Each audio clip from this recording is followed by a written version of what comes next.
Yes. Am I audible? Am I audible to all? I am your Professor Gurpreet. Yes, ma'am. Okay, okay. Thank you. Now we are going to start our next topic, commodity fetishism.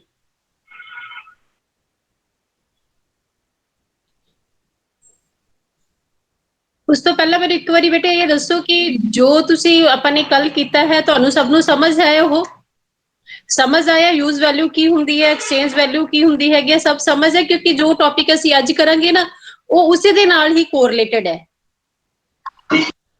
ਅਗਰ ਤੁਹਾਨੂੰ ਸਭ ਨੂੰ ਸਮਝ ਆਇਆ ਜੋ ਕੱਲ ਪੜਾਇਆ ਹੈ ਨਾ ਤਾਂ ਇੱਕ ਵਾਰੀ ਚੈਟ ਬਾਕਸ ਦੇ ਵਿੱਚ ਮੈਨੂੰ ਇੱਕ ਸਕਿੰਟ 'ਚ ਦੱਸ ਦਿਓ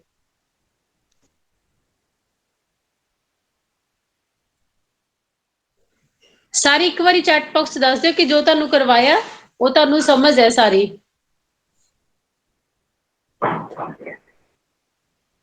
ਓਕੇ ਤਾਂ ਫਿਰ ਅੱਗੇ ਚੱਲੀਏ ਆਪਾਂ ਠੀਕ ਹੈ ਅੱਜ ਅਸੀਂ ਜਿਹੜਾ ਬੇਟੇ ਟੌਪਿਕ ਕਰਾਂਗੇ ਨਵਾਂ ਟੌਪਿਕ ਕਰਦੇ ਹਾਂ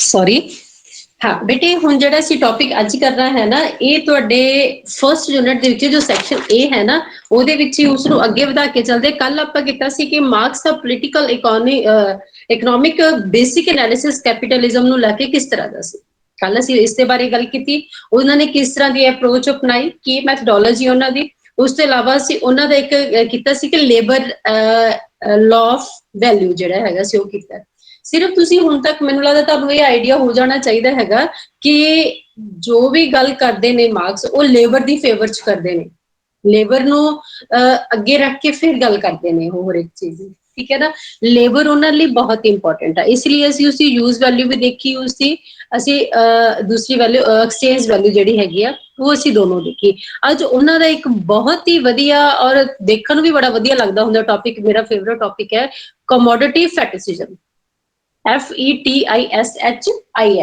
commodity is it clear or not okay ਬੇਟੇ ਤੁਸੀਂ ਕੀ ਇੱਕ ਵਰਡ ਸੁਣਿਆ alienation ਸੁਣਿਆ ਤਾਂ ਯੈਸ ਬੋਲੋ ਨਹੀਂ ਸੁਣਿਆ ਤੇ ਤਾਂ ਦੱਸੋ alienation ਚੈਟ ਬਾਕਸ ਜਲਦੀ ਜਲਦੀ ਦੱਸੋ ਸੁਣਿਆ ਹੈ ਵਰਡ ਇਹ ਕਿਉਂਕਿ ਅਗਰ ਇਹ ਸਮਝ ਹੋਏਗਾ ਤੁਹਾਨੂੰ ਤਦੀ ਤੁਹਾਨੂੰ ਇਹ ਫੈਟਿਸਿਜ਼ਮ ਜਿਹੜਾ ਹੈਗਾ ਉਹ ਸਮਝ ਆਏਗਾ नो प्रियंका नो कोई है इस तरह का जिसने पहला सुनिया होवे नो नो नो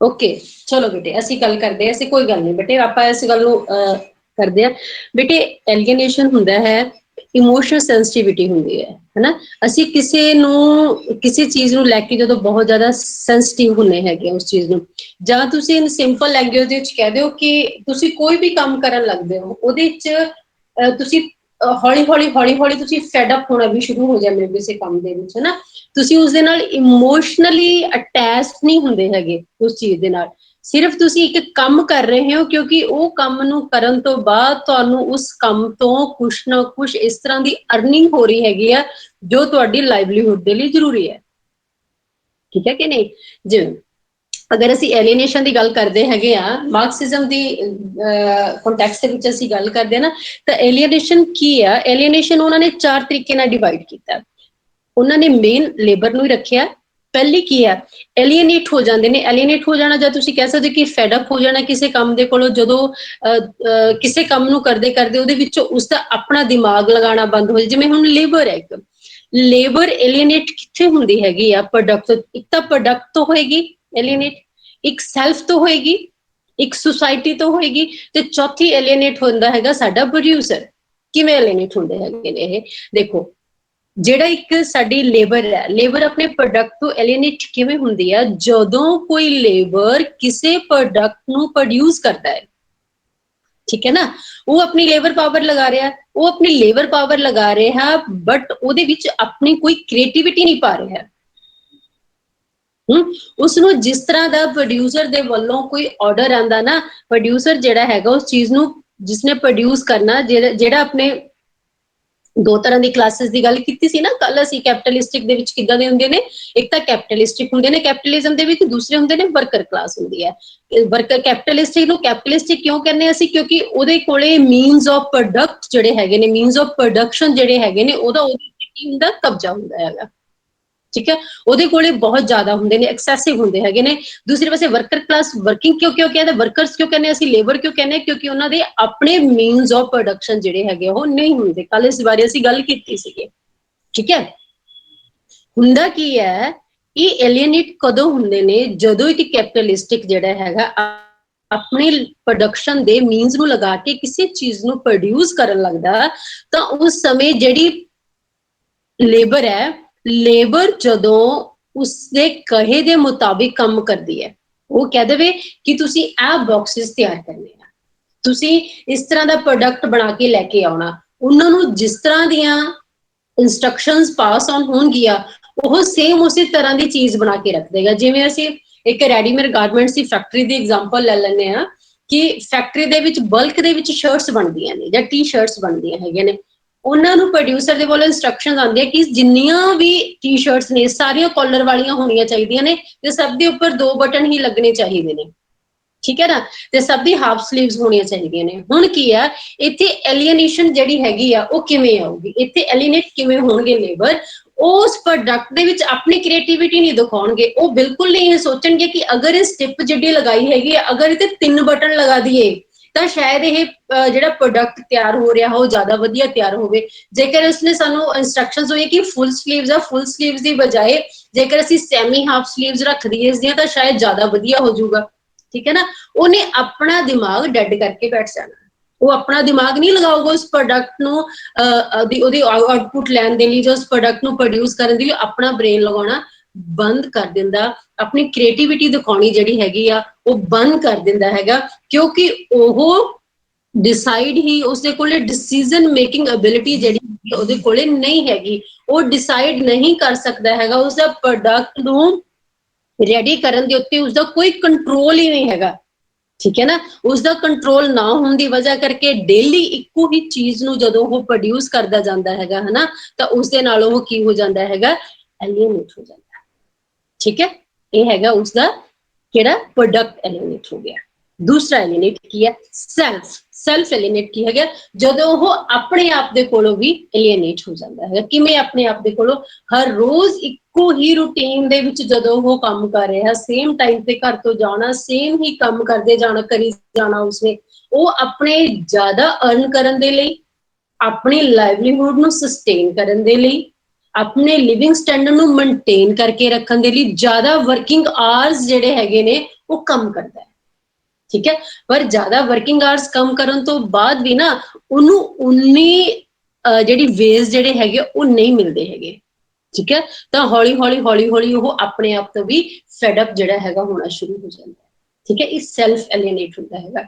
ਫਿਰ ਆਂਦਾ ਸੋਸ਼ਲ ਐਲੀਏਨੇਟ ਕੀ ਹੈ, ਉਹ ਜਿਹੜੇ ਇੱਕ ਲੇਬਰ ਹੈ, ਲੇਬਰ ਆਪਣੇ ਆਪ ਨੂੰ, ਠੀਕ ਹੈ ਨਾ, ਉਹ ਆਪਣੇ ਆਪ ਨੂੰ ਮੇਨਟੇਨ ਕਰਕੇ ਰੱਖਣ ਦੇ ਲਈ ਸਟੈਂਡਰਡ ਆਫ ਲਿਵਿੰਗ, ਉਹ ਵਰਕਿੰਗ ਆਵਰਸ ਵਧਾ ਲੈਂਦਾ ਆਪਣੇ, ਉਹਨੂੰ ਆਏ ਕਿ ਅਗਰ ਮੈਂ ਜ਼ਿਆਦਾ ਵਰਕ ਕਰੂੰਗਾ, ਓਵਰ ਟਾਈਮ ਕਰੂੰਗਾ, ਤਾਂ ਮੈਨੂੰ ਜ਼ਿਆਦਾ ਅਰਨ ਹੋਊਗਾ, ਤਾਂ ਮੇਰਾ ਲਿਵਿੰਗ ਸਟੈਂਡਰਡ ਜ਼ਿਆਦਾ ਵਧੀਆ ਹੋਏਗਾ, ਮੇਰੇ ਕੋਲ ਜ਼ਿਆਦਾ ਮਨੀ ਹੋਏਗੀ ਜਿਹੜੀ ਮੈਂ ਖਰਚ ਕਰ ਸਕਦਾ ਹਨਾ, ਪਰਚੇਸਿੰਗ ਪਾਵਰ ਮੇਰੀ ਵਧੂਗੀ ਜਿੰਨੇ ਮੇਰੇ ਕੋਲ ਪੈਸਾ ਹੋਊਗਾ। ਉਹ ਉਸਦੇ ਲਈ ਕੀ ਕਰਦਾ, ਵਰਕਿੰਗ ਆਵਰਸ ਵਧਾ ਦਿੰਦਾ ਆਪਣੇ। ਜਿਵੇਂ ਉਹ ਵਰਕਿੰਗ ਆਵਰਸ ਵਧਾਉਂਦਾ ਹੈ ਤਾਂ ਉਹਦੇ ਕੋਲੇ ਇੰਨਾ ਵੀ ਟਾਈਮ ਨਹੀਂ ਰਹਿੰਦਾ ਹੈਗਾ ਕਿ ਉਹ ਆਪਣੀ ਫੈਮਿਲੀ ਨੂੰ ਟਾਈਮ ਦੇ ਸਕੇ ਤੇ ਆਪਣੀ ਸੁਸਾਇਟੀ ਨੂੰ ਟਾਈਮ ਦੇ ਸਕੇ, ਨਾ ਤਾਂ ਉਹਦਾ ਫਰੈਂਡ ਸਰਕਲ ਰਹਿੰਦਾ,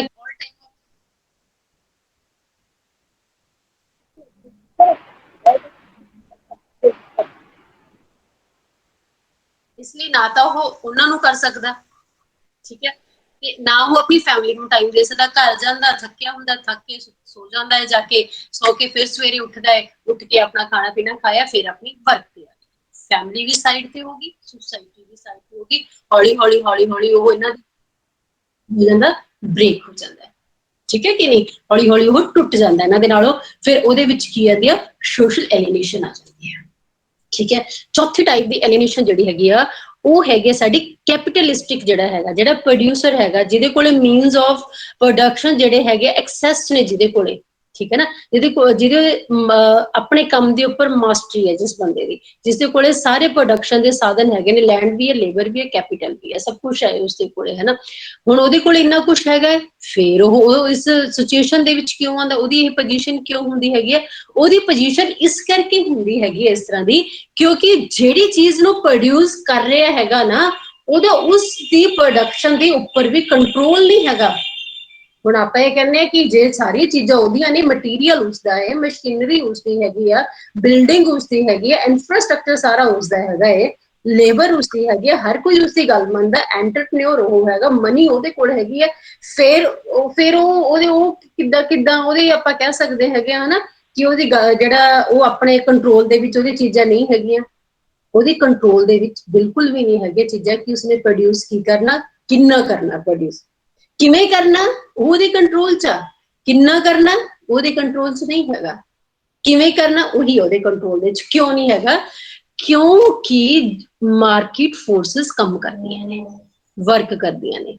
ਜਿਹੜਾ ਵੀ ਪ੍ਰੋਡਿਊਸਰ ਹੈ ਨਾ, ਉਹ ਉਸੇ ਚੀਜ਼ ਦਾ ਪ੍ਰੋਡਕਸ਼ਨ ਕਰੇਗਾ, ਉਸੇ ਚੀਜ਼ ਨੂੰ ਹੀ ਪ੍ਰੋਡਿਊਸ ਕਰੇਗਾ ਜਿਸ ਚੀਜ਼ ਦੀ ਮਾਰਕੀਟ ਦੇ ਵਿੱਚ ਕੀ ਹੋਏਗੀ, ਡਿਮਾਂਡ ਐਂਡ ਸਪਲਾਈ ਲਾਅ ਤੁਸੀਂ ਪੜ੍ਹਿਆ ਹੋਇਆ ਨਾ ਸਾਰਿਆਂ ਨੇ, ਠੀਕ ਹੈ ਨਾ।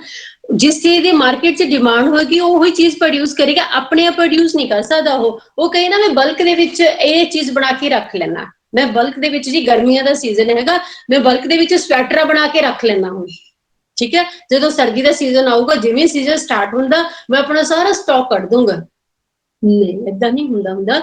ਸੀਜ਼ਨ ਗਰਮੀ ਦਾ ਚੱਲ ਰਿਹਾ, ਸਰਦੀ ਦੇ ਕੱਪੜੇ ਉਹ ਪ੍ਰੋਡਿਊਸ ਨਹੀਂ ਕਰੇਗਾ ਕਿਉਂਕਿ ਉਹਨਾਂ ਨੂੰ ਸੰਭਾਲਣ ਦੇ ਲਈ ਉਸਨੂੰ ਫਿਰ ਇਨਫਰਾਸਟ੍ਰਕਚਰ ਦੀ ਲੋੜ ਪੈਂਦੀ ਹੈ, ਤੇ ਉਹ ਉਸ ਤੋਂ ਬਾਅਦ ਵੀ ਇਹ ਕੋਈ ਸ਼ੋਰ ਨਹੀਂ ਹੁੰਦਾ, ਉਸ ਚੀਜ਼ ਨੂੰ ਲੈ ਕੇ ਅਸ਼ੋਰਟੀ ਨਹੀਂ ਹੁੰਦੀ ਉਸਦੇ ਕੋਲੇ ਕਿ ਜੋ ਉਸਨੇ ਪ੍ਰੋਡਿਊਸ ਕੀਤਾ ਹੈ, ਜੋ ਉਸਨੇ ਆਪਣਾ ਸਟਾਕ ਬਣਾ ਕੇ ਇਕੱਠਾ ਕਰਕੇ ਰੱਖਿਆ ਹੋਇਆ ਹੈ, ਉਹ ਵਾਲਾ ਉਸਦਾ ਸਟਾਕ ਜਿਹੜਾ ਹੈਗਾ ਆਉਣ ਵਾਲੇ ਕਮਿੰਗ ਸੀਜ਼ਨ ਜਿਹੜਾ ਹੈਗਾ ਹੈ ਉਹਦੇ ਵਿੱਚ ਉਹ ਸਾਰੇ ਦਾ ਸਾਰਾ ਉਸਦਾ ਵਿਕ ਜਾਏਗਾ, ਠੀਕ ਹੈ ਨਾ।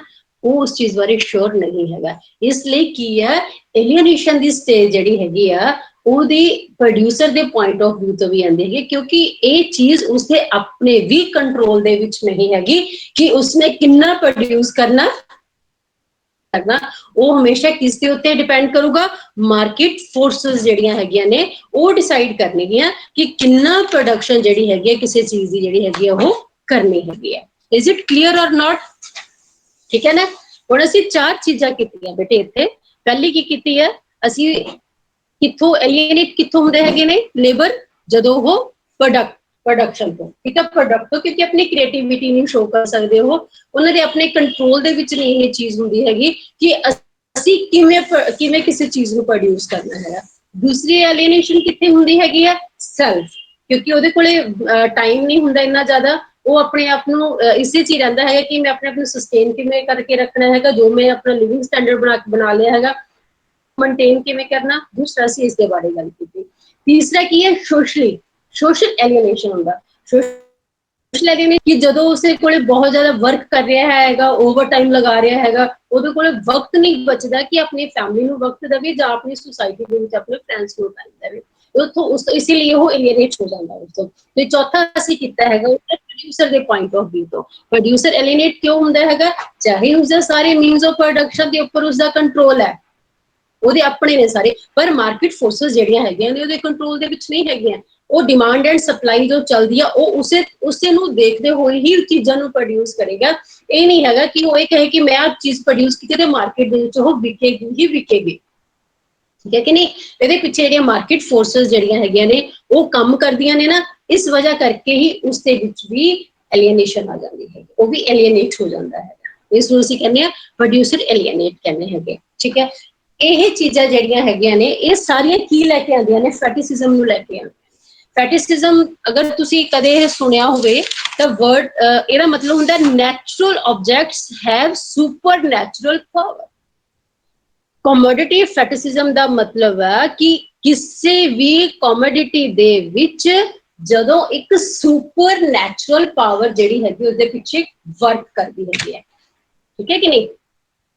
ਹਾਂ,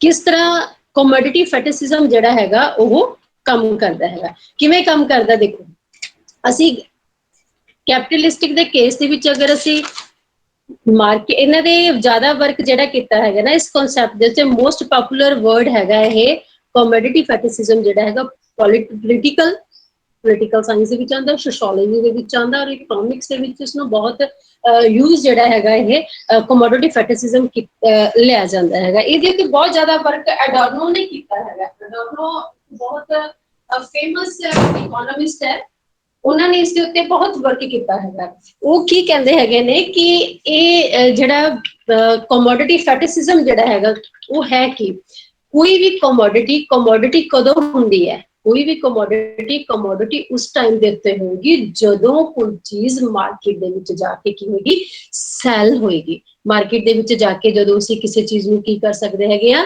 ਵੇਚ ਸਕਦੇ ਹੈਗੇ ਆ ਉਸ ਟਾਈਮ ਦੇ ਉੱਤੇ ਉਸ ਦੇ ਵਿੱਚ ਕੀ ਆ ਜਾਂਦੀ ਹੁੰਦੀ ਹੈ कमोडिटी ਕੀ ਬਣ ਜਾਂਦੀ ਹੈ ਕਿ कमोडिटी ਬਣ ਜਾਂਦੀ ਹੈਗੀ ਆ ठीक है ਇਹਦੇ ਬਾਰੇ ਚ ਅਸੀਂ ਥੋੜਾ ਜਿਹਾ ਡਿਟੇਲ ਦੇ ਵਿੱਚ ਕਰਦੇ ਹੈਗੇ ਆ ਆਪਣੀ ਆਪਣੀ ਪਲੀਜ਼ ਕਾਪੀਜ਼ ਜਿਹੜੀਆਂ ਹੈਗੀਆਂ ਨੇ ਉਹ ਆਪਣੇ ਕੋਲ ਲੈ ਕੇ ਰੱਖੋ ਠੀਕ ਹੈ ਹੁਣ ਪਹਿਲਾਂ ਇਹ ਸਮਝੋ ਕਿ ਕਮੋਡਿਫਿਕੇਸ਼ਨ ਜਿਹੜੀ ਹੈਗੀ ਆ ਉਹ ਕਿਵੇਂ ਹੁੰਦੀ ਹੈ ਠੀਕ ਹੈ ਨਾ ਕਮੋਡਿਫਿਕੇਸ਼ਨ ਕਿਸੇ ਵੀ ਚੀਜ਼ ਦੀ ਕਿਸ ਤਰ੍ਹਾਂ ਹੋਈ ਹੈ ਦੇਖੋ ਇਹ ਕਮੋਡਿਫਿਕੇਸ਼ਨ ਇਸ ਕਰਕੇ ਹੋਈ ਹੈ ਕਿਉਂਕਿ ਸਾਡੀ ਪੂਰੀ ਦੀ ਪੂਰੀ ਸੁਸਾਇਟੀ ਜਿਹੜੀ ਹੈਗੀ ਆ ਨਾ ਉਹ ਕਮੋਡਿਟੀ ਓਰੀਐਂਟਡ ਹੋ ਚੁੱਕੀ ਹੈ ਉਹ ਮਾਰਕੀਟ ਓਰੀਐਂਟਡ ਜਿਹੜੀ ਹੈਗੀ ਆ ਸਾਡੀ ਸੁਸਾਇਟੀ ਬਣ ਗਈ ਹੈ ਉਸ ਦੀ ਵਜ੍ਹਾ ਕਰਕੇ ਕੀ ਹੈ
सॉरी बेटे थोड़ा जा कोई बाहर दिक्कत आ गई सी आवाज आ रही है बेटे हुण मैं ही म्यूट किया सी अपने आप नो ओके आवाज आ रही है सब no yes ma'am okay okay okay sorry मैंने थोड़ा देर करना पिया म्यूट करना पिया ओके हाँ ਅਸੀਂ ਗੱਲ ਕਰਦੇ कमोडिटी फैटिसिज्म ਦੀ ਗੱਲ बेटे कमोडिटी फैटिसिज्म ਜਿਹੜਾ ਹੈਗਾ ਨਾ ਮਾਰਕਸ ਨੇ ਇਸ ਕਨਸੈਪਟ ਨੂੰ ਬਹੁਤ ਯੂਜ਼ ਕੀਤਾ ਠੀਕ ਹੈ ਉਹ ਇਹ ਕਹਿੰਦੇ ਸੀਗੇ ਕਿ ਜਿਹੜੀ ਕੈਪੀਟਲਿਜ਼ਮ ਹੈਗੀ ਹੈ ਇਹ ਬਹੁਤ wrongly वर्क करती है कैपिटलिस्टिक ਜਿਹੜੇ ਹੈਗੇ ਨੇ ਕਿਉਂਕਿ ਇਹਦੇ ਵਿੱਚ ਐਕਸਪਲੋਇਟੇਸ਼ਨ ਜਿਹੜੀ ਹੈਗੀ ਆ ਉਹ ਹੋ ਗਈ ਹੈ ਐਕਸਪਲੋਇਟ ਤਾਂ ਹੁੰਦੇ ਨੇ ਉਹਦੇ ਨਾਲ ਇੱਕ ਹੋਰ ਚੀਜ਼ ਜਿਹੜੀ ਹੈਗੀ ਇਹਦੇ ਵਿੱਚ ਹੋਈ ਹੈਗੀ ਹੈ that is commodification of objects commodification of everything commodification of ਦਾ ਮਤਲਬ ਹੁੰਦਾ ਬੇਟੇ ਜਦੋਂ ਕੋਈ ਚੀਜ਼ ਹੈ ਜਿਹੜੀ ਨਾ ਮਾਰਕੀਟ ਦੇ ਵਿੱਚ ਵੇਚਣ ਦੇ ਲਈ ਸਾਹਮਣੇ ਆਉਂਦੀ ਹੈ ਠੀਕ ਹੈ ਇੱਕ ਲੇਬਰ ਹੈ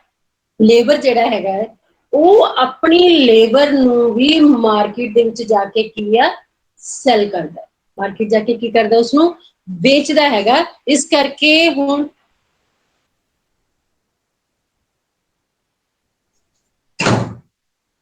ਇਸ ਕਰਕੇ ਜਿਹੜੀ ਆ ਕਮੋਡਿਫਿਕੇਸ਼ਨ ਆ ਨਾ ਉਹ ਲੇਬਰ ਦੇ ਵਿੱਚ ਵੀ ਕਮੋਡਿਫਿਕੇਸ਼ਨ ਹੋਈ ਆ ਉਹ ਆਪਣੀਆਂ ਜਿਹੜੀਆਂ ਲੇਬਰ ਹੈ ਨਾ ਉਸਨੂੰ ਮਾਰਕੀਟ ਦੇ ਵਿੱਚ ਜਾ ਕੇ ਸੈਲ ਕਰਦੀ ਹੈ ਕੈਪੀਟਲਿਸਟਿਕ ਜਿਹੜਾ ਹੈਗਾ ਉਸ ਦੀ ਕਮੋਡਿਫਿਕੇਸ਼ਨ ਹੋਣ ਦੀ ਵਜ੍ਹਾ ਕਰਕੇ ਉਹ ਉਸ ਦੀਆਂ ਕੀ ਕਰਦਾ ਹੈਗਾ ਖਰੀਦਦਾ ਹੈ ਕਿਉਂ ਖਰੀਦਦਾ ਕਿਉਂਕਿ ਵਰਕਰ ਦੇ ਕੋਲੇ ਜਿਹੜੇ ਸਾਧਨ ਨੇ ਪ੍ਰੋਡਕਸ਼ਨ ਦੇ ਮੀਨਸ ਨੇ ਉਹ ਕੀ ਨੇ ਹੈ ਨਹੀਂ ਉਹਦੀ ਆਪਣੇ ਨਹੀਂ ਹੈਗੇ ਪ੍ਰੋਡਕਸ਼ਨ ਦੇ ਸਾਧਨ ਕਿਹਦੇ ਕੋਲੇ ਨੇ ਸਾਰੇ ਦੇ ਸਾਰੇ ਕੈਪੀਟਲਿਸਟਿਕ ਦੇ ਕੋਲੇ ਨੇ ਤੇ ਕੈਪੀਟਲਿਸਟਿਕ ਦੇ ਕੋਲੇ ਇੰਨੂ ਕੁ ਪੈਸਾ ਹੈਗਾ ਕਿ ਉਹ ਇਹ ਸਾਰੇ ਮੀਨਸ ਜਿਹੜੇ ਹੈਗੇ ਇਹ ਕਮੋਡਿਟੀਜ਼ ਜਿਹੜੀਆਂ ਹੈਗੀਆਂ ਨੇ ਉਹ ਸਾਰੀ ਦੇ ਸਾਰੀਆਂ ਮਾਰਕੀਟ ਦੇ ਵਿੱਚੋਂ ਕੀ ਕਰ ਸਕੇ ਪਰਚੇਜ਼ ਕਰ ਸਕੇ ਠੀਕ ਹੈ ਜੀ ਇਸ ਲਈ ਕੀ ਹੈ ਕਿ ਕੋਈ ਵੀ ਕਮੋਡਿਟੀ ਕਦੋਂ ਬਣਦੀ ਹੈ ਜਦੋਂ ਉਹ ਮਾਰਕੀਟ ਦੇ ਵਿੱਚ ਸੇਲ ਕੀਤੀ ਜਾਂਦੀ ਹੈ ਤੇ ਇਹਨਾਂ ਨੇ ਕੀ ਕੀਤਾ ਹੈਗਾ ਸੀ ਕੈਪੀਟਲਿਸਟਿਕ ਇਕਨੋਮੀ ਦੇ ਵਿੱਚ ਕੀ ਹੋ ਗਿਆ ਸੀ ਕਿ ਉਹਨਾਂ ਨੇ ਲੇਬਰ ਨੂੰ ਵੀ ਕਮੋਡੀਫਾਈ ਕਰਤਾ ਸੀ।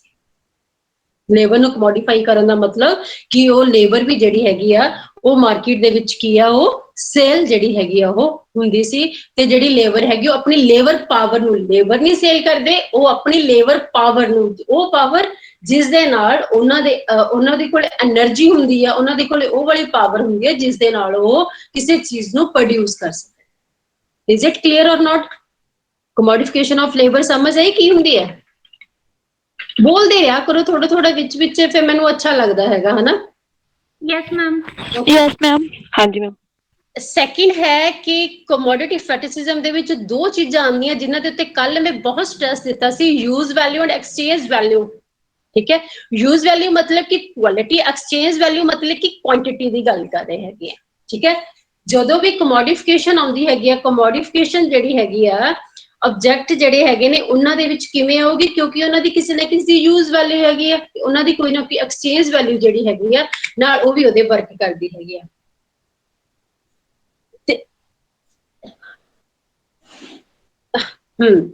ਕਿ ਜਿਹੜੀ ਯੂਜ਼ ਵੈਲਿਊ ਆ ਉਹ ਤੁਹਾਨੂੰ ਸਮਝ ਆਈ ਸੀ, ਕੱਲ ਆਪਾਂ ਪੂਰੀ ਸਮਝਾਈ ਸੀ, ਤੇ ਐਕਸਚੇਂਜ ਵੈਲਿਊ ਜਿਹੜੀ ਹੈਗੀ ਉਹਦੇ ਬਾਰੇ ਵੀ ਆਪਾਂ ਨੇ ਸਾਰੀ ਗੱਲ ਜਿਹੜੀ ਹੈਗੀ ਆ। ਹਾਂ, ਤੇ ਉਹ ਕਰਦਾ ਕੀ ਹੈਗਾ, ਯੂਜ਼ ਵੈਲਿਊ ਜਿਹੜੀ ਹੈਗੀ ਆ ਲੇਬਰ ਦੀ ਹਮੇਸ਼ਾ ਜ਼ਿਆਦਾ ਹੁੰਦੀ ਹੈ ਉਸ ਐਕਸਚੇਂਜ ਵੈਲਿਊ ਦੇ ਨਾਲੋਂ। ਯੂਜ਼ ਵੈਲਿਊ ਕਿਵੇਂ ਜ਼ਿਆਦਾ ਹੁੰਦੀ ਹੈ ਕਿ ਇੱਕ ਲੇਬਰ ਆਪਣੀ ਵੈਲਿਊ ਜਿਹੜੀ ਹੈਗੀ, ਆਪਣੀ ਲੇਬਰ ਪਾਵਰ ਜਿਹੜੀ ਹੈਗੀ ਆ ਉਹ ਸੇਲ ਕਰਦਾ ਹੈਗਾ ਐਂਟਰਪ੍ਰੀਨਰ ਨੂੰ, ਉਹ ਕੈਪੀਟਲਿਸਟਿਕ ਨੂੰ ਸੇਲ ਕਰਦਾ ਫॉर ਮਨੀ। ਠੀਕ ਹੈ, ਉਸਦੇ ਐਕਸਚੇਂਜ ਦੇ ਵਿੱਚ ਉਸਨੂੰ ਕੀ ਮਿਲ ਰਹੀ ਹੈਗੀ ਮਨੀ। ਪਰ ਜੋ ਚੀਜ਼ ਉਹ ਪ੍ਰੋਡਿਊਸ ਕਰ ਰਿਹਾ ਹੈਗਾ, ਜਿਸ ਚੀਜ਼ ਦੀ ਪ੍ਰੋਡਕਸ਼ਨ ਜਿਹੜੀ ਹੈਗੀ ਆ ਉਸਨੇ ਕੀਤੀ ਹੈਗੀ ਆ, ਜਦੋਂ ਉਸਨੂੰ ਮਾਰਕੀਟ ਦੇ ਵਿੱਚ ਵੇਚਣ ਦੇ ਲਈ ਆਨੇ ਹੈਗੇ ਆ ਉਹ ਉਸਦੀ ਜ਼ਿਆਦਾ ਹੁੰਦੀ ਹੈ। ਸਮਝ ਰਹੇ ਹੋ ਮੇਰੀ ਗੱਲ ਕਿ ਨਹੀਂ ਸਮਝ ਰਹੇ? ਕਿ ਯੂਜ਼ ਵੈਲਿਊ ਜਿਹੜੀ ਹੈਗੀ ਆ, ਕੋਈ ਵੀ ਪ੍ਰੋਡਕਸ਼ਨ ਜਿਹੜੀ ਹੈਗੀ ਆ ਲੇਬਰਰ ਦੇ ਵੱਲੋਂ ਆਪਣੀ ਲੇਬਰ ਪਾਵਰ ਲਗਾ ਕੇ, ਆਪਣੀ એનર્ਜੀ ਲਗਾ ਕੇ ਜਦੋਂ ਉਹ ਪ੍ਰੋਡਿਊਸ ਕੀਤੀ ਜਾਂਦੀ ਹੈਗੀ ਆ, ਤਾਂ ਉਹ ਕਿਉਂ ਪ੍ਰੋਡਿਊਸ ਕੀਤੀ ਹੈ? ਕਿਉਂਕਿ ਉਸਦੀ ਕੋਈ ਨਾ ਕੋਈ ਯੂਜ਼ ਵੈਲਿਊ ਜਿਹੜੀ ਹੈਗੀ ਉਸਦੀ ਲੇਬਰ ਪਾਵਰ ਦੀ, ਇਸ ਲਈ ਉਸਨੂੰ ਪ੍ਰੋਡਿਊਸ ਕੀਤਾ ਜਾਂਦਾ ਹੈਗਾ। ਪਰ ਇਹ ਯੂਜ਼ ਵੈਲਿਊ ਜਿਹੜੀ ਹੈਗੀ ਉਸਦੀ ਐਕਸਚੇਂਜ ਵੈਲਿਊ ਜਿਹੜੀ ਹੈਗੀ ਹੈ ਉਸਨੇ ਐਕਸਚੇਂਜ ਕੀਤੀ ਹੈਗੀ ਹੈ ਕਾਹਦੇ ਨਾਲ? ਫਰਦਰ ਉਸਦੀ ਐਕਸਚੇਂਜ ਹੋਊਗੀ ਜਦੋਂ ਉਹ ਚੀਜ਼ ਮਾਰਕੀਟ ਦੇ ਵਿੱਚ ਵਿਕਣ ਦੇ ਲਈ ਜਾਏਗੀ। ਠੀਕ ਹੈ ਕਿ ਨਹੀਂ? ਇਹ 'ਚ ਕੀ ਆ, ਤੁਸੀਂ ਇੱਕ ਸ਼ਾਇਦ ਸੁਣਿਆ ਹੋਵੇਗਾ ਕੀ ਆ ਕਿ ਇੱਕ ਐਗਜ਼ਾਮਪਲ ਲੈ ਕੇ ਸਮਝਦੇ ਆਪਾਂ ਨੂੰ, ਗੋਲਡ ਬ੍ਰਿਕ ਹੈ, ਬ੍ਰਿਕਸ ਪਤਾ ਨਾ ਗੋਲਡ ਦੀਆਂ ਉਹ ਛੋਟੀ ਛੋਟੀਆਂ ਡਲੀਆਂ ਜਿਹੀਆਂ ਮਿਲਦੀਆਂ ਹੁੰਦੀਆਂ ਨੇ ਮਾਰਕੀਟ ਦੇ ਵਿੱਚ ਹਨਾ, ਜਿਹੜੀਆਂ, ਕਿਉਂਕਿ ਗੋਲਡ ਜਦੋਂ ਵੀ ਸੁਨਿਆਰੇ ਖਰੀਦਦੇ ਹੈਗੇ ਆ ਨਾ, ਉਹ ਗਹਿਣਿਆਂ ਦੀ ਫਾਰਮ 'ਚ ਨਹੀਂ ਖਰੀਦਦੇ ਹੁੰਦੇ, ਉਹ ਬਿਸਕਿਟਸ ਬੋਲਦੇ ਨੇ ਉਹਨਾਂ ਨੂੰ ਹਨਾ, ਬਿਸਕੁਟ ਦੀ ਫਾਰਮ ਦੇ ਵਿੱਚ ਉਹ ਖਰੀਦਦੇ, ਇੱਕ ਬ੍ਰਿਕ ਹੁੰਦੀ ਹੈ ਉਸਦੀ। ਹੁਣ ਇੱਕ ਬ੍ਰਿਕ ਲੈ ਲਓ ਤੇ ਦੂਸਰੇ ਪਾਸੇ ਤੁਸੀਂ ਇਹਦੇ ਬ੍ਰਿਕ ਦੀ ਇੱਕ ਦੇਖੋ ਕਿ ਇਹਦੀ ਯੂਜ਼ ਵੈਲਿਊ ਤੇ ਇਹਦੀ ਐਕਸਚੇਂਜ ਵੈਲਿਊ ਦੇ ਵਿੱਚ ਤੁਸੀਂ ਦੇਖੋ ਕੀ ਹੈ। ਜਿਹੜੀ ਇਹਦੀ ਐਕਸਚੇਂਜ ਵੈਲਿਊ ਆ ਬ੍ਰਿਕ ਦੀ, ਉਹ ਤਾਂ ਜਾਂ ਗੋਲਡ ਬਿਸਕਿਟ, ਜਿਹੜੀ ਇਹਦੀ ਐਕਸਚੇਂਜ ਵੈਲਿਊ ਹੈਗੀ ਆ ਉਹ ਤਾਂ ਬਹੁਤ ਹਾਈ ਆ, ਯੂਜ਼ ਵੈਲਿਊ ਜਿਹੜੀ ਹੈਗੀ ਆ ਉਹ ਬਹੁਤ ਲੋ ਆ। ਕਿਵੇਂ? ਅਗਰ ਅਸੀਂ ਗੋਲਡ ਦੀ ਐਕਸਚੇਂਜ ਵੈਲਿਊ ਦੇਖੀਏ, ਜਦੋਂ ਅਸੀਂ ਉਸਨੂੰ ਐਕਸਚੇਂਜ ਕਰਨ ਵਾਸਤੇ ਮਾਰਕੀਟ ਦੇ ਵਿੱਚ ਜਾਂਦੇ ਆ ਤਾਂ ਉਸਦੇ ਬਦਲੇ ਦੇ ਵਿੱਚ ਸਾਨੂੰ ਬਹੁਤ ਸਾਰੀ ਮਨੀ ਮਿਲਦੀ ਹੈ। ਠੀਕ ਹੈ, ਜਦੋਂ ਅਸੀਂ ਐਕਸਚੇਂਜ ਕਰਵਾਉਂਦੇ ਹਾਂ ਉਸਨੂੰ ਮਨੀ ਦੇ ਵਿੱਚ ਐਕਸਚੇਂਜ ਕਰਵਾਉਂਦੇ ਹਾਂ। ਯੂਜ਼ ਵੈਲਿਊ ਦੀ ਗੱਲ ਕਰੀਏ, ਕੀ ਤੁਹਾਨੂੰ ਭੁੱਖ ਲੱਗੇ ਤਾਂ ਤੁਸੀਂ ਸੋਨੇ ਦਾ ਬਿਸਕਿਟ ਖਾ ਸਕਦੇ ਹੋ? ਤੁਹਾਡੀਆਂ ਬੇਸਿਕ ਨੀਡਸ ਫੁਲਫਿਲ ਕਰਦੇ ਹੋ? ਨਹੀਂ ਕਰਦੀਆਂ ਨਾ ਇਹ ਚੀਜ਼ਾਂ। ਕੀ ਹੈ ਕਿ ਇਸ ਦੀ ਯੂਜ਼ ਵੈਲਿਊ ਜਿਹੜੀ ਹੈਗੀ ਆ ਉਹ ਬਹੁਤ ਘੱਟ ਆ ਤੇ ਇਸ ਦੀ ਐਕਸਚੇਂਜ ਵੈਲਿਊ ਜਿਹੜੀ ਹੈਗੀ ਆ ਉਹ ਬਹੁਤ ਜ਼ਿਆਦਾ ਹੁੰਦੀ ਹੈ। ਤੇ ਜਿਹੜੀ ਲੇਬਰ ਹੁੰਦੀ ਹੈ ਨਾ, ਲੇਬਰ ਦੇ ਵਿੱਚ ਕੀ ਹੈ ਕਿ ਉਸਦੀ ਯੂਜ਼ ਵੈਲਿਊ ਜ਼ਿਆਦਾ ਹੁੰਦੀ ਹੈ ਤੇ ਐਕਸਚੇਂਜ ਵੈਲਿਊ ਜਿਹੜੀ ਹੈਗੀ ਹੈ ਉਸਦੀ ਉਹ ਘੱਟ ਹੁੰਦੀ ਹੈ। ਕਿ ਲੇਬਰ ਆਪਣੀਆਂ ਲੇਬਰ ਜਦੋਂ ਉਹਨਾਂ ਨੂੰ ਸੇਲ ਕੀਤੀਆਂ ਜਾਂਦੀਆਂ ਨੇ ਉਸਦੇ ਬਦਲੇ 'ਚ ਜੋ ਕੁਛ ਉਹਨਾਂ ਨੂੰ ਮਿਲਦਾ ਉਹ ਘੱਟ ਮਿਲਦਾ, ਤੇ ਪਰ ਜੋ ਪ੍ਰੋਡਕਸ਼ਨ ਉਹਨਾਂ ਨੇ ਕੀਤੀ ਹੁੰਦੀ ਆ ਉਹ ਮਾਰਕੀਟ ਦੇ ਵਿੱਚ ਜ਼ਿਆਦਾ ਵੈਲਿਊ ਜਿਹੜੀ ਹੈਗੀ ਆ ਉਹ ਲੈ ਕੇ ਵਰਕ ਕਰਦੀ ਹੈ। ਠੀਕ ਹੈ, ਸਮਝ ਆਈ ਕਿ ਨਹੀਂ ਯੂਜ਼ ਵੈਲਿਊ ਔਰ ਐਕਸਚੇਂਜ ਵੈਲਿਊ ਦਾ ਕਨਸੈਪਟ ਹੁਣ ਤੱਕ ਦਾ? Yes, ma'am. ਠੀਕ ਹੈ, ਇਸ ਤੋਂ ਅੱਗੇ ਚੱਲਦੇ ਆ ਬੇਟੇ। ਇੱਕ ਹੁੰਦੇ ਕਿ ਜਦੋਂ ਵੀ ਕੋਈ ਕਮੋਡਿਟੀ ਜਿਹੜੀ ਹੈਗੀ ਹੈ ਨਾ ਮਾਰਕੀਟ ਦੇ ਵਿੱਚ ਡਿਵੈਲਪ ਹੁੰਦੀ, ਓਕੇ ਥੈਂਕ ਯੂ, ਬਸ ਏਦਾਂ ਬੋਲਦੇ ਰਿਹਾ ਕਰੋ, ਵਿੱਚ ਵੀ ਦੱਸਦੇ ਰਿਹਾ ਕਰੋ, ਮੈਨੂੰ ਅੱਛਾ ਲੱਗਦਾ ਫਿਰ। ਠੀਕ ਹੈ, ਇੱਕ ਤੁਸੀਂ ਸੁਣਿਆ ਹੋਣਾ, ਹੁਣ ਹੈ ਕੀ ਹੈ, ਏਲੀਅਨੇਸ਼ਨ ਦੇ ਕਰਕੇ ਜਿਹੜਾ ਕੈਪੀਟਲਿਸਟਿਕ ਹੈਗਾ ਹੈ, ਕੈਪੀਟਲਿਸਟਿਕ ਵਰਡ ਹੈਗਾ ਹੈ, ਉਹ ਹਿਊਮਨ ਬੀਇੰਗਸ ਨੂੰ ਨਹੀਂ ਦੇਖ ਸਕਦਾ। ਇੱਕ ਕੈਪੀਟਲਿਸਟਿਕ ਜਿਹੜਾ ਹੈਗਾ ਉਹ ਮਾਰਕੀਟ ਦੇ ਵਿੱਚ ਕੀ ਹੋਗੀ ਚੀਜ਼ਾਂ ਦੀ, ਕਮੋਡਿਫਿਕੇਸ਼ਨ ਹੋਗੀ। ਕਮੋਡਿਫਿਕੇਸ਼ਨ ਜਦੋਂ ਆ ਜਾਂਦੀ ਹੈ ਕਿਸੇ ਚੀਜ਼ ਦੀ, ਉਹਦੇ ਵਿੱਚ ਹਿਊਮਨ ਬੀਇੰਗਸ ਦੀ ਐਕਸਪਲੋਇਟੇਸ਼ਨ ਜਿਹੜੀ ਹੈਗੀ ਉਹ ਬਹੁਤ ਜ਼ਿਆਦਾ ਹੋਣੀ ਸ਼ੁਰੂ ਹੋ ਜਾਂਦੀ ਹੈ। ਲੇਕਿਨ ਕੈਪੀਟਲਿਸਟਿਕ ਜਿਹੜਾ ਹੈਗਾ, ਕਮੋਡਿਫਿਕੇਸ਼ਨ ਹੋਣ ਦੀ ਵਜ੍ਹਾ ਕਰਕੇ ਉਹਦਾ ਮੇਨ ਮੋਟਿਵ ਕੀ ਰਹਿੰਦਾ ਹਮੇਸ਼ਾ, ਕਿ ਇਹਨੇ ਜ਼ਿਆਦਾ ਤੋਂ ਜ਼ਿਆਦਾ ਪ੍ਰੋਫਿਟ ਜਿਹੜਾ ਹੈਗਾ ਉਹ ਕਮਾਵਾਂ। ਉਹ ਜ਼ਿਆਦਾ ਪ੍ਰੋਫਿਟ ਲੈਣ ਦੇ ਲਈ ਕੀ ਕਰਦਾ ਹੈਗਾ, ਐਕਸਪਲੋਇਟੇਸ਼ਨ ਜਿਹੜੀ ਹੈਗੀ ਆ ਉਹ ਜ਼ਿਆਦਾ ਕਰਨੀ ਸ਼ੁਰੂ ਕਰ ਦਿੰਦਾ ਹੈਗਾ ਉਹਨਾਂ ਦੀ। ਜਿਵੇਂ ਜਿਵੇਂ ਐਕਸਪਲੋਇਟੇਸ਼ਨ ਹੁੰਦੀ ਹੈ, ਮਤਲਬ ਉਹ ਹਿਊਮਨ ਬੀਇੰਗਸ ਦੀਆਂ ਜਿਹੜੀਆਂ ਨੀਡਸ ਨੇ, ਜਾਂ ਹਿਊਮਨ ਬੀਇੰਗਸ ਜਿਹੜੇ ਹੈਗੇ ਨੇ, ਉਹਨਾਂ ਦੀ ਰਿਸਪੈਕਟ ਜਿਹੜੀ ਹੈਗੀ ਉਹਨਾਂ ਦੇ ਲਈ ਕੀ ਹੋ ਜਾਣੀ ਚਾਹੁੰਦੀ ਹੈ, ਹੌਲੀ ਹੌਲੀ ਉਹ ਡਿਟੀਰੀਓਰੇਟ ਜਿਹੜਾ ਹੈਗਾ ਉਹ ਹੋਣਾ ਸ਼ੁਰੂ ਹੋ ਜਾਂਦਾ। ਤੇ ਕੈਪੀਟਲਿਸਟਿਕ ਜਿਹੜਾ ਹੈਗਾ ਅਦਰ ਹਿਊਮਨ ਬੀਇੰਗਸ ਨੂੰ, ਅਦਰ ਪੀਪਲ ਜਿਹੜੇ ਹੈਗੇ ਆ ਜਾਂ ਲੇਬਰਰ ਜਿਹੜੀ ਹੈਗੀ ਆ, ਉਹਨਾਂ ਨੂੰ ਐਜ਼ ਅ ਹਿਊਮਨ ਬੀਇੰਗ ਜਿਹੜਾ ਹੈਗਾ ਉਹ ਨਹੀਂ ਦੇਖਦਾ, because they have exchange based relationship. ਕਿਉਂਕਿ ਉਹਨਾਂ ਦੇ ਵਿੱਚ ਕਿਹੜਾ ਰਿਲੇਸ਼ਨਸ਼ਿਪ ਆ, ਐਕਸਚੇਂਜ ਬੇਸਡ ਰਿਲੇਸ਼ਨਸ਼ਿਪ, ਮੋਡੀਫਿਕੇਸ਼ਨ ਹੋਣ ਦੀ ਵਜ੍ਹਾ ਕਰਕੇ। ਐਕਸਚੇਂਜ ਬੇਸਡ ਰਿਲੇਸ਼ਨਸ਼ਿਪ ਮਤਲਬ ਉਹਨੂੰ ਇਸ ਤਰ੍ਹਾਂ ਕਿ ਇਹਨਾਂ ਨੇ ਮੈਨੂੰ ਆਪਣੀਆਂ ਵੇਜਸ ਜਿਹੜੀਆਂ ਨੇ, ਇਹਨਾਂ ਨੇ ਮੈਨੂੰ ਆਪਣੀ ਲੇਬਰ ਦੇਣੀ ਹੈ, ਤੇ ਲੇਬਰ ਦੇ ਬਦਲੇ ਦੇ ਵਿੱਚ ਮੈਂ ਇਹਨਾਂ ਨੂੰ ਆਪਣੀਆਂ ਵੇਜਸ ਜਿਹੜੀਆਂ ਹੈਗੀਆਂ ਨੇ ਉਹ ਇਹਨਾਂ ਨੂੰ ਦੇਣੀਆਂ ਹੈਗੀਆਂ ਨੇ, ਠੀਕ ਹੈ। ਇਸ ਲਈ ਉਹ ਕਦੇ ਵੀ ਇਸ ਓਰੀਐਂਟਡ ਹਿਊਮਨ ਬੀਇੰਗ ਓਰੀਐਂਟਡ ਹੋ ਕੇ ਕੰਮ ਨਹੀਂ ਕਰਦਾ। ਉਹ ਹਮੇਸ਼ਾ ਕੀ ਓਰੀਐਂਟਡ ਹੋ ਕੇ ਕੰਮ ਕਰਦਾ, ਕਮੋਡਿਟੀ ਓਰੀਐਂਟਡ ਹੋ ਕੇ ਕੰਮ ਕਰਦਾ। ਕਮੋਡਿਟੀ ਓਰੀਐਂਟਡ ਮਤਲਬ ਕਿ ਉਹ ਹਮੇਸ਼ਾ ਕਮੋਡਿਟੀ ਨੂੰ ਦੇਖੋ ਕਿ ਇਹਨਾਂ ਨੂੰ ਵੱਧ ਤੋਂ ਵੱਧ ਮੈਂ ਕਿਸ ਤਰ੍ਹਾਂ ਯੂਜ਼ ਕਰਕੇ ਇਹਨਾਂ ਤੋਂ ਵੱਧ ਮੈਂ ਫਾਇਦਾ ਜਿਹੜਾ ਹੈਗਾ ਉਹ ਲੈ ਸਕਾਂ। ਕਮੋਡਿਟੀ ਜਦੋਂ ਇੱਕ ਲੇਬਰ ਹੁੰਦਾ, ਇੱਕ ਪ੍ਰੋਡਿਊਸਰ ਹੁੰਦਾ ਨਾ, ਕਮੋਡਿਟੀ ਓਰੀਐਂਟਡ ਹੋਰ ਤਰੀਕੇ ਦੇ ਨਾਲ ਵੀ ਹੁੰਦਾ ਹੈਗਾ। ਉਹ ਕੀ ਕਰਦਾ ਹੈਗਾ ਕਿ ਅਸੀਂ ਆਪ ਲੋਕ ਵੀ ਜਿਹੜੇ ਹੈਗੇ ਨਾ, ਕਮੋਡਿਟੀ ਓਰੀਐਂਟਡ ਹੋ ਕੇ ਹੀ ਚੀਜ਼ਾਂ ਨੂੰ ਪਰਚੇਜ਼ ਕਰਦੇ ਆ। ਜਿਵੇਂ ਕਿ ਮਾਰਕੀਟ ਦੇ ਵਿੱਚ ਨਾ ਦੋ ਤਰ੍ਹਾਂ ਦੀਆਂ ਚੀਜ਼ਾਂ ਆਉਂਦੀਆਂ ਨੇ, ਫੋਨ ਦੀ ਗੱਲ ਕਰ ਲਓ, ਇੱਕ ਪਾਸੇ ਆਈਫੋਨ ਹੈਗੇ, ਇੱਕ ਪਾਸੇ ਸਿੰਪਲ ਸਮਾਰਟਫੋਨ ਜਿਹੜਾ ਹੈਗਾ ਉਹ ਮਾਰਕੀਟ ਦੇ ਵਿੱਚ ਅਵੇਲੇਬਲ ਹੈਗਾ। ਹੁਣ ਅਗਰ ਤੁਸੀਂ ਸਿੰਪਲ ਸਮਾਰਟਫੋਨ ਦੀ ਗੱਲ ਕਰੋ, ਉਹ ਵੀ ਤੁਹਾਡਾ ਉਹਨਾਂ ਕੀ ਪਰਪਸ ਸੋਲਵ ਕਰਦਾ ਹੈਗਾ, ਤੇ ਜਦੋਂ ਤੁਸੀਂ ਆਈਫੋਨ ਦੀ ਗੱਲ ਕਰੋ, ਉਹ ਵੀ ਤੁਹਾਡਾ ਉਹਨਾਂ ਹੀ ਪਰਪਸ ਸੋਲਵ ਕਰਦਾ ਹੈਗਾ, ਠੀਕ ਹੈ। ਪਰ ਅਸੀਂ ਕੀ ਆ, ਕਮੋਡਿਟੀ ਓਰੀਐਂਟਡ ਹੋਣ ਦੀ ਵਜ੍ਹਾ ਕਰਕੇ ਅਸੀਂ ਇਹ ਦੇਖਦੇ ਆ ਕਿ ਇਹਨਾਂ ਸਮਾਰਟਫੋਨ, ਅਸੀਂ ਸਿੰਪਲ ਸਮਾਰਟਫੋਨ ਲੈ ਰਹੇ ਹਾਂ ਜਾਂ ਅਸੀਂ ਆਈਫੋਨ ਲੈ ਰਹੇ ਹਾਂ, ਇਹਨਾਂ ਦੋਨਾਂ ਦੇ ਵਿੱਚ ਐਕਸਚੇਂਜ ਵੈਲਿਊ ਜਿਹੜੀ ਹੈਗੀ ਕਿਹਦੀ ਜ਼ਿਆਦਾ ਹੈ। ਅਗਰ ਤੁਸੀਂ ਆਈਫੋਨ ਨੂੰ ਰੀਸੇਲ ਕਰਦੇ ਹੈਗੇ ਹੋ ਤਾਂ ਉਸਦੇ ਬਦਲੇ ਦੇ ਵਿੱਚ ਤੁਹਾਨੂੰ ਉਹਦੀ ਐਕਸਚੇਂਜ ਵੈਲਿਊ ਜ਼ਿਆਦਾ ਮਿਲਦੀ ਹੈ। ਅਗਰ ਤੁਸੀਂ ਸਿੰਪਲ ਸਮਾਰਟਫੋਨ ਨੂੰ ਬਾਅਦ ਵਿੱਚ ਸੇਲ ਕਰਨ ਦੀ ਕੋਸ਼ਿਸ਼ ਕਰਦੇ ਹੋ ਤਾਂ ਤੁਹਾਡੀ ਬਹੁਤ ਲੋ ਕਾਸਟ ਦੇ ਉੱਪਰ ਉਹ ਰੀਸੇਲ ਹੁੰਦਾ ਹੈਗਾ। ਸਮਝ ਰਹੇ ਹੋ ਨਾ ਮੇਰੀ ਗੱਲ ਨੂੰ? ਤਾਂ ਕੀ ਹੈ ਕਿ ਪ੍ਰੋਡਿਊਸਰ ਵੀ ਹੋ ਗਿਆ ਤੇ ਬਾਇਰਸ ਵੀ ਹੁੰਦੇ ਨੇ, ਤੇ ਇਹ ਸਾਰੇ ਕਿੱਥੇ ਵਰਕ ਕਰਦੇ ਨੇ, ਕਮੋਡਿਟੀ ਓਰੀਐਂਟਡ ਹੋ ਕੇ ਕੰਮ ਕਰਦੇ। ਇਸੇ ਲਈ ਕਹਿੰਦੇ ਕਿ ਕਮੋਡਿਫਿਕੇਸ਼ਨ ਹਰ ਇੱਕ ਚੀਜ਼ ਦੇ ਵਿੱਚ ਹੋ ਗਈ ਹੈ, ਚਾਹੇ ਉਹ ਬਾਇਰ ਦੇ ਪੁਆਇੰਟ ਆਫ ਵਿਊ ਤੋਂ ਆ, ਚਾਹੇ ਉਹ ਸੈਲਰ ਦੇ ਪੁਆਇੰਟ ਆਫ ਵਿਊ ਤੋਂ ਆ ਰਹੀ ਹੈ, ਤੇ ਚਾਹੇ ਉਹ ਵਾਲੀ ਕਮੋਡਿਫਿਕੇਸ਼ਨ ਜਿਹੜੀ ਹੈਗੀ ਹੈ ਪ੍ਰੋਡਿਊਸਰ ਦੇ ਪੁਆਇੰਟ ਆਫ ਵਿਊ ਤੋਂ ਆ ਰਹੀ ਹੈ। ਪਰ ਅਸੀਂ ਕਮੋਡੀਫਾਈ ਜਿਹੜੇ ਹੈਗੇ ਆ, ਅਸੀਂ ਸਾਰੇ ਦੇ ਸਾਰਿਆਂ ਨੇ ਕਮੋਡਿਫਿਕੇਸ਼ਨ ਜਿਹੜੀ ਹੈਗੀ ਉਹ ਕਰਨੀ ਸ਼ੁਰੂ ਕਰ ਦਿੱਤੀ ਆ, ਠੀਕ ਹੈ। ਜਿਹੜੀ ਯੂਜ਼ ਵੈਲਿਊ ਹੈ ਨਾ ਬੇਟੇ, ਉਸਦਾ ਇੱਕ ਹੋਰ ਵੀ ਅਸੀਂ ਕਹਿੰਦੇ, ਉਸਦੀ ਟਰੂ ਵੈਲਿਊ ਵੀ ਕਹਿੰਦੇ ਹਾਂ ਅਸੀਂ। ਉਸਦੀ ਟਰੂ ਵੈਲਿਊ ਦਾ ਮਤਲਬ ਹੁੰਦਾ ਕਿ ਕਿਸੇ ਵੀ ਕਮੋਡਿਟੀ ਨੂੰ ਜਾਂ ਕਿਸੇ ਵੀ ਆਬਜੈਕਟ ਨੂੰ ਜਦੋਂ ਪ੍ਰੋਡਿਊਸ ਕੀਤਾ ਜਾਂਦਾ ਹੈ, ਉਹਦੇ ਵਿੱਚ ਸਭ ਤੋਂ ਪਹਿਲਾਂ ਕੀ ਲੱਗਦਾ ਹੈ, ਲੇਬਰ ਲੱਗਦੀ ਹੈ, ਲੇਬਰ ਦੀ ਪਾਵਰ ਲੱਗਦੀ ਹੈਗੀ, ਲੇਬਰ ਦੀ ਐਨਰਜੀ ਜਿਹੜੀ ਹੈਗੀ ਆ ਉਹਦੇ ਵਿੱਚ ਯੂਜ਼ ਕੀਤੀ ਜਾਂਦੀ ਹੈ। ਲੇਬਰ ਦੀ ਐਨਰਜੀ ਜਾਂ ਲੇਬਰ ਦਾ ਟਾਈਮ ਜਿੰਨਾ ਉਸ ਦੇ ਵਿੱਚ ਲਗਾਇਆ ਗਿਆ ਹੈਗਾ ਹੈ, ਉਸ ਦੇ ਹਿਸਾਬ ਦੇ ਨਾਲ ਹੀ ਕਿਸੇ ਵੀ ਆਬਜੈਕਟ ਦੀ, ਕਿਸੇ ਵੀ ਥਿੰਗ ਦੀ ਜਿਹੜੀ ਪ੍ਰਾਈਸ ਹੈਗੀ ਹੈ ਜਾਂ ਕਾਸਟ ਹੈਗੀ ਹੈ ਡਿਟਰਮਿਨ ਹੋਣੀ ਚਾਹੀਦੀ ਹੈ। ਉਸਦੀ ਵੈਲਿਊ ਉਨੀ ਹੀ ਹੋਣੀ ਚਾਹੀਦੀ ਹੈ ਜਿੰਨੀ ਕਿ ਉਸਦੇ ਵਿੱਚ ਲੇਬਰ ਲੱਗੀ ਹੋਈ ਹੈ, ਜਿੰਨੇ ਕਿ ਉਸਦੇ ਵਿੱਚ ਲੇਬਰ ਦਾ ਟਾਈਮ ਔਰ ਐਨਰਜੀ ਜਿਹੜੀ ਹੈਗੀ ਹੈ ਜਾਂ ਲੇਬਰ ਪਾਵਰ ਜਿਹੜੀ ਹੈਗੀ ਆ ਉਸਦੇ ਵਿੱਚ ਇੰਡਲਸ ਹੈਗੀ ਹੈ। ਇਹ ਉਸਨੂੰ ਅਸੀਂ ਕੀ ਕਹਿੰਦੇ, ਉਹਦੀ ਟਰੂ ਵੈਲਿਊ ਆ, ਕਿ ਉਸਦੀ ਉਹ ਟਰੂ ਵੈਲਿਊ। ਇਸ ਚੀਜ਼ ਨੂੰ ਨੋਟ ਕਰ ਲਓ, ਕਈ ਵਾਰੀ ਤੇ ਸ਼ਾਰਟ ਨੋਟ ਜਿਹੜਾ ਹੈਗਾ ਉਹ ਆ ਜਾਂਦਾ ਹੈਗਾ।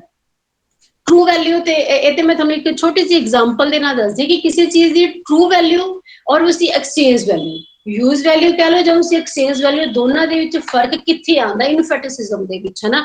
ਕਿ ਸੁਪਰ ਨੈਚੁਰਲ ਪਾਵਰ ਜਿਹੜੀਆਂ ਹੈਗੀਆਂ ਨੇ ਕਮੋਡੀਫਿਕੇਸ਼ਨ ਦੇ ਪਿੱਛੇ ਕਿਵੇਂ ਕੰਮ ਕਰਦੀਆਂ ਨੇ।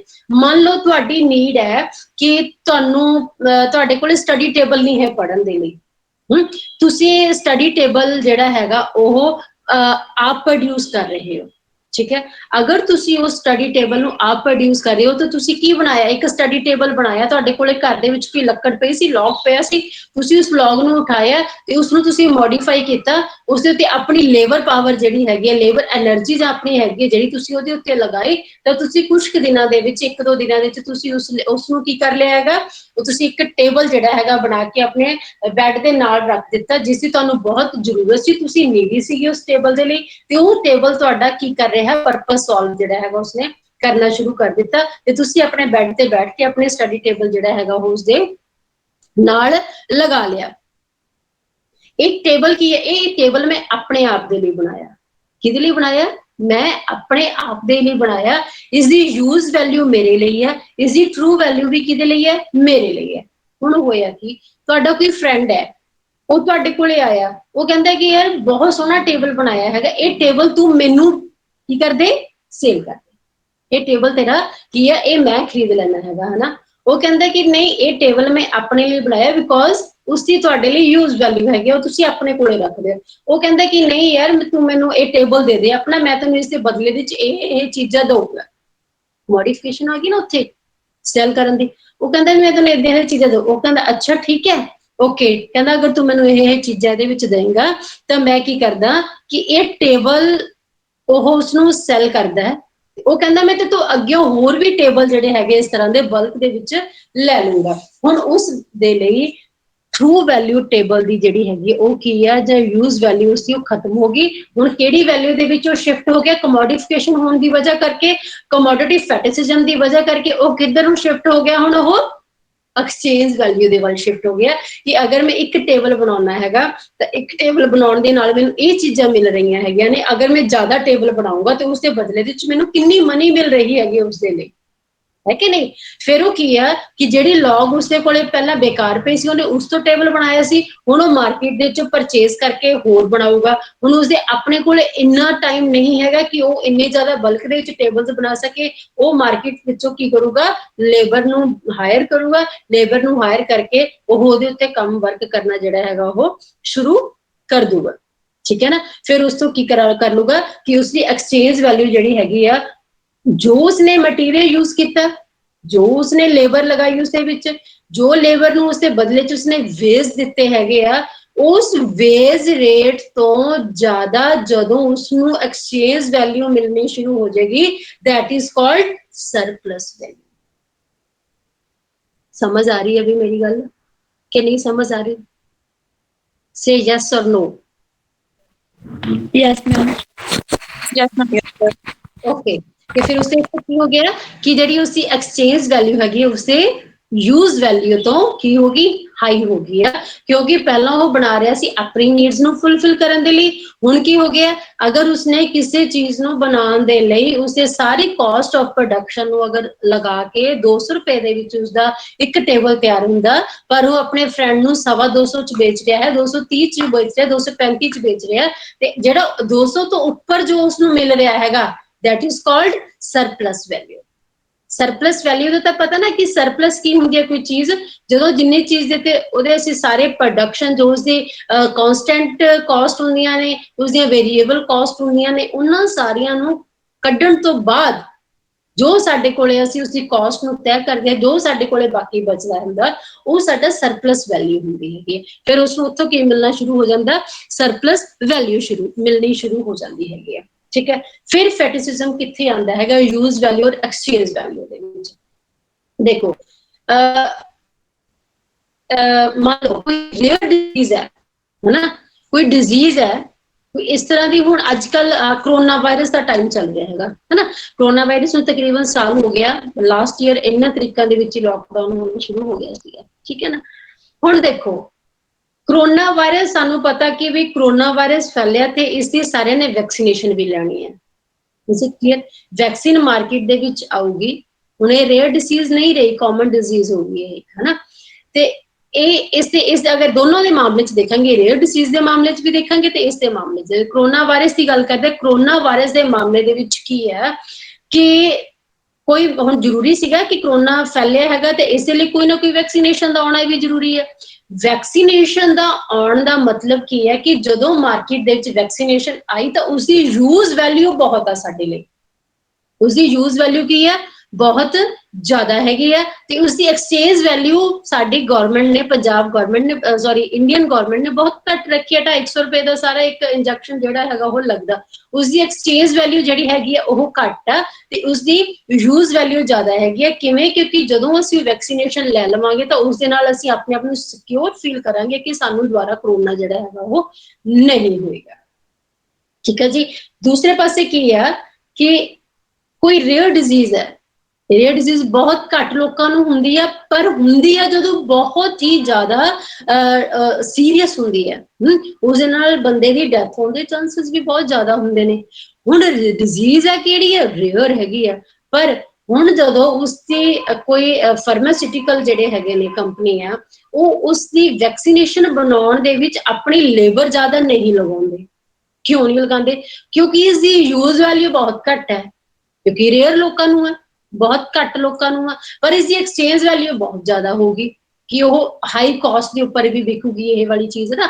ਜੇਕਰ ਉਹਨੂੰ ਮਹਿੰਗੀ ਕਰਕੇ ਵੀ ਮਾਰਕੀਟ ਦੇ ਵਿੱਚ ਵੇਚ ਦੇਣਗੇ ਤਾਂ ਵੀ ਵਿਕੂਗੀ, ਪਰ ਜਿਹੜੀ ਉਹਨਾਂ ਦੀ ਐਕਸਚੇਂਜ ਵੈਲਿਊ ਹੈਗੀ ਆ ਉਹ ਉਹਨਾਂ ਦੀ ਯੂਜ਼ ਵੈਲਿਊ ਦੇ ਉੱਪਰ ਹਾਵੀ ਨਹੀਂ ਹੋ ਪਾਉਂਦੀ ਹੈਗੀ, ਕਿਉਂਕਿ ਯੂਜ਼ ਵੈਲਿਊ ਉਸਦੀ ਬਹੁਤ ਜ਼ਿਆਦਾ ਘੱਟ ਆ। ਇਸ ਲਈ ਫਾਰਮਾਸਿਊਟੀਕਲਸ ਜਿਹੜੇ ਹੁੰਦੇ ਨੇ, ਕੰਪਨੀਜ਼ ਹੁੰਦੀਆਂ ਨੇ, ਉਹ ਰੇਅਰ ਡਿਜ਼ੀਜ਼ਾਂ ਦੇ ਉੱਪਰ ਆਪਣਾ ਜ਼ਿਆਦਾ ਵਰਕ ਕਰਨਾ ਲਾਈਕ ਨਹੀਂ ਕਰਦੇ ਹੈਗੇ। ਉਹ ਜ਼ਿਆਦਾ ਵਰਕ ਨਹੀਂ ਕਰਦੇ ਰੇਅਰ ਡਿਜ਼ੀਜ਼ ਦੇ ਉੱਪਰ, ਕਿਉਂਕਿ ਉਹਨਾਂ ਨੂੰ ਪਤਾ ਕਿ ਇਸ ਤਰ੍ਹਾਂ ਦੇ ਡਿਜ਼ੀਜ਼ ਦੇ ਉੱਪਰ ਅਗਰ ਅਸੀਂ ਵਰਕ ਕਰਾਂਗੇ ਤਾਂ ਸਾਨੂੰ ਇਹਨਾਂ ਤੋਂ ਜ਼ਿਆਦਾ ਜਿਹੜੀ ਮਨੀ ਹੈ ਜਾਂ ਜਿਹੜੀ ਇਨਕਮ ਜਿਹੜੀ ਹੈਗੀ ਉਹ ਜ਼ਿਆਦਾ ਇਹਨਾਂ ਦੇ ਕੋਲੋਂ ਨਹੀਂ ਹੋ ਸਕਦੀ ਹੈਗੀ। ਠੀਕ ਹੈ ਨਾ। ਤੇ ਕੀ ਆ ਕਿ ਇੱਥੇ ਤੱਕ ਸਮਝ ਆਇਆ ਬੇਟੇ? Is it clear? ਇਹ ਬੇਟੇ ਸਾਰੇ ਦਾ ਸਾਰਾ ਜਿਹੜਾ ਕਮੋਡਿਟੀ ਫੈਟਿਸਿਜ਼ਮ ਆ ਨਾ, ਇਹ ਸਾਡੀ ਯੂਜ਼ ਵੈਲਿਊ ਔਰ ਐਕਸਚੇਂਜ ਵੈਲਿਊ ਜਿਹੜੀ ਹੈਗੀ ਹੈ ਦੋਨਾਂ ਦੇ ਉੱਪਰ ਹੀ, ਯੂਜ਼ ਵੈਲਿਊ ਤੇ ਐਕਸਚੇਂਜ ਵੈਲਿਊ ਦੇ ਉੱਪਰ ਹੀ ਇਹ ਵਰਕ ਕਰਦਾ ਹੈਗਾ। ਠੀਕ ਹੈ, ਵੈਰੀ ਗੁੱਡ। ਠੀਕ ਹੈ ਬੇਟਾ, ਅੱਗੇ ਚੱਲਦੇ ਆ, ਅੱਗੇ ਥੋੜਾ ਵਧਦੇ ਆ। ਮੈਂ ਤੁਹਾਡਾ ਇੱਕ ਸਕਰੀਨ ਹੀ ਸ਼ੇਅਰ ਕਰ ਸਕਦੀ ਹੈਗੀ ਹੁਣ, ਕਿਉਂਕਿ ਮੇਰੇ ਪਾਸ ਲੈਪਟਾਪ ਆ ਨਹੀਂ। ਮੈਂ ਤੁਹਾਨੂੰ ਇੱਕ ਸਕਰੀਨ ਸ਼ੇਅਰ ਕਰਕੇ ਤੁਹਾਨੂੰ ਮੈਂ ਇੱਕ ਚੀਜ਼ ਦਿਖਾਉਂਦੀ। ਕੋਈ ਗੱਲ ਨਹੀਂ, ਤੁਸੀਂ ਅਗਰ ਮੇਰੇ ਨਾਲ ਬਾਅਦ ਚ ਜੁੜੇ ਰਹੋਗੇ ਤਾਂ ਮੈਂ ਤੁਹਾਨੂੰ ਭੇਜਦੀ ਰਵਾਂਗੀ। ਇਹਨਾਂ ਦਾ PDF ਮੇਰੇ ਕੋਲ ਹੈਗੇ, ਮੈਂ ਤੁਹਾਨੂੰ ਭੇਜਦੀ ਰਵਾਂਗੀ। ਠੀਕ ਹੈ ਜੀ। ਤੇ ਹੁਣ ਅਸੀਂ ਗੱਲ ਕਰਦੇ ਹੈਗੇ ਆ ਕਿ ਲੇਬਰ ਪਾਵਰ ਜਿਹੜੀ ਹੈਗੀ ਆ ਉਹ ਆਪਣੇ ਆਪ ਦੇ ਵਿੱਚ ਕੀ ਬਣ ਗਈ ਹੈ, ਇੱਕ ਕਮੋਡਿਟੀ ਬਣ ਗਈ ਹੈ। ਕਮੋਡਿਟੀ ਕਿਵੇਂ ਬਣ ਗਈ ਹੈ? ਉਹ ਵਰਕ ਕਰਦੀ ਹੈ, ਵਰਕ ਕਰਨ ਤੋਂ ਬਾਅਦ ਉਸਨੂੰ ਕੀ ਮਿਲਦੀ ਹੈਗੀ? ਉਸਦੀ ਸੈਲਰੀ ਮਿਲਦੀ ਹੈ। ਜਦੋਂ ਉਸਨੂੰ ਸੈਲਰੀ ਮਿਲਦੀ ਹੈ, ਸੈਲਰੀ ਤੋਂ ਬਾਅਦ ਉਹ ਕੁਛ ਨਾ ਕੁਛ ਕੰਜ਼ਿਊਮ ਕਰਦਾ ਤੇ ਕੁਛ ਚੀਜ਼ਾਂ ਜਿਹੜੀਆਂ ਹੈਗੀਆਂ ਉਹ ਜ਼ਿਆਦਾ ਹੋਰ ਖਰੀਦਣੀਆਂ ਸ਼ੁਰੂ ਕਰ ਲੈਂਦਾ ਹੈਗਾ। ਕਿਵੇਂ? ਕਿ ਵਰਕਰ ਹੈ, ਲੇਬਰ ਜਿਹੜੀ ਹੈਗੀ ਕਮੋਡੀਫਾਈ ਹੋਈ ਹੈ, ਲੇਬਰ ਇੱਕ ਕਮੋਡਿਟੀ ਹੋ ਗਈ ਹੈ। ਉਹਨੇ ਆਪਣੀਆਂ ਲੇਬਰ ਪਾਵਰ ਜਿਹੜੀ ਹੈਗੀ ਉਹ ਮਾਰਕੀਟ ਦੇ ਵਿੱਚ ਸੈਲ ਕੀਤੀ ਹੈ, ਮਾਰਕੀਟ ਦੇ ਵਿੱਚ ਵੇਚੀ ਹੈਗੀ ਆ। ਫਿਰ ਉਸਦੀ ਯੂਜ਼ ਵੈਲਿਊ ਜਿਹੜੀ ਹੈਗੀ ਆ ਉਹ ਉਸਨੂੰ ਯੂਜ਼ ਕੀਤਾ ਗਿਆ, ਵੈਲਿਊ ਉਸਨੂੰ ਵੇਜਸ ਦੇ ਰੂਪ ਦੇ ਵਿੱਚ ਦੇ ਦਿੱਤੀ ਗਈ ਹੈ। ਜਦੋਂ ਯੂਜ਼ ਵੈਲਿਊ ਉਸਦੀ ਮਿਲ ਜਾਂਦੀ ਹੈਗੀ ਆ ਤਾਂ ਉਸ ਤੋਂ ਬਾਅਦ ਉਹ ਕੀ ਕਰਦਾ ਹੈਗਾ? ਜੋ ਮਨੀ ਉਸਨੂੰ ਮਿਲਦੀ ਆ ਉਸ ਮਨੀ ਦੇ ਨਾਲ ਹੀ ਉਹ ਕੀ ਕਰਦਾ? ਦੁਬਾਰਾ ਤੋਂ ਉਸਨੂੰ ਕੰਜ਼ਿਊਮ ਕਰਦਾ, ਆਪਣੀ ਲਾਈਵਲੀਹੁੱਡ ਨੂੰ ਸਸਟੇਨ ਕਰਨ ਦੇ ਲਈ ਮਾਰਕੀਟ ਦੇ ਵਿੱਚੋਂ ਉਸ ਦੇ ਨਾਲ ਹੀ ਉਹ ਕੀ ਕਰਦਾ ਹੈਗਾ? ਪੇ ਕਰਕੇ ਉਹ ਹੋਰ ਚੀਜ਼ਾਂ ਜਿਹੜੀਆਂ ਹੈਗੀਆਂ ਨੇ ਜਾਂ ਆਪਣੀ ਡੇਲੀ ਨੀਡਸ ਜਿਹੜੀਆਂ ਹੈਗੀਆਂ ਨੇ ਉਹਨਾਂ ਨੂੰ ਫੁਲਫਿਲ ਕਰਦਾ ਹੈਗਾ। ਇਜ਼ ਇਟ ਕਲੀਅਰ ਔਰ ਨਾਟ?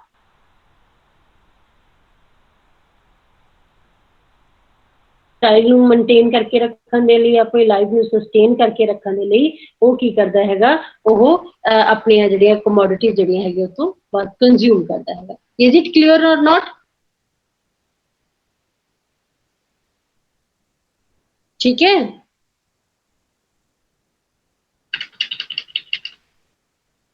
ਆਵਾਜ਼ ਨਹੀਂ ਆ ਰਹੀ?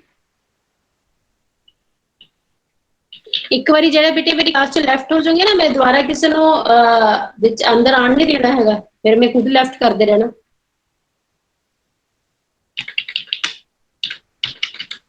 ਬੇਟੇ ਦਿਸ ਇਜ਼ ਆਲ ਅਬਾਊਟ ਫੈਟਿਸਿਜ਼ਮ। ਫੈਟਿਸਿਜ਼ਮ ਦੋ ਹੀ ਚੀਜ਼ਾਂ ਦੇ ਉੱਤੇ ਵਰਕ ਕਰਦਾ ਹੈਗਾ, ਯੂਜ਼ ਵੈਲਿਊ ਤੇ ਐਕਸਚੇਂਜ ਵੈਲਿਊ। ਬੇਟੇ ਜਦੋਂ ਵੀ ਨਾ ਤੁਸੀਂ ਪੜ੍ਹਦੇ ਹੋ ਨਾ, ਹੁਣ ਤੁਸੀਂ ਮੇਰਾ ਖਿਆਲ ਫਸਟ ਟਾਈਮ ਕੀਤੀ ਹੈ ਹੈਗੀਆਂ ਨੇ ਇਹ, ਹਨਾ। ਉਸਦੀ ਵਜ੍ਹਾ ਕਰਕੇ ਨਾ ਬਹੁਤ ਸਾਰੀਆਂ ਚੀਜ਼ਾਂ ਤੁਹਾਡੇ ਦਿਮਾਗ ਤੋਂ ਉੱਪਰ ਦੀ ਨਿਕਲਦੀਆਂ ਹੋਣੀਆਂ, ਤੁਹਾਨੂੰ ਸਮਝ ਨਹੀਂ ਆ ਰਹੀ ਹੋਣੀ ਕਿ ਇਹ ਕੀ ਚੱਲ ਕੀ ਰਿਹਾ ਹੈ। ਬੇਟਾ ਜਦੋਂ ਵੀ ਤੁਸੀਂ ਕੋਈ ਵੀ ਲੈਕਚਰ ਲਗਾ ਕੇ ਹਟੋ ਨਾ, ਉਸ ਤੋਂ ਬਾਅਦ ਉਸਨੂੰ ਆਪਣੇ ਆਪ ਇੱਕ ਵਾਰੀ ਸਟੱਡੀ ਜ਼ਰੂਰ ਕਰੋ। ਸਮਝ ਆਈ ਮੇਰੀ ਗੱਲ ਕਿਵੇਂ ਹੈ ਨਾ? ਉਸਨੂੰ ਤੁਸੀਂ ਖੁਦ ਪੜ੍ਹ ਕੇ ਦੇਖੋ, ਫਿਰ ਉਹ ਚੀਜ਼ਾਂ ਤੁਹਾਨੂੰ ਕਲੀਅਰ ਹੋਣਗੀਆਂ, ਕਿਉਂਕਿ ਜਿਸ ਲੈਵਲ ਦੇ ਉੱਤੇ ਤੁਸੀਂ ਬੈਠੇ ਹੋ ਨਾ, ਉਸ ਲੈਵਲ ਦੇ ਉੱਤੇ ਚੀਜ਼ਾਂ ਤੁਹਾਨੂੰ ਸੁਣ ਕੇ ਘੱਟ ਸਮਝ ਆਉਂਦੀਆਂ ਨੇ, ਸੈਲਫ ਸਟੱਡੀ ਦੇ ਨਾਲ ਤੁਹਾਨੂੰ ਜ਼ਿਆਦਾ ਸਮਝ ਆਉਂਦੀਆਂ ਨੇ। ਡਾਊਟਸ ਲੈ ਕੇ ਆਇਆ ਕਰੋ ਆਪਣੇ। ਕੱਲ ਜੋ ਪੜ੍ਹਿਆ ਸੀ ਤੁਸੀਂ, ਅੱਜ ਕਿਸੇ ਨੇ ਵੀ ਆਪਣਾ ਕੋਈ ਡਾਊਟ ਨਹੀਂ ਪੁੱਛਿਆ ਹੈ ਉਸਦੇ ਵਿੱਚੋਂ। ਡਾਊਟਸ ਜ਼ਰੂਰ ਆਪਣੇ ਨਾਲੋਂ ਨਾਲ ਜਿਹੜੇ ਹੈਗੇ ਨਾ ਲੈ ਕੇ ਆਇਆ ਕਰੋ ਬੇਟੇ, ਫੇਰ ਹੀ ਗੱਲ ਬਣਦੀ ਹੁੰਦੀ ਹੈ। ਡਾਊਟਸ ਤੋਂ ਬਿਨਾਂ ਨਹੀਂ ਗੱਲ ਬਣਦੀ। ਫਿਰ ਮੈਨੂੰ ਇਟ ਮੀਨਸ ਤੁਸੀਂ ਕਿਸੇ ਨੇ ਵੀ ਪੜ੍ਹਿਆ ਹੀ ਨਹੀਂ ਹੈਗਾ ਜੋ ਆਪਾਂ ਨੇ ਕੱਲ ਪੜ੍ਹਾਇਆ, ਹਨਾ। ਪੜ੍ਹਿਆ ਨਹੀਂ ਨਾ ਹੈਗਾ ਕਿਸੇ ਨੇ ਵੀ, ਹੁਣ ਬੋਲ ਵੀ ਨਹੀਂ ਰਿਹਾ ਕੋਈ ਵੀ, ਨਹੀਂ ਬੋਲ ਰਹੇ, ਹਨਾ। ਯੈਸ, ਚਲੋ ਕੋਈ ਗੱਲ ਨਹੀਂ। ਚਲੋ ਬੇਟੇ, ਔਰ ਅਸੀਂ ਆਪਣੀ ਨੈਕਸਟ ਟੌਪਿਕ ਦੇ ਵੱਲ ਵਧਦੇ ਹਾਂ, that is a theory of surplus value. Theory of surplus value. ਬੇਟੇ ਸਰਪਲਸ ਦਾ ਵਰਡ ਮੈਂ ਤੁਹਾਨੂੰ ਪਹਿਲਾਂ ਵੀ ਸਮਝਾ ਕੇ ਹਟੀ ਹੈ ਕਿ ਸਰਪਲਸ ਦਾ ਮੀਨਿੰਗ ਤੁਹਾਨੂੰ ਪਤਾ ਹੈਗਾ, ਕਿ ਜੇ ਕਿਸੇ ਨੂੰ ਨਹੀਂ ਪਤਾ ਤਾਂ ਫਟਾਫਟ ਤੁਹਾਨੂੰ ਫਿਰ ਪਤਾ ਲੱਗੇਗੀ।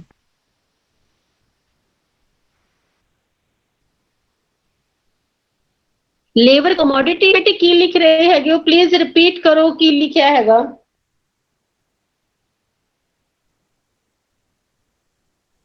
ਚੈਟ ਬਾਕਸ ਵਿੱਚ ਦੁਬਾਰਾ ਲਿਖੋ ਬੇਟੇ।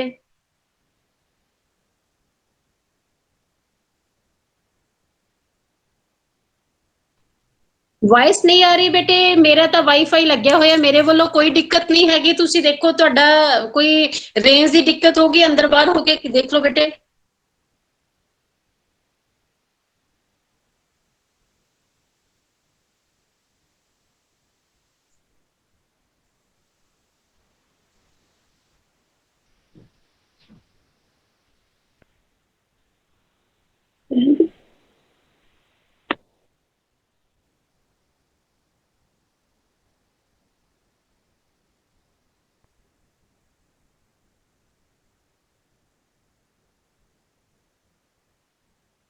ਬੇਟੇ ਲੇਬਰ ਕਮਾਂਡ ਥਿਊਰੀ ਆਪਾਂ ਕਿਹੜੀ ਕੀਤੀ ਹੈਗੀ? ਲੇਬਰ ਕਮਾਂਡ ਥਿਊਰੀ ਤਾਂ ਆਪਾਂ ਕੀਤੀ ਨਹੀਂ, ਕਮੋਡਿਟੀ ਫੈਟਿਸਿਜ਼ਮ ਕੀਤਾ ਹੈਗਾ ਬੇਟੇ ਆਪਾਂ।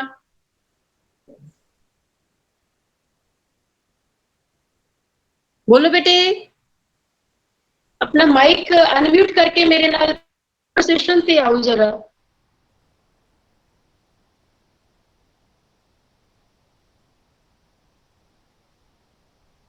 तुम आज बोल रहे हैं, चीजा बोल रहे हैं आप बेटे, दैट इज कमोडिटी।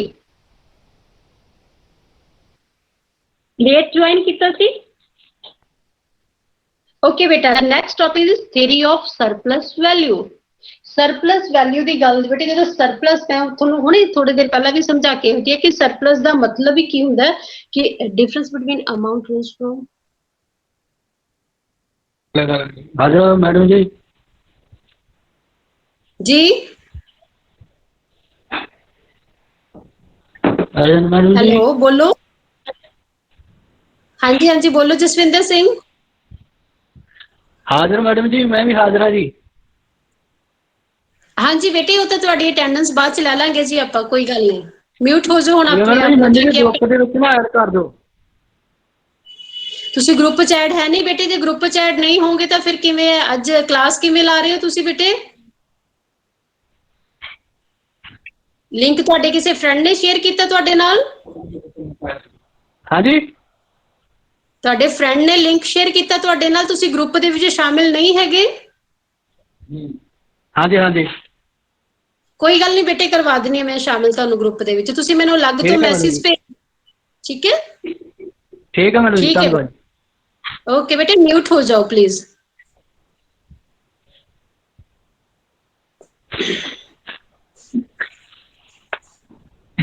लो बेटे, हुण आपां गल करदे आ बेटे सरप्लस वैल्यू दी गल करदे आ ना। सरप्लस वैल्यू जिहड़ी हैगी आ, मार्क्स दी जिहड़ी इकनॉमिक्स है, जिहड़ी मार्क्स ने इकनॉमिक्स आपां नू दित्ती हैगी आ ना, ਉਹਦੇ ਵਿੱਚ ਉਹਨਾਂ ਦੀ ਇੱਕ ਸੀਗਾ कि उन्होंने डिस्टिंग्विश किया दो चीज़ों के विचकार। दो चीज़ां किहड़ियां सी, एक तो लेबर, एक लेबर पावर। हुण आपां नूं लगदा कि लेबर भी उही चीज़ है ते लेबर पावर भी उही चीज़ है। लेबर पावर मतलब लेबर दी जिहड़ी एनर्जी जिहड़ी हैगी आ ਉਹ ਜਦੋਂ यूज हुंदी है that is called labour power. ठीक है ना, ਜਦੋਂ कोई लेबर किसी चीज़ नूं प्रोड्यूस करन दे लई अपनी एनर्जी ਉਹਦੇ ਵਿੱਚ ਲਾਉਂਦੀ ਹੈਗੀ ਆ, है ना, ਤਾਂ ਉਹ ਉਸਦੀ ਕੀ ਹੋ ਜਾਂਦੀ ਹੈਗੀ ਹੈ, ਪਾਵਰ ਬਣ ਜਾਂਦੀ ਹੈ, ਉਸਦੀ ਸ਼ਕਤੀ ਬਣ ਜਾਂਦੀ ਹੈ, ਉਸਦੀ એનર્ਜੀ ਜਿਹੜੀ ਹੈਗੀ ਹੈ ਉਹ ਬਣ ਜਾਂਦੀ ਹੈਗੀ ਹੈ। ਪਰ ਜਦੋਂ ਅਸੀਂ ਮਾਰਕਸ ਦੀ ਗੱਲ ਕਰਦੇ ਹਾਂ ਨਾ, ਮਾਰਕਸ ਨੇ ਇਹਨਾਂ ਦੋਨਾਂ ਚੀਜ਼ਾਂ ਦੇ ਵਿੱਚ ਇੱਕ ਬਹੁਤ ਹੀ ਵਧੀਆ ਤਰੀਕੇ ਦੇ ਨਾਲ ਉਹਨਾਂ ਨੇ ਇਹਨਾਂ ਨੂੰ ਕੀ ਕਰ ਦਿੱਤਾ, डिस्टिंग्विश किया। बेटे डिस्टिंग्विश देखो किवें किया, वो कहते labour itself has no value, labour itself has no value but it has the measure of value. पर ਉਹਦੀ ਆਪਣੇ ਆਪ ਵਿੱਚ ਕੋਈ ਵੈਲਿਊ ਨਹੀਂ ਹੈਗੀ, ਪਰ ਇਸ ਦੇ ਵਿੱਚ ਕੀ ਆ, ਮੈਜ਼ਰ ਆਫ ਵੈਲਿਊ ਹੈਗੀ ਹੈ। ਵੈਲਿਊ ਨੂੰ ਮੈਜ਼ਰ ਕਰਨ ਦੀ ਇੱਕ ਸ਼ਕਤੀ ਹੈ ਜਾਂ ਤਾਕਤ ਆ। देखो आप पिछले वाले ना कोरिलेट करके चलते हैं बेटे थोड़ा जिहा। पिछले बारे आप जो कल कीता सी ਉਹਦੇ ਵਿੱਚ ਆਪਾਂ ਗੱਲ ਕੀਤੀ ਸੀ कि कॉस्ट डिटरमिन ਦੀ ਗੱਲ ਕੀਤੀ ਸੀ कि ਕਿਸੇ ਵੀ ਆਬਜੈਕਟ ਦੀ ਕਿਸੇ ਵੀ ਪ੍ਰੋਡਕਸ਼ਨ ਜਿਹੜੀ ਹੈਗੀ ਆ, ਆਊਟਪੁੱਟ ਜਿਹੜੀ ਹੈਗੀ ਆ, ਉਸ ਦੀ ਵੈਲਿਊ ਕਿਵੇਂ ਮੈਜ਼ਰ ਕੀਤੀ ਜਾਂਦੀ ਹੈ ਕਿ ਉਸ ਨੂੰ ਤਿਆਰ ਕਰਨ ਦੇ ਵਿੱਚ ਕਿੰਨੀ ਲੇਬਰ ਜਿਹੜੀ ਹੈਗੀ ਆ ਉਹ ਲੱਗੀ ਹੈ। वो लेबर ने कितना टाइम लगाया, किन्ने घंटे लगाए या दिन लगाए या हफ्ते लगाए ने किसी एक चीज नूं प्रोड्यूस करन दे लई। इज इट क्लीयर और नॉट? ठीक है, ਉਹ ਉਸਦੀ ਕੀ ਹੈਗੀ ਲੇਬਰ ਵੈਲਿਊ। ਉਸਦੇ ਵਿੱਚ ਅਸੀਂ ਉਸ ਪ੍ਰੋਡਕਸ਼ਨ ਦੀ ਵੈਲਿਊ ਨੂੰ ਮੈਜ਼ਰ ਕਰ ਲੈਣੇ ਹੈਗੇ ਕਿ ਵੀ ਇੰਨਾ ਕੁ ਟਾਈਮ ਲੱਗਿਆ ਤੇ ਇਸ ਦੀ ਵੈਲਿਊ ਇੰਨੀ ਕੀ ਹੁੰਦੀ ਹੈ। ਇਸ ਤੋਂ ਬਾਅਦ ਮੈਂ ਤਿੰਨ ਚੀਜ਼ਾਂ ਹੋਰ ਵੀ ਕਰਵਾਈਆਂ ਸੀ, ਤੁਹਾਨੂੰ ਅਗਰ ਕੱਲ ਦਾ ਯਾਦ ਹੋਵੇ ਮੈਂ ਰਿਪੀਟ ਨਹੀਂ ਕਰਾਂਗੀ ਇਹਦੇ ਵਿੱਚ। ਠੀਕ ਹੈ, ਤੇ ਉਹ ਕੀ ਹੈ ਕਿ labour itself has no value but it is the measure of value. When we are talking about the labor power on the other hand it is commodity having its value. labor power ਕੀ ਹੈ, ਉਹ ਇਸ ਤਰ੍ਹਾਂ ਦੀ commodity. ਹੁਣ ਕਮੋਡੀਫਿਕੇਸ਼ਨ ਕੀਤਾ ਮੈਂ, ਕਿਉਂ ਤੁਹਾਨੂੰ commodity ਫੈਟਿਸਿਜ਼ਮ ਪਹਿਲਾਂ ਕਰਵਾਇਆ, ਮੈਂ ਕਿਹਾ ਨਾ ਕਿ ਉਹ ਆਪਣੀ ਕੀ ਆ ਪਾਵਰ, ਆਪਣੀ ਜਿਹੜੀ ਲੇਬਰ ਜਿਹੜੀ ਹੈਗੀ ਆ ਉਹ ਆਪਣੇ ਆਪ ਨੂੰ ਸੈਲ ਕਰਦੀ ਹੈ ਕਿੱਥੇ, ਮਾਰਕੀਟ ਦੇ ਵਿੱਚ ਜਾ ਕੇ। ਤੇ ਕੋਈ ਵੀ ਚੀਜ਼ ਜਿਹੜੀ ਮਾਰਕੀਟ ਦੇ ਵਿੱਚ ਜਾ ਕੇ ਸੈਲ ਹੋਗੀ ਦੈਟ ਇਜ਼ ਕਾਲਡ ਕਮੋਡਿਟੀ। ਤੇ ਜਿਹੜਾ ਇੱਕ ਲੇਬਰ ਹੈਗੀ ਆ ਉਹ ਲੇਬਰ ਆਪਣੀ ਲੇਬਰ ਪਾਵਰ ਨੂੰ ਕੀ ਕਰਦੀ ਆ, ਮਾਰਕੀਟ ਦੇ ਵਿੱਚ ਜਾ ਕੇ ਸੈਲ ਕਰਦੀ ਹੈਗੀ ਆ, ਮਾਰਕੀਟ ਦੇ ਵਿੱਚ ਜਾ ਕੇ ਉਹਨਾਂ ਨੂੰ ਕੀ ਕਰਦੀ ਆ, ਵੇਚਦੀ ਹੈਗੀ ਆ। ਇਸ ਲਈ ਅਸੀਂ ਕਹਿੰਦੇ ਆ ਕਿ labour power has it's value. ਉਹਦੀ ਆਪਣੀ ਵੈਲਿਊ ਹੁੰਦੀ ਹੈ, ਜਿੰਨੀ ਉਹ ਲੇਬਰ ਪਾਵਰ ਉਹਦੇ ਵਿੱਚ ਆਪਣਾ ਲਗਾਏਗਾ ਉਨੀ ਹੀ ਉਸਦੇ ਬਦਲੇ ਦੇ ਵਿੱਚ ਉਸਨੂੰ ਰਿਟਰਨ ਦੇ ਵਿੱਚ ਉਸਦਾ ਵੇਜ ਰੇਟ ਜਿਹੜਾ ਹੈਗਾ ਉਹ ਵੇਜਸ ਜਿਹੜੀਆਂ ਹੈਗੀਆਂ ਨੇ ਉਹ ਦਿੱਤੀਆਂ ਜਾਂਦੀਆਂ। ਲੇਬਰ ਥਿਊਰੀ ਵੈਲਿਊ ਦੀ ਜਿਹੜੀ ਹੈਗੀ ਆ ਉਹ ਕੀ ਆ, the labor theory of value is then applied to commodity labor power. The value of labor power is the amount of labor required to produce. ਠੀਕ ਹੈ ਕਿ ਨਹੀਂ? ਤੇ ਜਿਹੜੀ ਵੈਲਿਊ ਪਾਵਰ ਹੈ ਜਦ ਲੇਬਰ ਪਾਵਰ ਜਿਹੜੀ ਹੈਗੀ ਆ ਉਹ ਕੀ ਆ, the amount of labor required to produce, that is labor time ਜ਼ਰੂਰੀ ਹੈ ਕਿਸੇ ਚੀਜ਼ ਦੀ ਪ੍ਰੋਡਕਸ਼ਨ ਦੇ ਵਿੱਚ।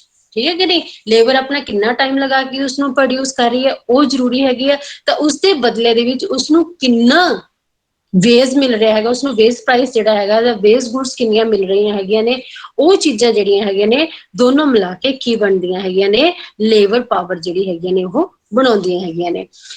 ਇਹਦੀ ਇੱਕ ਬੜੀ ਯੂਨੀਕ ਜੀ ਕਰੈਕਟਰਿਸਟਿਕ ਦੀ ਗੱਲ ਅਗਰ ਅਸੀਂ ਕਰਦੇ ਕਿ ਲੇਬਰ ਪਾਵਰ ਦੇ ਵਿੱਚ ਇੱਕ ਬੜੀ ਯੂਨੀਕ ਜੀ ਇੱਕ ਇਹਦੀ ਕਰੈਕਟਰਿਸਟਿਕ ਹੈ ਜਿਹੜੀ ਕਿ ਮਾਰਕਸ ਨੇ ਸਾਡੇ ਸਾਹਮਣੇ ਲੈ ਕੇ ਆਂਦੀ ਹੈ, that is commodity whose use value exceeds is exchange value.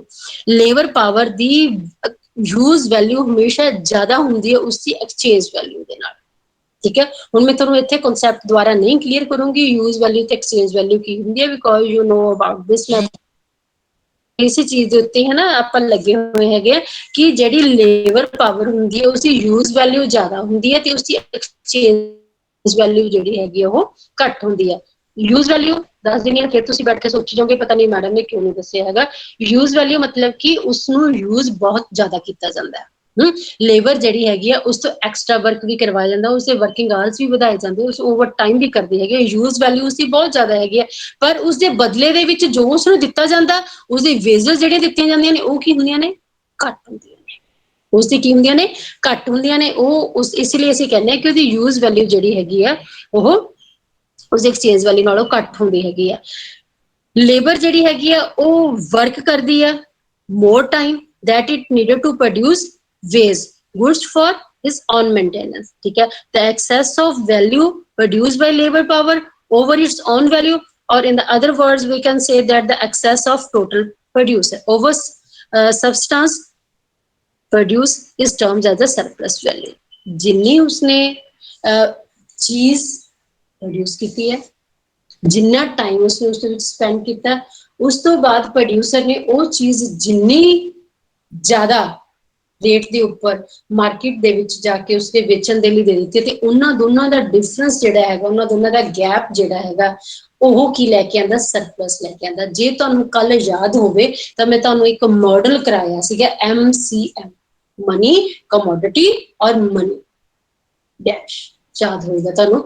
ਇਹਦੇ ਚ ਕੀ ਸੀਗਾ ਕਿ ਕਮੋਡਿਟੀਜ਼ ਜਿਹੜੀਆਂ ਹੈਗੀਆਂ ਨੇ ਉਹ ਇੱਕ ਪ੍ਰੋਡਿਊਸਰ ਦੇ ਵੱਲੋਂ ਜਾਂ ਐਂਟਰਪ੍ਰੈਨਿਓਰ ਦੇ ਵੱਲੋਂ ਕੀ ਆ ਉਹ ਪਰਚੇਜ਼ ਕੀਤੀਆਂ ਜਾਂਦੀਆਂ ਨੇ, ਲੇਬਰ ਪਾਵਰ ਪਰਚੇਜ਼ ਕੀਤੀ ਜਾਂਦੀ ਹੈ, ਲੇਬਰਰ ਜਿਹੜੀ ਹੈਗੀ ਉਹਨੂੰ ਪਰਚੇਜ਼ ਕੀਤੇ ਜਾਂਦੇ ਆ, ਤੇ ਉਸਦੇ ਬਦਲੇ ਦੇ ਵਿੱਚ ਕੀ ਦਿੱਤਾ ਜਾਂਦਾ? ਉਸਨੂੰ ਮਨੀ ਜਿਹੜੀ ਹੈਗੀ ਵੇਚ ਦਿੱਤੀ ਜਾਂਦੀ ਹੈ, ਠੀਕ ਹੈ ਜੀ. M ਡੈਸ਼ ਅਸੀਂ ਕਿਉਂ ਕਹਿੰਦੇ ਸੀਗੇ? M ਡੈਸ਼ ਅਸੀਂ ਇਸ ਲਈ ਕਿਹਾ ਸੀਗਾ ਕਿਉਂਕਿ ਜਦੋਂ ਉਹ ਕਮੋਡਿਟੀ ਮਾਰਕੀਟ ਦੇ ਵਿੱਚ ਐਕਸਚੇਂਜ ਹੁੰਦੀ ਆ, ਮਾਰਕੀਟ ਵਿੱਚ ਜਾ ਕੇ ਉਸਨੂੰ ਵੇਚਿਆ ਜਾਂਦਾ ਹੈਗਾ ਹੈ, ਤਾਂ ਉੱਥੇ ਜਾ ਕੇ ਉਸਦੀ ਵੈਲਿਊ ਜਿਹੜੀ ਹੈਗੀ ਆ ਉਹ ਜ਼ਿਆਦਾ ਹੋ ਜਾਂਦੀ ਹੈਗੀ ਹੈ, ਠੀਕ ਹੈ. ਜਦੋਂ ਉਸਦੀ ਵੈਲਿਊ ਜ਼ਿਆਦਾ ਹੋਏਗੀ ਤਾਂ ਜਿਸ ਵੈਲਿਊ ਜਿਹੜਾ ਉਸਨੇ ਵੇਸ ਜਿਹੜੇ ਉਸਨੂੰ ਦਿੱਤੇ ਹੈਗੇ ਨੇ, ਜੋ ਜਾਂ ਉਸਨੇ ਆਪਣੀ ਲੈਂਡ ਲਾਈ ਹੈਗੀ ਉਸਦੇ ਵਿੱਚ, ਜਾਂ ਉਸਨੇ ਮੀਨਸ ਆਫ ਪ੍ਰੋਡਕਸ਼ਨ ਜਿਹੜੇ ਹੈਗੇ ਨੇ ਉਹਨਾਂ ਨੂੰ ਯੂਜ਼ ਕਰਕੇ ਕਿਸੇ ਵੀ ਕਮੋਡਿਟੀ ਦੀ ਪ੍ਰੋਡਕਸ਼ਨ ਕੀਤੀ ਹੈ, ਕਿਸੇ ਵੀ ਕਮੋਡਿਟੀ ਨੂੰ ਪ੍ਰੋਡਿਊਸ ਕੀਤਾ ਹੈਗਾ, ਉਹ ਸਾਰੇ ਦਾ ਸਾਰਾ ਜਿਹੜਾ ਉਸਦਾ ਉੱਤੇ ਕਾਸਟ ਆਉਂਦੀ ਹੈਗੀ ਆ, ਉਹ ਕਾਸਟ ਤੇ ਉਹ ਵਾਲੀ ਕਾਸਟ ਜਿਸ ਕਾਸਟ ਦੇ ਉੱਪਰ ਉਹ ਮਾਰਕੀਟ ਦੇ ਵਿੱਚ ਕਿਸੇ ਚੀਜ਼ ਨੂੰ ਵੇਚਣ ਦੇ ਲਈ ਭੇਜ ਦਿੰਦਾ ਹੈਗਾ, ਤਾਂ ਉਹ ਦੋਨਾਂ ਦਾ ਡਿਫਰੈਂਸ ਜਿਹੜਾ ਹੈਗਾ M- M' ਜਿਹੜਾ ਹੈਗਾ, ਉਹਨਾਂ ਦੋਨਾਂ ਦਾ ਗੈਪ ਜਿਹੜਾ ਹੈਗਾ, ਤੇ ਉਹਨਾਂ ਦੋਨਾਂ ਦਾ ਡਿਫਰੈਂਸ ਜਿਹੜਾ ਹੈਗਾ ਉਹ ਪ੍ਰੋਡਿਊਸਰ ਨੇ ਕੀ ਲੈ ਕੇ ਆਊਗਾ? ਉਹ ਸਰਪਲਸ ਵੈਲਿਊ ਲੈ ਕੇ ਆਊਗਾ, ਠੀਕ ਹੈ ਕਿ ਨਹੀਂ? ਸਰਪਲਸ ਵੈਲਿਊ ਕੀ ਹੈਗਾ ਉਹ ਲੈ ਕੇ ਆ ਜਾਂਦਾ. ਕਮੋਡਿਟੀ ਜਿਹੜੀ ਹੈਗੀ ਆ ਕੋਈ ਵੀ ਜਦੋਂ ਤਿਆਰ ਹੁੰਦੀ ਆ ਨਾ, ਉਹ ਕੋਆਪਰੇਟਿਵ ਐਫਰਟਸ ਹੁੰਦੇ ਨੇ. ਇਹ ਨਹੀਂ ਹੈਗਾ ਕਿ ਕੱਲਾ ਪ੍ਰੋਡਿਊਸਰ ਜਿਹੜਾ ਹੈਗਾ ਉਹ ਕਮੋਡਿਟੀ ਨੂੰ ਪ੍ਰੋਡਿਊਸ ਕਰ ਸਕਦਾ, ਜਾਂ ਲੇਬਰ ਜਿਹੜੀ ਹੈਗੀ ਆਪਣੀ ਲੇਬਰ ਪਾਵਰ ਦੇ ਨਾਲ ਕਿਸੇ ਕਮੋਡਿਟੀ ਨੂੰ ਪ੍ਰੋਡਿਊਸ ਜਿਹੜਾ ਹੈਗਾ ਉਹ ਕਰ ਸਕਦੀ ਹੈ. ਏਦਾਂ ਨਹੀਂ ਹੁੰਦਾ. ਦੋਨਾਂ ਦਾ ਕੋਆਪਰੇਟਿਵ ਐਫਰਟਸ ਹੁੰਦੇ ਨੇ. ਫਿਰ ਦੋਨੋਂ ਮਿਲ ਕੇ ਕੋਆਪਰੇਟਿਵ ਐਫਰਟਸ ਕਿਹਦੇ? ਪ੍ਰੋਡਕਸ਼ਨ ਦੇ ਵਿੱਚ, ਪ੍ਰੋਡਕਸ਼ਨ ਦੇ ਮੀਨਸ ਆਫ ਪ੍ਰੋਡਕਸ਼ਨ ਦੇ ਵਿੱਚ, ਤੇ ਜਿਹੜੀ ਉਹਦੇ ਲਈ ਡਾਇਰੈਕਟਲੀ ਇੰਪਲਾਈਡ ਹੁੰਦੀ ਹੈ ਲੇਬਰ, ਜਿਹੜੀ ਹੈਗੀ ਇੰਪਲਾਈ ਕੀਤੀ ਜਾਂਦੀ ਹੈਗੀ ਲੇਬਰ, ਉਹ ਦੋਨਾਂ ਦੇ ਵਿੱਚ ਕੀ ਆ? ਕੋਆਪਰੇਸ਼ਨ ਹੋਏਗੀ, ਤਦੇ ਕੋਈ ਚੀਜ਼ ਜਿਹੜੀ ਹੈਗੀ ਆ ਉਹ ਜਿਹੜੀ ਹੈਗੀ ਆ ਉਹ ਪੈਦਾ ਜਿਹੜੀ ਹੈਗੀ ਉਹ ਕੀਤੀ ਜਾਂਦੀ ਹੈ. ਏਦਾਂ ਅਲੋਨ ਕਿਸੇ ਚੀਜ਼ ਦੀ ਵੈਲਿਊ ਜਿਹੜੀ ਹੈਗੀ ਆ ਉਹ ਕਦੇ ਵੀ ਨਹੀਂ ਬਣਦੀ ਹੈਗੀ. ਮੀਨਸ ਆਫ ਪ੍ਰੋਡਕਸ਼ਨ ਦੇ ਵਿੱਚ ਅਗਰ ਅਸੀਂ ਗੱਲ ਕਰੀਏ ਤਾਂ ਬਹੁਤ ਸਾਰੇ ਏਜੰਟਸ ਵੀ ਆ ਜਾਂਦੇ ਨੇ, ਮੈਟੀਰੀਅਲ ਵੀ ਆ ਜਾਂਦਾ ਹੈਗਾ, ਮਸ਼ੀਨਰੀ ਜਿਹੜੀ ਹੈਗੀ ਆ ਉਹ ਵੀ ਆ ਜਾਂਦੀ ਹੈਗੀ ਆ.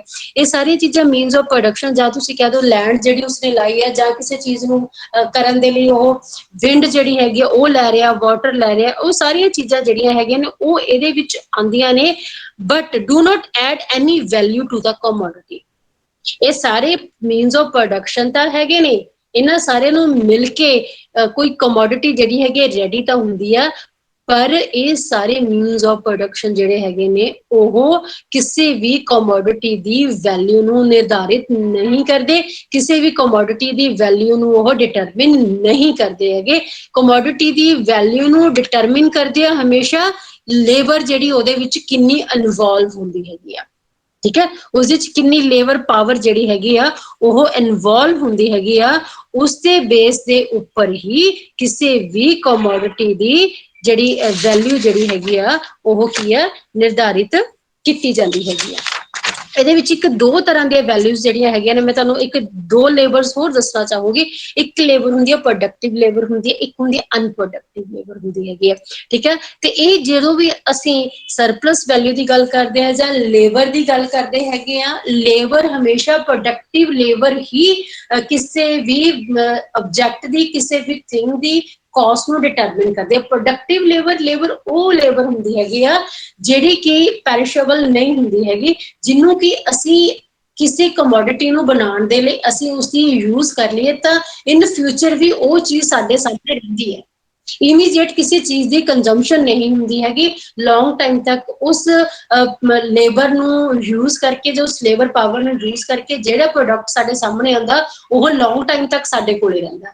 ਅਨਪ੍ਰੋਡਕਟਿਵ ਲੇਬਰ ਹੈ ਕਿ ਤੁਸੀਂ ਹੁਣੇ ਕਿਸੇ ਨੇ ਤੁਹਾਨੂੰ ਆਪਣੀ ਸਰਵਿਸਿਜ਼ ਦਿੱਤੀਆਂ ਕਿ ਉਹ ਨਾਲ ਹੀ ਕੰਜ਼ਿਊਮ ਹੋ ਜਾਂਦੀ ਹੈ। ਜਿਵੇਂ ਤੁਸੀਂ ਇੱਕ, ਸ਼ਾਇਦ ਤੁਹਾਨੂੰ ਯਾਦ ਹੋਵੇ, ਤੁਸੀਂ ਪਰ ਕਿਸੇ ਨੇ ਨੈਟ ਨਹੀਂ ਦਿੱਤਾ ਹੋਏਗਾ, ਜਾਂ ਤੁਸੀਂ ਕਿਸੇ ਵੈਸੇ ਕੁਐਸਚਨ ਕਿਸੇ ਨਾ ਕਿਸੇ ਮਾਸਟਰ ਕੇਡਰ ਦੇ ਐਗਜ਼ਾਮ ਦੇ ਵਿੱਚ ਕੁਐਸਚਨ ਆਇਆ, ਉਹ ਚਾਹੁੰਦਾ ਕਿ ਕੀ ਤੁਸੀਂ ਇੱਕ ਰਿਕਸ਼ਾ ਚਾਲਕ ਜਿਹੜਾ ਹੈਗਾ ਉਸ ਦੀ ਜਿਹੜੀ ਅਰਨਿੰਗ ਹੈਗੀ ਆ ਉਸਨੂੰ ਤੁਸੀਂ ਆਪਣੀ GDP ਦੇ ਵਿੱਚ, ਠੀਕ ਹੈ, ਤੁਸੀਂ ਆਪਣੀ ਨੈਸ਼ਨਲ ਇਨਕਮ ਦੇ ਵਿੱਚ ਕੀ ਤੁਸੀਂ ਉਹਨੂੰ ਕਾਊਂਟ ਕਰੋਗੇ ਕਿ ਨਹੀਂ ਕਰੋਗੇ? ਨੈਸ਼ਨਲ ਇਨਕਮ ਦੇ ਵਿੱਚ ਇੱਕ ਰਿਕਸ਼ਾ ਚਲਾਉਣ ਵਾਲੇ ਬੰਦੇ ਦੀ ਇਨਕਮ ਨੂੰ, ਠੀਕ ਹੈ। ਜਾਂ ਉਹ ਇੱਕ ਕੁਐਸਚਨ ਆਉਂਦਾ ਕਿ ਘਰ ਦੇ ਵਿੱਚ ਤੁਹਾਡੇ ਕੀ ਮੇਡ ਵਰਕ ਕਰ ਰਹੀ ਹੈਗੀ, ਕੀ ਤੁਸੀਂ ਮੇਡ ਦੇ ਵੱਲੋਂ ਅਰਨ ਕੀਤੀ ਹੋਈ ਜਿਹੜੀ ਇਨਕਮ ਆ, ਕੀ ਤੁਸੀਂ ਉਸ ਨੂੰ ਨੈਸ਼ਨਲ ਇਨਕਮ ਦੇ ਵਿੱਚ ਕਾਊਂਟ ਕਰੋਗੇ?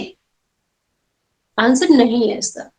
ਆਨਸਰ ਨਹੀਂ ਕਿਵੇਂ ਹੈ? ਇਹ ਦੇਖੋ, ਕਿਉਂਕਿ ਬੇਟੇ ਇਹ ਜਿਹੜੀਆਂ ਨਾ ਇਹ ਅਨਪ੍ਰੋਡਕਟਿਵ ਲੇਬਰ ਹੁੰਦੀ ਹੈ। ਅਨਪ੍ਰੋਡਕਟਿਵ ਲੇਬਰ ਉਹ ਲੇਬਰ ਹੁੰਦੀ ਆ ਜਿਸ ਨੇ ਆਪਣੀਆਂ ਸਰਵਿਸ ਸਾਨੂੰ ਦਿੱਤੀਆਂ, ਜਦੋਂ ਅਸੀਂ ਉਹ ਸਰਵਿਸਿਜ਼ ਉਸਦੀਆਂ ਕੰਜ਼ਿਊਮ ਕਰ ਲਈਆਂ ਉਸ ਤੋਂ ਬਾਅਦ ਉਹ ਖਤਮ ਹੋ ਗਿਆ, ਨਾਲੋਂ ਨਾਲ, ਕਹਿੰਦਾ ਹਿਸਾਬ ਚੁੱਕੂ ਹੋ ਗਿਆ ਨਾਲੋਂ ਨਾਲ ਤੁਹਾਡਾ, ਉਹ ਲੌਂਗ ਟਾਈਮ ਤੱਕ ਸਾਡੇ ਕੋਲ ਹੁੰਦੀਆਂ ਹੀ ਨਹੀਂ, ਪੈਰਿਸ਼ੇਬਲ ਹੁੰਦੀਆਂ ਨੇ। ਉਹ ਪੈਰਿਸ਼ੇਬਲ ਉਹ ਚੀਜ਼ ਹੁੰਦੀ ਹੈ ਜਿਹੜੀ ਬਹੁਤ ਸ਼ਾਰਟ ਪੀਰੀਅਡ ਦੇ ਲਈ ਸਾਡੇ ਕੋਲ ਰਹਿੰਦੀ ਹੈਗੀ ਆ, ਉਹ ਇੱਕਦਮ ਕੰਜ਼ਿਊਮ ਕੀਤੀ ਤੇ ਖਤਮ ਹੋ ਗਈ। ਹੁਣ ਅਗਰ ਤੁਸੀਂ ਕਿਸੇ ਰਿਕਸ਼ਾ ਦੇ ਉੱਤੇ ਬੈਠ ਕੇ ਆਪਣੇ ਘਰ ਤੱਕ ਆਏ ਹੈਗੇ ਹੋ, ਕਿ ਉਹ ਬਹੁਤ ਦੇਰ ਤੱਕ ਉਹਦੀਆਂ ਤੁਸੀਂ ਸਰਵਿਸਿਜ਼ ਦਾ ਆਨੰਦ ਮਾਣ ਸਕਦੇ ਹੋ ਕਿ ਉਹਨੇ ਪੈਸਿਆਂ ਦੇ ਵਿੱਚ ਤੁਹਾਨੂੰ ਦੁਬਾਰਾ ਫੇਰ ਗੇੜੇ ਕਢਾਈ ਜਾਵੇ, ਫੇਰ ਗੇੜੇ ਕਢਾਈ ਜਾਵੇ, ਫੇਰ ਗੇੜੇ ਕਢਾਈ ਜਾਵੇ? ਜਾਂ ਉਹ ਰਿਕਸ਼ੇ ਵਾਲਾ ਤੁਹਾਨੂੰ ਘਰ ਛੱਡ ਗਿਆ, ਤੁਸੀਂ ਰਿਕਸ਼ਾ ਹੀ ਆਪਣੇ ਕੋਲੇ ਰੱਖ ਲਿਆ ਵੀ ਮੈਂ ਤਾਂ ਤੇਰੀਆਂ ਸਰਵਿਸਿਜ਼ ਕੰਜ਼ਿਊਮ ਕਰ ਰਹੀ ਸੀ ਤੇ ਮੈਨੂੰ ਲੌਂਗ ਟਾਈਮ ਤੱਕ ਰੱਖਣ ਤੇ ਤੁਸੀਂ ਉਹਨੂੰ ਆਪਣੇ ਕੋਲੇ ਰੱਖ ਲਵੋ? ਨੋ, ਏਦਾਂ ਨਹੀਂ ਹੁੰਦਾ। ਉਹਨੂੰ ਤੁਸੀਂ ਕੀ ਆ, ਉਹਨੇ ਤੁਹਾਨੂੰ ਸਰਵਿਸਿਜ਼ ਆਪਣੀਆਂ ਪ੍ਰੋਵਾਈਡ ਕਰਵਾਈਆਂ, ਤੁਸੀਂ ਨਾਲੋਂ ਨਾਲ ਉਹਨੂੰ ਕੀ ਕਰ ਦਿੱਤੀਆਂ, ਪੇ ਕਰ ਦਿੱਤਾ, ਪੇ ਕਰਕੇ ਤੁਹਾਡਾ ਰਿਲੇਸ਼ਨ ਉੱਥੇ ਖਤਮ ਹੋ ਜਾਂਦਾ ਉਸਦੇ ਨਾਲ, ਠੀਕ ਹੈ। ਉਹ ਹੁੰਦੀ ਹੈ ਅਨਪ੍ਰੋਡਕਟਿਵ ਲੇਬਰ, ਜਿਨ੍ਹਾਂ ਦਾ ਕੋਈ ਵੀ ਪ੍ਰੋਡਕਟ ਤਿਆਰ ਕੀਤਾ ਹੋਇਆ ਲੌਂਗ ਟਰਮ ਤੱਕ ਸਾਡੇ ਕੋਲੇ ਨਹੀਂ ਰਹਿੰਦਾ ਹੈਗਾ, ਠੀਕ ਹੈ। ਤੇ ਪ੍ਰੋਡਕਟਿਵ ਲੇਬਰ ਕਿਹੜੀ ਲੇਬਰ ਹੁੰਦੀ ਹੈ? ਉਹ ਲੇਬਰ ਜਿਹੜੀ ਕਿ ਜੋ ਚੀਜ਼ਾਂ ਨੂੰ ਪ੍ਰੋਡਿਊਸ ਕਰਦੀ ਹੈਗੀ ਆ, ਪ੍ਰੋਡਕਸ਼ਨ ਕਰਨ ਤੋਂ ਬਾਅਦ ਉਹ ਚੀਜ਼ਾਂ ਜਿਹੜੀਆਂ ਹੈਗੀਆਂ ਨੇ ਉਹ ਸਾਡੇ ਕੋਲੇ ਲੌਂਗ ਟਾਈਮ ਤੱਕ ਰਹਿੰਦੀਆਂ ਨੇ। ਅਗਰ ਕਿਸੇ ਨੇ ਟੇਬਲ ਪ੍ਰੋਡਿਊਸ ਕੀਤਾ, ਤੁਹਾਡੇ ਘਰ ਦੇ ਵਿੱਚ ਬੈੱਡ ਬਣੇ ਹੋਣਗੇ, ਤੁਹਾਡੇ ਘਰ 'ਚ ਫਰਨੀਚਰ ਬਣਿਆ ਹੋਇਆ ਹੋਏਗਾ, ਹਨਾ, ਕਿੰਨੀਆਂ ਚੀਜ਼ਾਂ ਤੁਹਾਡੇ ਘਰ ਦੇ ਵਿੱਚ, ਤੁਹਾਡਾ ਘਰ ਆਪਣਾ ਹੀ ਹੈ, ਜਿਹੜਾ ਤੁਹਾਡਾ ਆਪਣਾ ਘਰ ਆ, ਇਹਨੂੰ ਵੀ ਤੁਸੀਂ ਜਿਨ੍ਹਾਂ ਨੇ ਬਣਾਇਆ ਹੈ, ਜਿਸ ਲੇਬਰ ਨੇ ਬਣਾਇਆ ਹੈ, ਉਸ ਲੇਬਰ ਨੂੰ ਅਸੀਂ ਪ੍ਰੋਡਕਟਿਵ ਲੇਬਰ ਕਹਿੰਦੇ ਹਾਂ, ਕਿਉਂਕਿ ਜੋ ਉਹਨਾਂ ਨੇ ਆਪਣੀਆਂ ਸਰਵਿਸਿਜ਼ ਦੇ ਕੇ ਡਿਵੈਲਪ ਕੀਤੀ ਹੈ ਨਾ ਚੀਜ਼, ਉਹ ਕੀ ਆ, ਲੌਂਗ ਟਾਈਮ ਤੱਕ ਸਾਡੇ ਕੋਲੇ ਰਹਿਣ ਵਾਲੀ ਹੈ, ਠੀਕ ਹੈ। ਇਹ ਬਹੁਤ ਦੋ ਇੰਪੋਰਟੈਂਟ ਟਰਮ ਸੀਗੀਆਂ ਉਸਦੀ ਸਰਪਲਸ ਵੈਲਿਊ ਦੀਆਂ, ਪ੍ਰੋਡਕਟਿਵ ਲੇਬਰ ਔਰ ਅਨਪ੍ਰੋਡਕਟਿਵ ਲੇਬਰ। ਤੇ ਜਦੋਂ ਅਸੀਂ ਲੇਬਰ ਪਾਵਰ ਦੀ ਗੱਲ ਕਰਦੇ ਹਾਂ ਨਾ, ਉਹ ਲੇਬਰ ਪਾਵਰ ਦੇ ਵਿੱਚ ਅਸੀਂ ਪ੍ਰੋਡਕਟਿਵ ਲੇਬਰ ਜਿਹੜੀ ਹੈਗੀ ਆ ਉਸਦੇ ਵੱਲੋਂ ਜਿਹੜੀਆਂ ਹੈਗੀਆਂ ਨੇ ਪ੍ਰੋਡਕਟਿਵ ਲੇਬਰ ਜਿਹੜੀ ਹੈਗੀ ਨਾ, ਸਰਪਲਸ ਵੈਲਿਊ ਪ੍ਰੋਡਕਟਿਵ ਲੇਬਰ ਹੀ ਪ੍ਰੋਡਿਊਸ ਕਰਦੀ ਹੈਗੀ, ਅਨਪ੍ਰੋਡਕਟਿਵ ਲੇਬਰ ਸਰਪਲਸ ਵੈਲਿਊ ਨਹੀਂ ਪ੍ਰੋਡਿਊਸ ਕਰਦੀ, ਠੀਕ ਹੈ। ਹੁਣ ਰਿਕਸ਼ੇ ਵਾਲੇ ਨੇ ਤੁਹਾਨੂੰ ਘਰ ਛੱਡ ਦਿੱਤਾ ਹੈਗਾ ਤੇ ਉਸ ਤੋਂ ਬਾਅਦ ਕੀ ਹੋਇਆ? ਨਥਿੰਗ। ਦੂਸਰੇ ਪਾਸੇ ਕਿਸੇ ਨੇ ਕੋਈ ਚੀਜ਼ ਬਣਾਈ ਹੈਗੀ ਹੈ, ਕੋਈ ਪ੍ਰੋਡਕਸ਼ਨ ਹੋਈ ਹੈ, ਉਹਨੇ ਮੰਨ ਲਓ ਕਿ ਟੀ-ਸ਼ਰਟ ਹੀ ਬਣਾਈ ਹੈਗੀ ਇੱਕ ਲੇਬਰ ਨੇ, ਉਹ ਟੀ-ਸ਼ਰਟ ਨੂੰ ਬਣਾਉਣ ਦੇ 'ਚ 100 ਰੁਪਏ ਦੀ ਟੀ-ਸ਼ਰਟ ਬਣਾਈ ਹੈਗੀ, ਮਾਰਕੀਟ ਦੇ 'ਚ ਟੀ-ਸ਼ਰਟ 150 ਦੀ 200 ਦੀ ਵਿਕ ਰਹੀ ਹੈ, ਤੇ ਇਹ ਜਿਹੜਾ ਗੈਪ ਹੈ, ਠੀਕ ਹੈ, ਉਸਦੀ ਪ੍ਰੋਡਕਸ਼ਨ ਕਾਸਟ ਔਰ ਉਸ ਤੋਂ ਬਾਅਦ ਉਸਦੀ ਮਾਰਕੀਟ ਕਾਸਟ ਜਿਹੜੀ ਹੈਗੀ, ਉਹਨਾਂ ਦੋਨਾਂ ਦੇ ਵਿਚਲਾ ਜਿਹੜਾ ਗੈਪ ਆ, that is called surplus value. Am I right or not? समझ आ रही है कि मेरी गल नहीं समझ आ रही? हाँ जी, लिख के मैनू रिलैक्स करा दिया करो, तो मेरा गला ही खराब होना, ठीक है।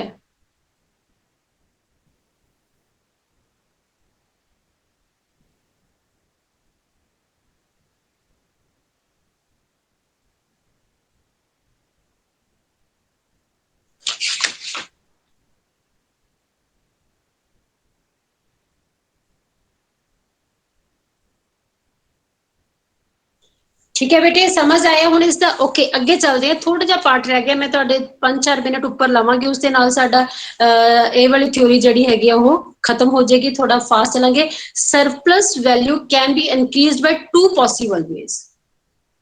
It can be increase. ਦੇਖੋ ਮੈਂ ਪਹਿਲਾਂ ਵੀ ਕਹਿ ਚੁੱਕੀ ਹਾਂ, ਜਿਹੜਾ ਐਂਟਰਪ੍ਰੇਨਿਓਰ ਹੁੰਦਾ, ਜਿਹੜਾ ਪ੍ਰੋਡਿਊਸਰ ਹੁੰਦਾ, ਹਮੇਸ਼ਾ ਉਹ ਕੀ ਮੋਟਿਵ ਲੈ ਕੇ ਚੱਲਦਾ, ਪ੍ਰੋਫਿਟ ਮੋਟਿਵ ਲੈ ਕੇ ਚੱਲਦਾ, ਠੀਕ ਹੈ। ਉਹ ਕੀ ਕਰੇਗਾ ਕਿ ਉਹ ਹਮੇਸ਼ਾ ਉਹ ਕੰਮ ਕਰੂਗਾ ਜਿਸ ਵਿੱਚ ਉਸਦਾ ਪ੍ਰੋਫਿਟ ਹੋਏਗਾ। ਤਾਂ ਕੀ ਇਹ ਸਰਪਲਸ ਵੈਲਿਊ ਜਿਹੜੀ ਹੈਗੀ ਉਹ ਕਿਹਨੂੰ ਮਿਲਣੀ ਹੁੰਦੀ ਹੈ, ਪ੍ਰੋਡਿਊਸਰ ਨੂੰ ਮਿਲਣੀ ਹੁੰਦੀ ਹੈਗੀ ਆ। ਤਾਂ ਉਹ ਦੋ ਤਰੀਕੇ ਨੇ ਉਸਦੇ ਕੋਲੇ ਆਪਣੀ ਸਰਪਲਸ ਵੈਲਿਊ ਨੂੰ ਵਧਾਉਣ ਦੇ ਲਈ।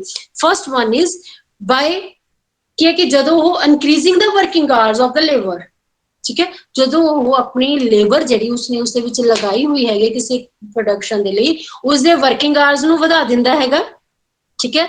ਵਰਕਿੰਗ ਆਵਰਸ ਤਾਂ ਵਧਾ ਦਿੰਦਾ ਹੈਗਾ ਤੇ ਉਹਨੂੰ ਅਸੀਂ ਕੀ ਕਹਿੰਦੇ ਐਬਸੋਲੂਟ ਸਰਪਲਸ ਵੈਲਿਊ। ਦੋ ਤਰ੍ਹਾਂ ਦੇ ਵੈਲਿਊਜ਼ ਅਸੀਂ ਫਿਰ ਵਰਕ ਕਰਾਂਗੇ, ਇੱਕ ਤਾਂ ਹੁੰਦੀ ਐਬਸੋਲੂਟ ਸਰਪਲਸ ਵੈਲਿਊ ਹੁੰਦੀ, ਇੱਕ ਰਿਲੇਟਿਵ ਸਰਪਲਸ ਵੈਲਿਊ ਹੁੰਦੀ ਹੈ। ਪਹਿਲੀ ਸਰਪਲਸ ਜਿਹੜੀ ਐਬਸੋਲੂਟ ਸਰਪਲਸ ਵੈਲਿਊ, ਉਹ ਵੈਲਿਊ ਆ ਜਦੋਂ ਇੱਕ ਪ੍ਰੋਡਿਊਸਰ ਜਿਹੜਾ ਹੈਗਾ ਏ ਉਹ ਵਰਕਿੰਗ ਆਵਰਸ ਜਾਂ ਵਰਕਿੰਗ ਡੇਜ਼ ਜਿਹੜੇ ਹੈਗੇ ਆ ਉਹ ਲੇਬਰ ਦੇ ਵਧਾ ਦਿੰਦਾ ਹੈਗਾ, ਤਾਂ ਉਸ ਤੋਂ ਜਿਹੜੀ ਉਸਨੂੰ ਵੈਲਿਊ ਪ੍ਰਾਪਤ ਹੋਏਗੀ। ਕਿਉਂਕਿ ਇੱਕ ਲੇਬਰ ਅਗਰ 6 ਘੰਟੇ ਕੰਮ ਕਰਨ, 8 ਘੰਟੇ ਲਾ ਲਓ ਤੁਸੀਂ, ਨਾਰਮਲੀ ਅਸੀਂ 8 ਆਵਰਸ ਲੈਂਦੇ ਹਾਂ, 8 ਘੰਟੇ ਕੰਮ ਕਰਕੇ 100 ਪੀਸ ਤਿਆਰ ਕਰਦੀ ਹੈਗੀ ਆ, ਤੇ ਉਹੀ ਲੇਬਰ ਜੇਕਰ 10 ਘੰਟੇ ਕੰਮ ਕਰੇਗੀ, 2 ਘੰਟੇ ਐਕਸਟਰਾ ਕੰਮ ਕਰੇ ਹੈਗੇ ਆ, 100 ਪੀਸ ਦੀ ਬਜਾਏ 120 ਜਾਂ 125 ਪੀਸਿਸ ਤਿਆਰ ਕਰ ਰਹੀ ਹੈਗੀ ਆ, ਤਾਂ ਉਹ ਜਿਹੜੇ 100 ਉੱਪਰਲੇ 25 ਜਾਂ 30 ਉਸਨੇ ਅਲੱਗ ਤੋਂ ਤਿਆਰ ਕੀਤੇ ਆ, ਦੈਟ ਇਜ਼ ਕਾਲਡ ਸਰਪਲਸ। ਔਰ ਐਬਸੋਲੂਟ ਸਰਪਲਸ ਵੈਲਿਊ ਕਹਾਂਗੇ ਉਸਨੂੰ ਅਸੀਂ, ਜਿਹੜੇ ਅਸੀਂ ਵਰਕਿੰਗ ਆਵਰਸ ਨੂੰ ਵਧਾ ਕੇ ਉਸਦੀ ਕਰਦੇ ਹੈਗੇ। ਤਾਂ ਸੈਕਿੰਡ ਹੈਗਾ, second method by reducing the part of working days which represent the labor time necessary the workers। ਫਿਰ ਦੂਸਰਾ ਕੀ ਹੈ, ਸਿੰਪਲ ਸ਼ਬਦਾਂ ਦੇ ਵਿੱਚ ਸਮਝੋ। ਮੈਂ ਕਹਿੰਦੀ ਹਾਂ ਕਿ ਇਕਨੋਮਿਕਸ ਤੁਸੀਂ ਸਿੰਪਲ ਸਮਝਿਆ ਕਰੋ। ਕੀ ਹੈ ਕਿ ਉਹਨਾਂ ਦੇ ਵੇਜ ਰੇਟ ਘਟਾ ਦਿਓ, ਜਾਂ ਤਾਂ ਦੂਸਰਾ ਵੇਜ ਰੇਟ ਕਿਵੇਂ ਘਟਾ ਦਿਓ ਕਿ ਜਿਹੜੀ ਜਿੰਨੀ ਵੀ ਉਹਦੇ ਵਿੱਚ ਲੱਗੀ ਹੋਈ ਹੈ, ਐਮਬੋਡੀਡ ਹੈ, ਜਿੰਨੀ ਵੀ ਲੇਬਰ ਉਸਦੇ ਵਿੱਚ ਕਿਸੇ ਪ੍ਰੋਡਕਟ ਨੂੰ ਪ੍ਰੋਡਿਊਸ ਕਰਨ ਦੇ ਵਿੱਚ ਲੱਗੀ ਹੋਈ ਹੈਗੀ ਹੈ ਨਾ, ਉਸ ਲੇਬਰ ਨੂੰ ਕੀ ਕਰੋ ਤੁਸੀਂ, ਕਹਿੰਦੇ ਨੇ ਕਿ ਉਹਨਾਂ ਵਰਕਰਸ ਨੂੰ ਸਬਸਟੈਂਸ ਜਾਂ increasing the part which is embodied in the surplus value, the surplus value which depends upon this second factor called relative surplus value। ਉਸਦੀ ਉਹਦੇ ਜਿਹੜੇ ਉਹਨੂੰ ਉਹਨਾਂ ਕੀ ਪੈਸੇ ਦਿਓ ਜਿੰਨੇ ਕੁ ਪੈਸੇ ਉਸਨੂੰ ਉਸਦੀ ਲਾਈਵਲੀਹੁੱਡ ਦੇ ਲਈ, ਉਸਨੂੰ ਆਪਣੇ ਸਸਟੇਨ ਕਰਕੇ ਰੱਖਣ ਦੇ ਲਈ, ਠੀਕ ਹੈ, ਜਾਂ ਉਸਨੂੰ ਆਪਣੇ ਸਬਸਟੈਂਸ ਲੈਵਲ ਹੁੰਦਾ ਜਿੰਦਾ ਰਹਿਣ ਤੱਕ ਦਾ ਲੈਵਲ ਜਿਹੜਾ ਹੁੰਦਾ, ਜਿਸ ਦੇ ਨਾਲ ਅਸੀਂ ਜਿੰਦਾ ਰਹਿ ਸਕਦੇ, ਉਹਨਾਂ ਕੁ ਵੇਜਸ ਦੇ ਦਿਓ ਕਹਿੰਦੇ। ਤੇ ਉਹ ਵੇਜਸ ਦੇਣ ਤੋਂ ਬਾਅਦ ਜਿਹੜਾ ਵੇਜ ਉਸਦੇ ਕੋਲੇ ਜ਼ਿਆਦਾ ਹੋਏਗਾ, ਬਚੇਗਾ, ਹਨਾ, ਉਸਨੂੰ ਉਹ ਉਸਦਾ ਕੀ ਹੋਊਗਾ, ਸਰਪਲਸ ਹੋਊਗਾ, that is called relative surplus value. ਠੀਕ ਹੈ ਕਿ ਨਹੀਂ। ਤੇ ਜਿਹੜਾ ਸੈਕਿੰਡ ਵਾਲਾ ਅਸੀਂ ਕੀਤਾ ਨਾ, ਇਹਦੇ ਨਾਲ ਕੀ ਹੈਗਾ ਕਿ ਰਿਲੇਟਿਵ ਸਰਪਲਸ ਵੈਲਿਊ ਜਿਹੜੀ ਹੈਗੀ ਹੈ requires N increase in productivity of labour. ਇਹਦੇ ਨਾਲ ਜਿਹੜੀ ਪਤਾ ਕੀ ਹੈ, ਜਦੋਂ ਕਿਸੇ ਨੂੰ ਪਤਾ ਹੋਵੇ ਨਾ ਕਿ ਵੀ ਲੇਬਰ ਮਾਰਕੀਟ ਦੇ ਵਿੱਚ ਸਪਲਾਈ ਬਹੁਤ ਜ਼ਿਆਦਾ ਹੈਗੀ, ਤੇ ਜੇ ਮੈਂ ਕੰਮ ਨਹੀਂ ਕਰੂੰਗਾ ਤਾਂ ਮੈਨੂੰ ਉੱਥੋਂ ਇੰਨੇ ਵੇਜ ਰੇਟ ਤੇ ਮੈਂ ਕੰਮ ਨਹੀਂ ਕੀਤਾ ਤਾਂ ਮੈਨੂੰ ਉੱਥੋਂ ਕੋਈ ਵਰਕ ਨਹੀਂ ਮਿਲਣਾ ਹੈਗਾ, ਤਾਂ ਮੈਂ ਫ੍ਰੀ ਰਹਿਣ ਦੇ ਨਾਲ ਉਹ ਕੀ ਜ਼ਿਆਦਾ ਸੋਚ ਕਹੇਗਾ ਕਿ ਮੈਂ ਚਲੋ ਇੰਨੇ ਕੁ ਪੈਸੇ ਦੇ ਉੱਤੇ ਕੰਮ ਕਰਨਾ ਸ਼ੁਰੂ ਕਰ ਦੇਣਾ। ਤੁਸੀਂ ਕਦੇ ਲੇਬਰ ਚੌਂਕ ਦੇ ਵਿੱਚ ਜਾ ਕੇ ਦੇਖੋ, ਸਵੇਰ ਵੇਲੇ ਲੇਬਰ ਚੌਂਕ 'ਚ ਖੜੇ ਹੁੰਦੇ ਨੇ, ਉਹ ਬਹੁਤ ਅੱਛੀ ਲੇਬਰ ਮਾਰਕੀਟ ਦੀ ਬੜੀ ਅੱਛੀ ਐਗਜ਼ਾਮਪਲ ਆ। ਉਹ 'ਚ ਕੀ ਹੁੰਦਾ ਸਵੇਰੇ ਬਹੁਤ ਸਾਰੇ ਲੇਬਰਰ ਜਿਹੜੀ ਹੈਗੀ ਉੱਥੇ ਖੜੀ ਹੁੰਦੀ ਆ, ਹਨਾ। ਹੁਣ ਜਦੋਂ ਆਪਾਂ ਲੈਣ ਜਾਂਦੇ, ਲੇਬਰ ਲੈਣ ਗਏ, ਆਪਾਂ ਕਹਿੰਦੇ ਵੀ ਹਾਂ ਵੀ ਕੰਮ ਕਰੇਗਾ, ਕੰਮ ਆ, ਨਹੀਂ ਜੀ ਮੈਂ ਤਾਂ 500 ਰੁਪਇਆ ਲਊਂਗਾ। ਆਪਾਂ ਕਹਿੰਦੇ ਅੱਛਾ, ਆਪਾਂ ਘਰ ਤੋਂ ਸੋਚ ਕੇ ਗਏ ਹੋਏ ਆ ਕਿ ਆਪਾਂ ਵੀ 400 ਰੁਪਇਆ ਦੇਣਾ ਹੈਗਾ ਉਹਨੂੰ, ਹਨਾ। ਉਹ ਕਹਿੰਦਾ 500, ਨਹੀਂ ਵੀ ਅਸੀਂ ਨਹੀਂ ਲੈਣਾ, ਸਾਡੇ ਕੋਲ ਸਪਲਾਈ ਬਹੁਤ ਆ, ਸਾਡੇ ਕੋਲ ਲੇਬਰਸ ਬਹੁਤ ਹੈਗੇ ਨੇ। ਅਸੀਂ ਕਹਿੰਦੇ ਠੀਕ ਹੈ, ਤੂੰ ਇਹ ਗੱਲ ਕਹੀ ਹੈਗੀ ਹੈ ਕਿ ਮੈਂ ਕੋਈ ਹੋਰ ਦੇਖ ਲੈਣਾ, ਆਪਾਂ ਕਿਸੇ ਹੋਰ ਕੋਲੇ ਜਾਂਦੇ ਹਾਂ। ਉਹ ਕਹਿੰਦਾ ਮੈਂ 450 ਲਊਂਗਾ। ਹੁਣ ਆਪਾਂ ਤਾਂ ਕੀ ਆ ਕਿ ਆਪਾਂ ਤਾਂ ਕੀ ਕਰ ਚੁੱਕੇ ਹੈਗੇ ਆ ਕਿ ਵੀ ਆਪਾਂ ਤਾਂ 400 ਰੁਪਇਆ ਦੇਣਾ, ਅਸੀਂ ਕਿਹਾ ਵੀ ਅਸੀਂ ਨਹੀਂ। ਫਿਰ ਅਸੀਂ ਤੀਸਰੇ, ਚੌਥੇ, ਪੰਜਵੇਂ ਐਂ ਕਰਕੇ ਜਦੋਂ ਅਸੀਂ 6ਵੇਂ 7ਵੇਂ ਦੇ ਕੋਲੇ ਜਾਂਦੇ ਹਾਂ ਨਾ, ਉਹ ਕਹਿੰਦੇ ਹੈਗੇ, ਕਹਿੰਦੇ ਠੀਕ ਹੈ ਜੀ ਮੈਂ 350 ਰੁਪਇਆ ਲੈ ਲੂੰਗਾ ਤੇ ਮੈਂ ਕੰਮ ਕਰ ਦੇਣਾ। ਆਪਾਂ ਕਹਿੰਦੇ ਓਕੇ 350 ਲੈ ਲੇਗਾ, ਠੀਕ ਹੈ, ਚੱਲ ਤੂੰ 350 ਰੁਪਇਆ ਲੈ। ਆਪਾਂ ਕਿੰਨਾ ਸੋਚ ਗਏ ਹੋਏ ਆ, 400 ਰੁਪਇਆ ਦੇ ਕੇ ਨਾ ਰਹੇ ਆ, 350 ਜਿਹੜੇ 50 ਰੁਪਏ ਉਹ ਆਪਣੀ ਕੀ ਆ, relative surplus value. Is it clear or not? This is all about our surplus theory। ਬੇਟੇ ਇਹਦੇ ਨਾਲ ਸਾਡਾ ਸੈਕਸ਼ਨ A ਜਿਹੜਾ ਹੈਗਾ ਨਾ, ਸੈਕਸ਼ਨ A ਦੇ ਵਿੱਚ ਅਸੀਂ ਸਰਪਲਸ ਵੈਲਿਊ ਤੋਂ ਖਤਮ ਕਰ ਚੁੱਕੇ ਹਾਂ। ਤੇ ਇਹ 'ਚ socio economic crisis, contradiction of capital development, and third world capitalism. बेटे सोशो इकोनॉमिक क्राइसिस बहुत ईजी है, तुसी अपने आप भी कर लोगे तो कोई दिक्कत नहीं आनी, तुसी पढ़ के देखना, इसनों नहीं समझ आएगा मैनू पूछ लेना, एंड दे विच असी इहदे उत्ते क्लास लगा लांगे, तुहानू उदों करवा देवांगे। द थर्ड वर्ड कैपिटलिज्म दा ए मैं करवा दांगी, तुसी ये भी पढ़ के देखना, 3 टॉपिक बहुत टू मच ईजी ने बेटे, तुसी इन्हां नू एक बारी गो थ्रू होके देखना अज, ठीक है। तो फिर इन्हां नू असी फर्दर एक्सप्लेन जिहड़ा हैगा उन्हां नू असी लास्ट जिस दिन साडा लैक्चर होएगा ना, छोटे छोटे टॉपिक जिहड़े रह जाणगे उस दिन करांगे, ते कल नू असी सैक्शन बी जिहड़ा हैगा वो स्टार्ट करांगे अपना, ठीक है बेटे। Okay, this is all about my side. ते अगर हम तुहानू कोई है तां तुसी मैनू दस दिओ, तुहाडी अगली क्लास शुरू 6 मिनट हो चुके ने क्लास शुरू होई नू, ठीक है बेटा, समझ आ गया? इनू पढ़ के देखो बेटे, इदा नहीं समझ आना हुंदा है, एक बारी मेरे समझाए थे समझ नहीं आना, इनू खुद पढ़ना अज, ठीक है, पढ़ोगे? अगर साढ़े आने तो पहला आया। ओके बेटा, ओके, चलो ठीक है, ओके बेटा, थैंक यू सो मच।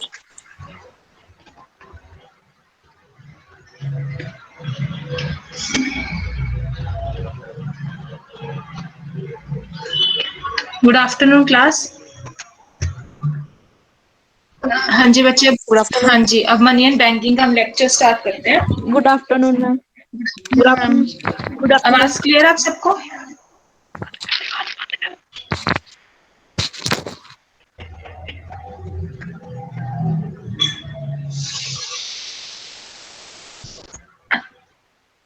हाँ जी बच्चे, आज हम टॉपिक करेंगे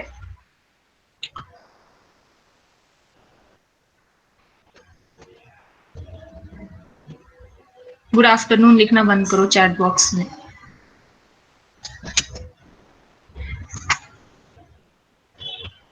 बच्चे सेक्शन ए का सेकंड पार्ट करने जा रहे हैं आज हम, फाइनेंशियल सिस्टम्स एंड मार्केट, जिसके अंदर हम structure of money market, capital market, उसकी प्रॉब्लम्स और डेवलपमेंट्स, ठीक है बच्चे। मनी मार्केट की हुंदी है, ये एक एजा इंस्टीट्यूशनल अरेंजमेंट है जिस च आप शॉर्ट टर्म बोरिंग ते लैंडिंग करदे फंड्स दी, मतलब शॉर्ट टर्म मतलब शॉर्ट पीरियड लई बोरो करदे फंड्स नू ते लैंड करदे, लैंड मतलब देना फंड्स। ये शॉर्ट टर्म क्रेडिट मार्केट है, एक एजा इंस्टीट्यूशनल अरेंजमेंट है जिहदे विच शॉर्ट टर्म बोरिंग ते लैंडिंग हुंदी है फंड्स दी, ठीक है। इनू आपां शॉर्ट टर्म क्रेडिट मार्केट भी कहंदे हैं। ते इहदे च जिहड़े एसेट्स हुंदे हैं वो अपने लिक्विड एसेट्स हुंदे हैं, लिक्विड मतलब जिहड़े ईजिली कन्वर्ट हो जाते हैं कैश च, ठीक है। ते अपनी इस शॉर्ट टर्म सिक्योरिटीज होंदी हैं बच्चे, इन्हां च जिहड़ी सिक्योरिटीज होंदी है लिक्विड होंदी है, मतलब जिहड़ी ईजिली कन्वर्ट हो जाती है कैश च। ते assets like short term government securities ते ट्रेजरी बिल्स ऑफ एक्सचेंज, जिहड़ी शॉर्ट टर्म गवर्नमेंट सिक्योरिटीज ते ट्रेजरी बिल्स ऑफ एक्सचेंज ये एसेट्स होंदे जिहड़े मनी मार्केट च डील करदे आपां। ये एसेट्स बहुत लिक्विड एसेट्स होंदे हैं, मतलब ये ईजिली कन्वर्ट हो जाते कैश च। Understood money market?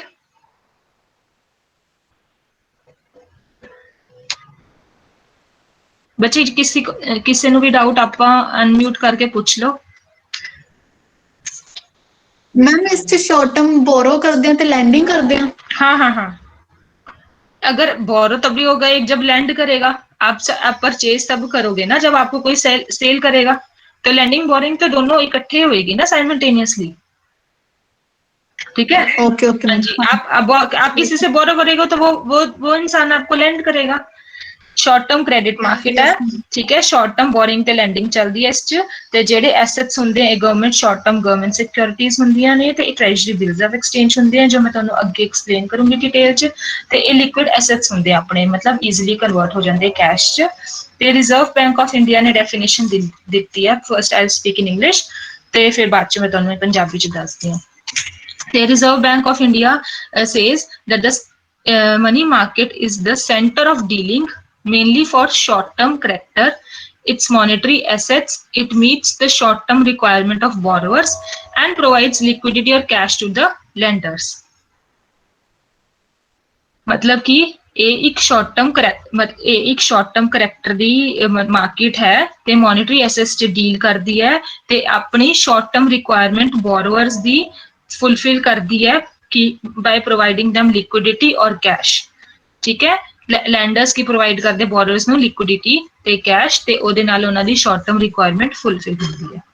ਇਹ ਡੈਫੀਨੇਸ਼ਨ ਹੈ, ਡੈਫੀਨੇਸ਼ਨ ਜ਼ਰੂਰ ਕਰ ਲਿਓ, ਪਹਿਲਾਂ ਮੀਨਿੰਗ ਕਰਕੇ ਫਿਰ ਡੈਫੀਨੇਸ਼ਨਸ ਕਰ ਲਿਓ। ਠੀਕ ਹੈ, ਹੁਣ ਆਪਾਂ ਸ਼ਿਫਟ ਹੁੰਦੇ ਹਾਂ ਸਟਰਕਚਰ ਤੇ। ਬੱਚੇ ਜਿਹੜੇ ਇੰਸਟੀਟਿਊਟਸ ਮਨੀ ਮਾਰਕੀਟ 'ਚ ਡੀਲ ਕਰਦੇ ਆ ਉਹ ਹੁੰਦੇ ਆ ਕਮਰਸ਼ੀਅਲ ਬੈਂਕਸ, ਆਪਣੇ ਸੈਂਟਰਲ ਬੈਂਕਸ, ਬਿਲ ਬ੍ਰੋਕਰਸ ਹੁੰਦੇ ਆ। ਠੀਕ ਹੈ, ਤੇ ਨਾਨ ਬੈਂਕਿੰਗ ਫਾਈਨੈਂਸ਼ੀਅਲ ਇੰਸਟੀਟਿਊਸ਼ਨਸ ਹੁੰਦੇ ਨੇ। ਨਾਨ ਬੈਂਕਿੰਗ ਫਾਈਨੈਂਸ਼ੀਅਲ ਇੰਸਟੀਟਿਊਸ਼ਨਸ ਮਤਲਬ ਬੈਂਕ ਨਹੀਂ ਹੁੰਦਾ but they work as a financial institutions like insurance companies, ਠੀਕ ਹੈ, ਸੇਵਿੰਗਸ ਬੈਂਕ। ਤਾਂ ਇਹ ਸਾਰੇ ਆਪਣੇ ਇੰਸਟੀਟਿਊਟ ਹੁੰਦੇ ਆ ਜਿਹੜੇ ਮਨੀ ਮਾਰਕੀਟ 'ਚ ਡੀਲ ਕਰਦੇ ਆ। Commercial banks, central banks, bill brokers ਉਹ ਹੁੰਦੇ ਆ ਜਿਹੜੇ ਸੇਲ ਤੇ ਪਰਚੇਸ ਕਰਦੇ ਬਿਲਸ ਆਫ ਐਕਸਚੇਂਜ ਨੂੰ। ਠੀਕ ਹੈ, ਬਿਲਸ ਆਫ ਐਕਸਚੇਂਜ ਮੈਂ ਡਿਟੇਲ 'ਚ ਕਰਾਉਂਗੀ। ਤੇ ਆਪਣੇ ਨਾਨ ਬੈਂਕਿੰਗ ਫਾਈਨੈਂਸ਼ੀਅਲ ਇੰਸਟੀਟਿਊਸ਼ਨਸ ਹੁੰਦੇ ਆ like insurance companies and saving banks. ਤੇ ਆਪਣੇ ਜਿਹੜੇ ਮਨੀ ਮਾਰਕੀਟ ਦੇ ਕਨਸਟੀਟਿਊਐਂਟਸ ਆਪਣੇ ਸਟਰਕਚਰ ਦੇ ਅੰਡਰ ਤੇ ਉਹ ਹੈਗੇ ਆ ਪਹਿਲਾ ਆਪਣਾ ਸਟਰਕਚਰ ਆਫ ਮਨੀ ਮਾਰਕੀਟ 'ਚ ਇਹਦੇ ਅੰਡਰ ਕਿਹਦੇ ਚ ਮਾਰਕੀਟ ਡੀਲ ਕਰਦੀ ਹੈ। ਪਹਿਲਾ ਹੈ ਕਾਲ ਮਨੀ ਮਾਰਕੀਟ। ਬੱਚੇ ਪੁਆਇੰਟਸ ਲਿਖ ਲਓ। ਪਹਿਲਾ ਹੈ ਕਾਲ ਮਨੀ ਮਾਰਕੀਟ। ਕਾਲ ਮਨੀ ਮਾਰਕੀਟ ਦੇ ਅੰਡਰ ਅਸੀਂ ਕਰ ਰਹੇ ਕਨਸਟੀਟਿਊਐਂਟਸ ਮਤਲਬ ਆਪਾਂ ਹੁਣ ਸਟਰਕਚਰ ਕਰ ਰਹੇ ਮਨੀ ਮਾਰਕੀਟ ਦਾ। ਠੀਕ ਹੈ, ਤੇ ਇਹਦੇ ਅੰਡਰ ਆਉਂਦੇ ਆ ਪਹਿਲਾ ਹੈ ਕਾਲ ਮਨੀ ਮਾਰਕੀਟ। ਕਾਲ ਮਨੀ ਮਾਰਕੀਟ ਸ਼ਾਰਟ ਪੀਰੀਅਡ ਲਈ ਡੀਲ ਕਰਦੀ ਹੈ ਜਾਂ ਇਹਨੂੰ ਆਪਾਂ ਕਾਲ ਲੋਨਸ ਵੀ ਕਹਿੰਦੇ, ਕਾਲ CALL ਕਾਲ ਲੋਨਸ ਵੀ ਕਹਿੰਦੇ ਆ। ਤੇ ਇਹਦੇ ਚ ਜਿਹੜੇ ਬਿਲ ਬ੍ਰੋਕਰਸ ਤੇ ਡੀਲਰਸ ਹੈ, ਠੀਕ ਹੈ, ਇਹ ਬੇਸਿਕਲੀ ਬੋਰੋ ਕਰਦੇ ਆ money at call. Commercial bank ਤੋਂ ਬੋਰੋ ਕਰਦੇ ਆ ਮਨੀ ਐਟ ਕਾਲ ਤੇ ਮਤਲਬ ਕਿ ਬਹੁਤ ਸ਼ਾਰਟ ਪੀਰੀਅਡ ਲਈ ਬੋਰੋ ਕਰਦੇ ਆ ਲਾਈਕ ਸਿਰਫ 7 ਡੇਜ਼ ਲਈ। ਠੀਕ ਹੈ, ਤੇ ਜੇ ਮੈਂ ਤੁਹਾਨੂੰ ਕਾਲ ਮਨੀ ਮਾਰਕੀਟ 'ਚ ਤੁਸੀਂ ਮੇਰੇ ਤੋਂ ਪੈਸਾ ਲਿਆ ਤਾਂ ਤੁਸੀਂ 7 ਦਿਨ ਦੇ ਅੰਦਰ ਅੰਦਰ ਮੈਨੂੰ ਵਾਪਿਸ ਕਰਨਾ ਜਾਂ ਮੈਂ ਜਦ ਤੁਹਾਨੂੰ ਕਹੂੰਗੀ ਕਿ ਮੈਨੂੰ ਪੇ ਕਰ ਦਿਓ van I will call you back. ਠੀਕ ਹੈ, ਮੈਂ ਕਮਰਸ਼ੀਅਲ ਬੈਂਕ ਆ, ਤੁਸੀਂ ਕਸਟਮਰ ਹੋ, ਤਾਂ ਜਦ ਮੈਂ ਤੁਹਾਨੂੰ ਜਾਂ ਤਾਂ 7 ਦਿਨ ਦੇ ਅੰਦਰ ਅੰਦਰ ਪੇ ਕਰਨਾ ਜਾਂ ਜਦ ਮੈਂ ਤੁਹਾਨੂੰ ਬੁਲਾਉਂਗੀ ਕਿ ਹਾਂਜੀ ਮੈਨੂੰ ਪੇ ਕਰ ਦਿਓ ਐਟ ਮਾਈ ਕਾਲ ਤਾਂ ਤੁਸੀਂ ਉਹਨੂੰ ਪੇ ਕਰ ਦੋਗੇ। ਠੀਕ ਹੈ, ਕਾਲ ਮਨੀ ਮਾਰਕੀਟ ਆਈ ਰਿਪੀਟ ਇਹ ਸ਼ਾਰਟ ਪੀਰੀਅਡ ਲਈ ਹੁੰਦੀ ਹੈ, ਬਹੁਤ ਸ਼ਾਰਟ ਪੀਰੀਅਡ ਲਈ ਹੁੰਦੀ ਹੈ ਲਾਈਕ ਨਾਟ ਮਤਲਬ 7 ਦਿਨ ਤੋਂ ਉੱਪਰ ਦੀ ਨਹੀਂ ਲਈ ਲੋਨ ਨਹੀਂ ਦਿੰਦੇ। ਇਹਨੂੰ ਆਪਾਂ ਕਾਲ ਲੋਨਸ ਵੀ ਕਹਿੰਦੇ ਆ। ਠੀਕ ਹੈ, ਤੇ ਇਹ ਜਿਹੜਾ ਬੋਰੋਅਰ ਹੈ ਜਿਹੜਾ ਬੋਰੋ ਕਰਦਾ ਹੈ ਬੈਂਕ ਤੋਂ, ਠੀਕ ਹੈ, ਇਹਨੂੰ ਸਿਰਫ ਹੱਦ ਤੋਂ 7 ਦਿਨ ਲਈ ਜਾਂ ਜਦ ਵੀ ਉਹਨੂੰ ਬੈਂਕ ਬੁਲਾਉਂਦਾ ਹੈ ਹਾਂਜੀ ਦੇ ਦਿਓ ਮੇਰੇ ਪੈਸੇ, ਚਾਹੇ 3 ਦਿਨ ਚ ਬੁਲਾਵੇ 4 ਦਿਨ ਚ, ਤਾਂ ਉਹਨੂੰ ਪੈਸੇ ਰਿਟਰਨ ਕਰਨੇ ਪੈਂਦੇ ਆ। ਇਹ ਲੋਨ ਤੇ ਕੋਈ ਸਿਕਿਉਰਿਟੀ ਨਹੀਂ ਰੱਖਦੇ ਆਪਾਂ ਕਿਉਂਕਿ ਇਹ ਬਹੁਤ ਸ਼ਾਰਟ ਪੀਰੀਅਡ ਦੀ ਹੁੰਦੀ ਹੈ ਕਾਲ ਮਨੀ ਮਾਰਕੀਟ। ਠੀਕ ਹੈ, ਕਿਸੇ ਨੂੰ ਡਾਊਟ ਪੁੱਛ ਸਕਦੇ ਹੋ। ਸੈਕਿੰਡ ਹੈ collateral loan market. Collateral COLLATERAL collateral loan market. ਹੁਣ ਇਹ ਲੋਨ ਜਿਹੜਾ ਆਪਾਂ ਨੂੰ ਮਿਲਦਾ ਉਹਦੇ ਲਈ ਸਿਕਿਉਰਿਟੀ ਰੱਖਣੀ ਪੈਂਦੀ ਹੈ ਆਪਾਂ ਨੂੰ, ਚਾਹੇ ਆਪਾਂ ਸਟਾਕ ਰੱਖੀਏ, ਸ਼ੇਅਰ ਰੱਖੀਏ ਜਾਂ ਆਪਣਾ ਕੋਈ ਬੌਂਡ ਰੱਖੀਏ। ਠੀਕ ਹੈ, ਕੋਲੇਟਰਲ ਫਿਰ ਜੇ ਆਪ ਦੇਖੋ ਹੁਣ ਮੈਂ ਬੈਂਕ ਆ, ਤੁਸੀਂ ਕਸਟਮਰ ਹੋ, ਤੁਸੀਂ ਮੈਂ ਤੁਹਾਨੂੰ ਕੋਲੇਟਰਲ ਲੋਨ ਜਿਵੇਂ ਜੇ ਆਪਾਂ ਤੁਸੀਂ ਕੋਲੇਟਰਲ ਲੋਨ ਮਾਰਕੀਟ ਤੋਂ ਲੋਨ ਲੈ ਰਹੇ ਹੋ ਤਾਂ ਤੁਹਾਨੂੰ ਪਹਿਲਾਂ ਕੋਈ ਸਿਕਿਉਰਿਟੀ ਰੱਖਣੀ ਪੈਣੀ ਹੈ ਮੇਰੇ ਕੋਲ, ਚਾਹੇ ਤੁਸੀਂ ਕੋਈ ਆਪਣਾ ਸ਼ੇਅਰ ਰੱਖੋ, ਕੋਈ ਬੌਂਡ ਰੱਖੋ ਜਾਂ ਕੋਈ ਸਟਾਕ ਰੱਖੋ। ਠੀਕ ਹੈ, ਤੇ ਮੈਂ ਤੁਹਾਨੂੰ ਪੈਸੇ ਦੇ ਦੂੰਗੀ ਉਸ ਬਿਹਾਫ ਤੇ ਜਦ ਤੁਸੀਂ ਮੈਨੂੰ ਪੈਸੇ ਵਾਪਿਸ ਕਰੋਗੇ ਤਾਂ ਮੈਂ ਤੁਹਾਨੂੰ ਕੀ ਕਰੂੰਗੀ, ਤੁਹਾਡਾ ਸਿਕਿਉਰਿਟੀ ਵਾਪਿਸ ਕਰ ਦੂੰਗੀ ਜਿਹੜੀ ਤੁਸੀਂ ਮੇਰੇ ਕੋਲ ਸਿਕਿਉਰਿਟੀ ਰੱਖੀ ਹੈ। ਜੇ ਤੁਸੀਂ ਪੈਸੇ ਵਾਪਿਸ ਕਰਨ ਤੋਂ ਫੇਲ ਹੋ ਗਏ ਤਾਂ ਮੈਂ ਉਹ ਸਿਕਿਉਰਿਟੀ ਆਪਣੇ ਕੋਲ ਰੱਖ ਲੂੰਗੀ। ਠੀਕ ਹੈ, ਤਾਂ ਕਮਰਸ਼ੀਅਲ ਬੈਂਕ ਆਪਣੇ ਕੋਲ ਸਿਕਿਉਰਿਟੀ ਰੱਖ ਲੈਂਦਾ ਹੈ ਤੇ ਇਹ ਵੀ ਸ਼ਾਰਟ ਪੀਰੀਅਡ ਲਈ ਹੁੰਦੀ ਹੈ ਲਾਈਕ ਫॉर ਫਿਊ ਮੰਥਸ ਹੁੰਦੀ ਹੈ collateral loan market. Understood. Collateral loan market ਵੀ ਸ਼ਾਰਟ ਪੀਰੀਅਡ ਲਈ ਹੁੰਦੀ ਹੈ, ਕੁਝ ਮੰਥਸ ਲਈ ਹੁੰਦੀ ਹੈ ਤੇ ਇਹਦੇ ਤੇ ਆਪਾਂ ਨੂੰ ਸਿਕਿਉਰਿਟੀ ਰੱਖਣੀ ਪੈਂਦੀ ਹੈ ਕਮਰਸ਼ੀਅਲ ਬੈਂਕ ਦੇ ਅੰਦਰ like your shares, your bonds ਹੈ ਨਾ। ਤੇ ਇਹਦੇ ਵਿੱਚ ਜੇ ਤੁਸੀਂ ਪੇ ਕਰਤਾ ਤਾਂ ਕਮਰਸ਼ੀਅਲ ਬੈਂਕ ਤੁਹਾਨੂੰ ਸਿਕਿਉਰਿਟੀ ਵਾਪਿਸ ਕਰ ਦੂਗੀ, ਜੇ ਤੁਸੀਂ ਪੇ ਨਹੀਂ ਕਰਿਆ ਤਾਂ ਕਮਰਸ਼ੀਅਲ ਬੈਂਕ ਸਿਕਿਉਰਿਟੀ ਰੱਖ ਲਊਗੀ। ਠੀਕ ਹੈ, ਥਰਡ ਹੈ acceptance market is a market ਹੁੰਦੀ ਹੈ bankers acceptance ਦੀ। bankers acceptance ਕੀ ਹੁੰਦੀ ਹੈ, ਮਤਲਬ ਇਹ market ਹੁੰਦੀ ਹੈ bankers acceptance ਦੀ।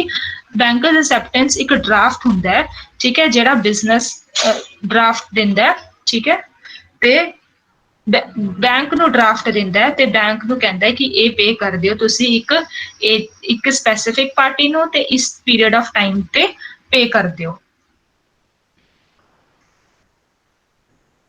ਬੈਂਕਰਸ ਅਸੈਪਟੈਂਸ ਡਰਾਫਟ ਹੁੰਦਾ ਹੈ ਜਿਹੜਾ ਆਪਾਂ ਬਿਜ਼ਨਸ ਫਰਮ ਡਰਾ ਕਰਦੀ ਹੈ ਬੈਂਕ ਤੇ ਬੈਂਕ ਨੂੰ ਕਹਿੰਦੀ ਹੈ ਕਿ ਤੁਸੀਂ ਇਹ ਅੱਗੇ ਇਹ ਫਿਊਚਰ ਪਾਰਟੀ ਨੂੰ ਤੇ ਫਿਊਚਰ ਆਪਣੀ ਫਿਊਚਰ ਡੇਟ ਤੇ ਇਹਨੂੰ ਇਹ ਪੇ ਕਰ ਦਿਓ। ਤੇ ਇਹ ਬੇਸਿਕਲੀ ਫਾਈਨੈਂਸਿੰਗ ਹੁੰਦੀ ਹੈ ਕਮਰਸ਼ੀਅਲ ਵਿਦਿਨ ਤੇ ਆਊਟਸਾਈਡ ਦਾ ਕੰਟਰੀ ਤੇ ਬੈਂਕਰਸ ਅਸੈਪਟੈਂਸ ਤੇ ਚੈੱਕ 'ਚ ਡਿਫਰੈਂਸ ਹੈ। ਬੈਂਕਰਸ ਅਸੈਪਟੈਂਸ ਇੱਕ ਸਪੈਸੀਫਿਕ ਫਿਊਚਰ ਡੇਟ ਤੇ ਦਿੱਤਾ ਜਾਂਦਾ ਹੈ ਤੇ ਚੈੱਕ ਆਪਾਂ ਨੂੰ ਦਿੱਤਾ ਜਾਂਦਾ ਹੈ ਜਦ ਆਪਾਂ ਡਿਮਾਂਡ ਕਰਦੇ ਹਾਂ, ਠੀਕ है। चेक दे पैसे बैंक तब देगा ना जब हम डिमांड करेंगे, बट बिजनेस बैंकर्स एक्सेप्टेंस में क्या होता है, दे पे व्हेन दे पे एक फ्यूचर स्पेसिफिक डेट पे। ओके, फोर्थ है बिल मार्केट। बिल मार्केट च सेल एंड परचेज हुंदी है बिल्स दी, शॉर्ट टर्म पेपर्स या बिल्स दी। दो तरह के बिल्स होंगे हैं, एक बिल्स ऑफ एक्सचेंज ते एक ट्रेजरी बिल्स।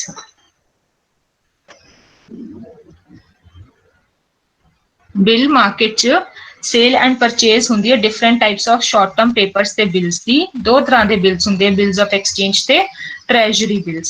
हुण बिल्स ऑफ एक्सचेंज की हुंदा है, बिल्स ऑफ एक्सचेंज च जिहड़ा सैलर है वो बिल बना दिंदा है। जिवें मैं सैलर हाँ ते तुसी बायर हो, तुसी मेरे तो कुछ समान खरीदे, कुछ स्टॉक लिया, तो मैं तुहानूं बिल बना दूंगी भी तुसी ये बिल है तुहाडा ते एक फ्यूचर डेट ते तुसी मैनूं ये पैसे वापस करने। मैं तुहानूं 3 महीने का टाइम दे रही हाँ ते तुसी ये वापस करने हैं, ठीक है।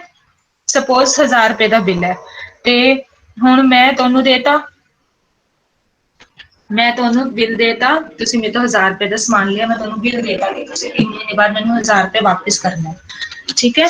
ते ये फिर ये बिल मेरे कोल भी रहूगा, तुहाडे कोल भी रहूगा ते तुसी साइन करता तो एक लीगल डॉक्यूमेंट बन गया। बट जे मैनूं 1000 रुपए की लोड़ है तो मैं की करूँगी, ये बिल लैके ना बैंक कोल जाऊँगी, बैंक मैनूं इस दे बदले 950 रुपए दे देगा, ठीक है। ते मैं 950 ते बैंक मैनूं 950 रुपए दे देगा, बट आप 3 महीने बाद जाके 1000 रुपए इकट्ठा कर लूगा, ठीक है। ते मतलब जे मैनूं एमरजेंसी है तो मैं रीडिस्काउंट करा सकदी हां बिल, मतलब बैंक कोल जाके डिस्काउंट करा सकदी हां कि मैनूं 20 पैसे की लोड़ है, तुसी मैनूं इहदे बदले घट पैसे दे दो, बट तुसी आप जाके 3 महीने बाद पूरे पैसे ले लो। Understood bills of exchange? बच्चे एनी डाउट मेरे से पूछ लो।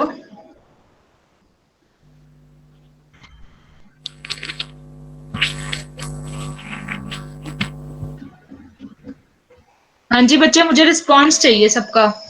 आपको समझ आया? Yes ma'am.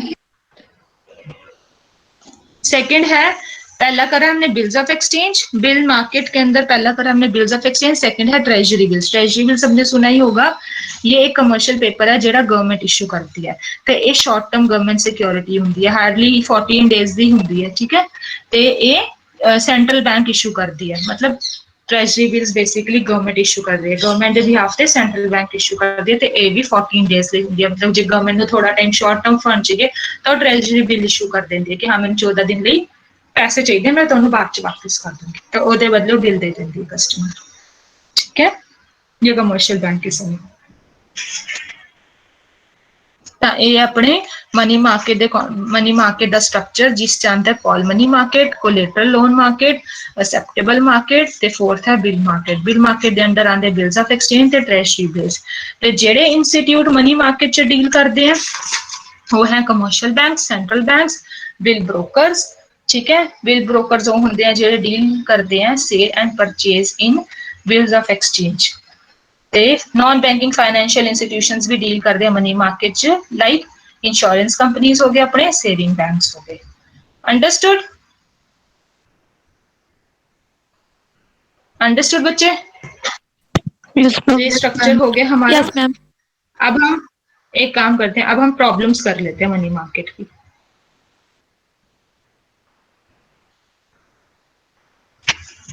प्रॉब्लम है मनी मार्केट की, पहला है dual structure of money market. मतलब मनी मार्केट ਦੇ ਦੋ ਤਰ੍ਹਾਂ ਦੇ स्ट्रक्चर है, एक तो ऑर्गेनाइज्ड, एक अनऑर्गेनाइज्ड। ऑर्गेनाइज्ड मतलब प्रॉपर उसकी सेटिंग्स होती है, लीगल फीचर्स होते हैं, ठीक है। अनऑर्गेनाइज्ड मतलब कि वो कोई भी ऑर्गेनाइज सेक्टर जो मनी मार्केट के अंदर है वो आरबीआई सुपरवाइज करती है, बट ऑर्गेनाइज सेक्टर ਨੂੰ आरबीआई सुपरवाइज नहीं करती, ਤਾਂ ਉਹਦੇ ਕਰਕੇ ट्रांसपेरेंसी नहीं ਹੁੰਦੀ। ठीक है, दो तरह के सैक्टर हो गए, उस इंटीग्रेशन नहीं होंगी दोनों सैक्टर्स दे विच, ट्रांसपेरेंसी नहीं होंगी, वॉलेटाइल होंगे, तो ये करके की आती है प्रॉब्लम आती है, क्योंकि unorganised sector is not under the direct control of Reserve Bank of India. Okay, तो डुअल स्ट्रक्चर होंगे मनी मार्केट का, ये प्रॉब्लम है। दूजा है lack of uniformity in the rate of interest. हुण मतलब रेट ऑफ इंटरस्ट सेम नहीं रहता, इक्वल नहीं रहता सारे च, क्योंकि इस बहुत सारे इंस्टीट्यूशंस डील करते हैं, लाइक कमर्शियल बैंक्स डील करते हैं, corporate banks, non bank finance institutions deal करते हैं, तो उन्होंने different different rates of interest होंगे हैं, क्योंकि इन्होंने डिफरेंट बोरोअर्स होंगे हैं, तो एक यूनीफॉर्म रेट ऑफ इंटरस्ट नहीं रहता मनी मार्केट का। ठीक है, थर्ड है शॉर्टेज ऑफ फंड्स। हुण फंड्स की शॉर्टेज भी हो जाती है, क्योंकि इन्नी अपने इंडियंस च इनएडिकेट सेविंग्स के करके, सेविंग्स क्यों नहीं होंदियां इंडिया च, क्योंकि पर कैपिटा इनकम बहुत घट है। ठीक है, तो बैंकिंग हैबिट्स नहीं हैगी लोकां च, ਉਹਦੇ करके ते बैंकिंग फैसिलिटीज नहीं हैगी रूरल एरियाज च, ਇਹਦੇ करके सेविंग्स नहीं होंदी, जिस करके शॉर्टेज ऑफ फंड्स होंदा है, तो ये प्रॉब्लम है मनी मार्केट की। फोर्थ है सीजनल फ्लक्चुएशंस। हुण डिमांड पैसों की विद सीजनस फ्लक्चुएट करती है, लाइक पीक सीजन च जेड़ा अक्टूबर तो जून होंदा है, उस फाइनेंस बहुत लार्ज स्केल ते चाहिए होंदा है, कई बार एग्रीकल्चर प्रोड्यूस लई, कई बार बिजनेस एक्टिविटीज लई। ठीक है, तो ये करके की आंदी है फ्लक्चुएशंस आंदी है मनी मार्केट च। फिफ्थ है lack of financial inclusion. Financial inclusion मतलब सारे आप इंक्लूड नहीं कर सकते फाइनेंशियली, जेडे वल्नरेबल ग्रुप्स है, वल्नरेबल ग्रुप्स मतलब वीकर सैक्शन है, ये लो इनकम ग्रुप्स है, उन्होंने फाइनेंशियल उन्होंने इन्नी नॉलेज नहीं हैगी, ते बैंकिंग सैक्टर इन्हां इंटरैक्टेड नहीं हैगा, तो फाइनेंशियली इंक्लूजन की प्रॉब्लम होंदी है। ठीक है, फाइनेंशियली आप इंक्लूड नहीं करते इन्होंने। Last is delay in technological upgradation. मतलब जे आप टेक्नोलॉजी से डेवलपमेंट होएगी है ना, तो मतलब अपनी फाइनेंशियल मार्केट्स इंप्रूव होएगी। ठीक है, पैसे की लोड होएगी, टेक्नोलॉजी अपग्रेड होएगी, तो पैसे की नीड होएगी, तो फाइनेंशियल मार्केट भी अपग्रेड होएगी। तो जे टेक्नोलॉजी ही इन्नी छेती अपग्रेड होंगी, तो ये करके फाइनेंशियल मार्केट भी डेवलप नहीं होंगी। ठीक है, तो एक ही है सारी प्रॉब्लम्स है मनी मार्केट दी। ओके, एनी डाउट बच्चे?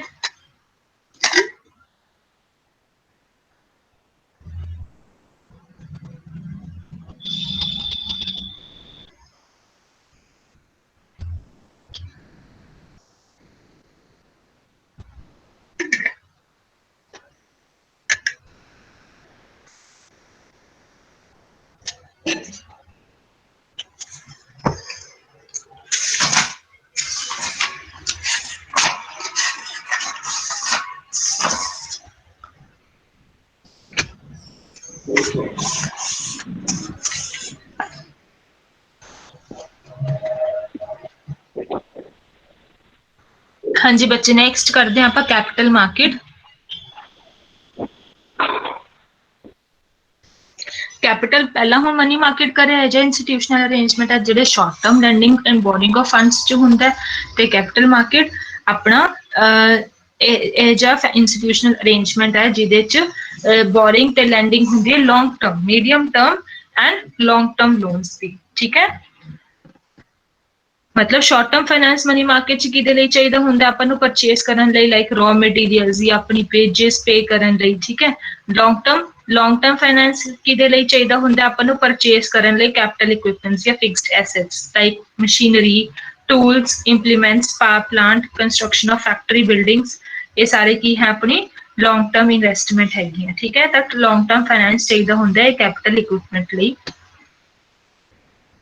ਤੇ ਹੁਣ ਮਨੀ ਮਾਰਕੀਟ की मीट करती है शॉर्ट टर्म फाइनेंशियल रिक्वायरमेंट ते कैपिटल मार्केट मीट करती है लॉन्ग टर्म रिक्वायरमेंट मतलब जे इंडस्ट्री या किसी कॉर्पोरेट सैक्टर ਨੂੰ लॉन्ग टर्म लोन चाहिए तो वो किदे च डील करनगे कैपिटल मार्केट च वो किदे तो लोन लेंगे कैपिटल मार्केट तो ठीक है ते कैपिटल मार्केट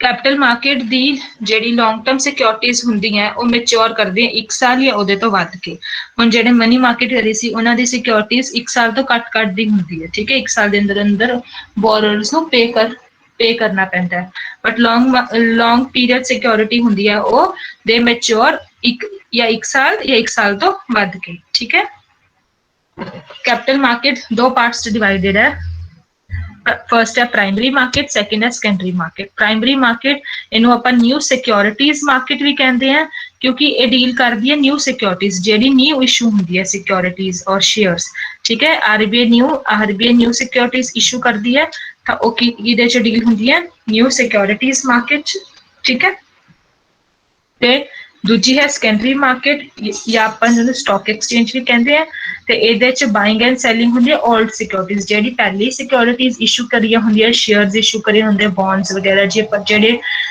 ਲੋਕਾਂ ਨੇ ਪਰਚੇਸ ਕਰੇ ਹੁੰਦੇ ਉਹਨਾਂ ਚ ਇਹ ਡੀਲ ਹੁੰਦੀ ਹੈ ਠੀਕ ਹੈ ਲੋਕ ਉਹੀ ਖਰੀਦਦੇ ਆ ਵੇਚਦੇ ਆ ठीक है कैपिटल मार्केट दो तरह की होंगी है दो पार्ट्स डिवाइडेड है पहला है प्राइमरी मार्केट सेकंड है सेकेंडरी मार्केट प्राइमरी मार्केट नो अपन न्यू सिक्योरिटीज मार्केट भी कहते हैं ते डील करते हैं ਜਿਹੜੀ न्यू सिक्योरिटीज के शेयर इशू करती है आरबीआई ਉਹਦੇ ਚ ਤੇ ਸੈਕੰਡਰੀ ਮਾਰਕੀਟ ਨੂੰ ਆਪਾਂ ਸਟਾਕ ਐਕਸਚੇਂਜ ਮਾਰਕੀਟ ਵੀ ਕਹਿੰਦੇ ਆ ਤੇ ਇੱਥੇ ਬਾਇੰਗ ਐਂਡ ਸੈਲਿੰਗ ਹੁੰਦੀ ਹੈ 올ਡ ਸਿਕਿਉਰਿਟੀਜ਼ ਦੀ ਸ਼ੇਅਰਸ ਦੀ ਬੌਂਡਸ ਦੀ ਮਤਲਬ ਜਿਹੜੇ ਪਹਿਲਾਂ ਹੀ ਆਲਰੇਡੀ ਐਗਜ਼ਿਸਟਿੰਗ ਸਿਕਿਉਰਿਟੀਜ਼ ਹੁੰਦੀਆਂ ਉਹਨਾਂ ਚ ਡੀਲ ਹੁੰਦੀ ਹੈ Okay.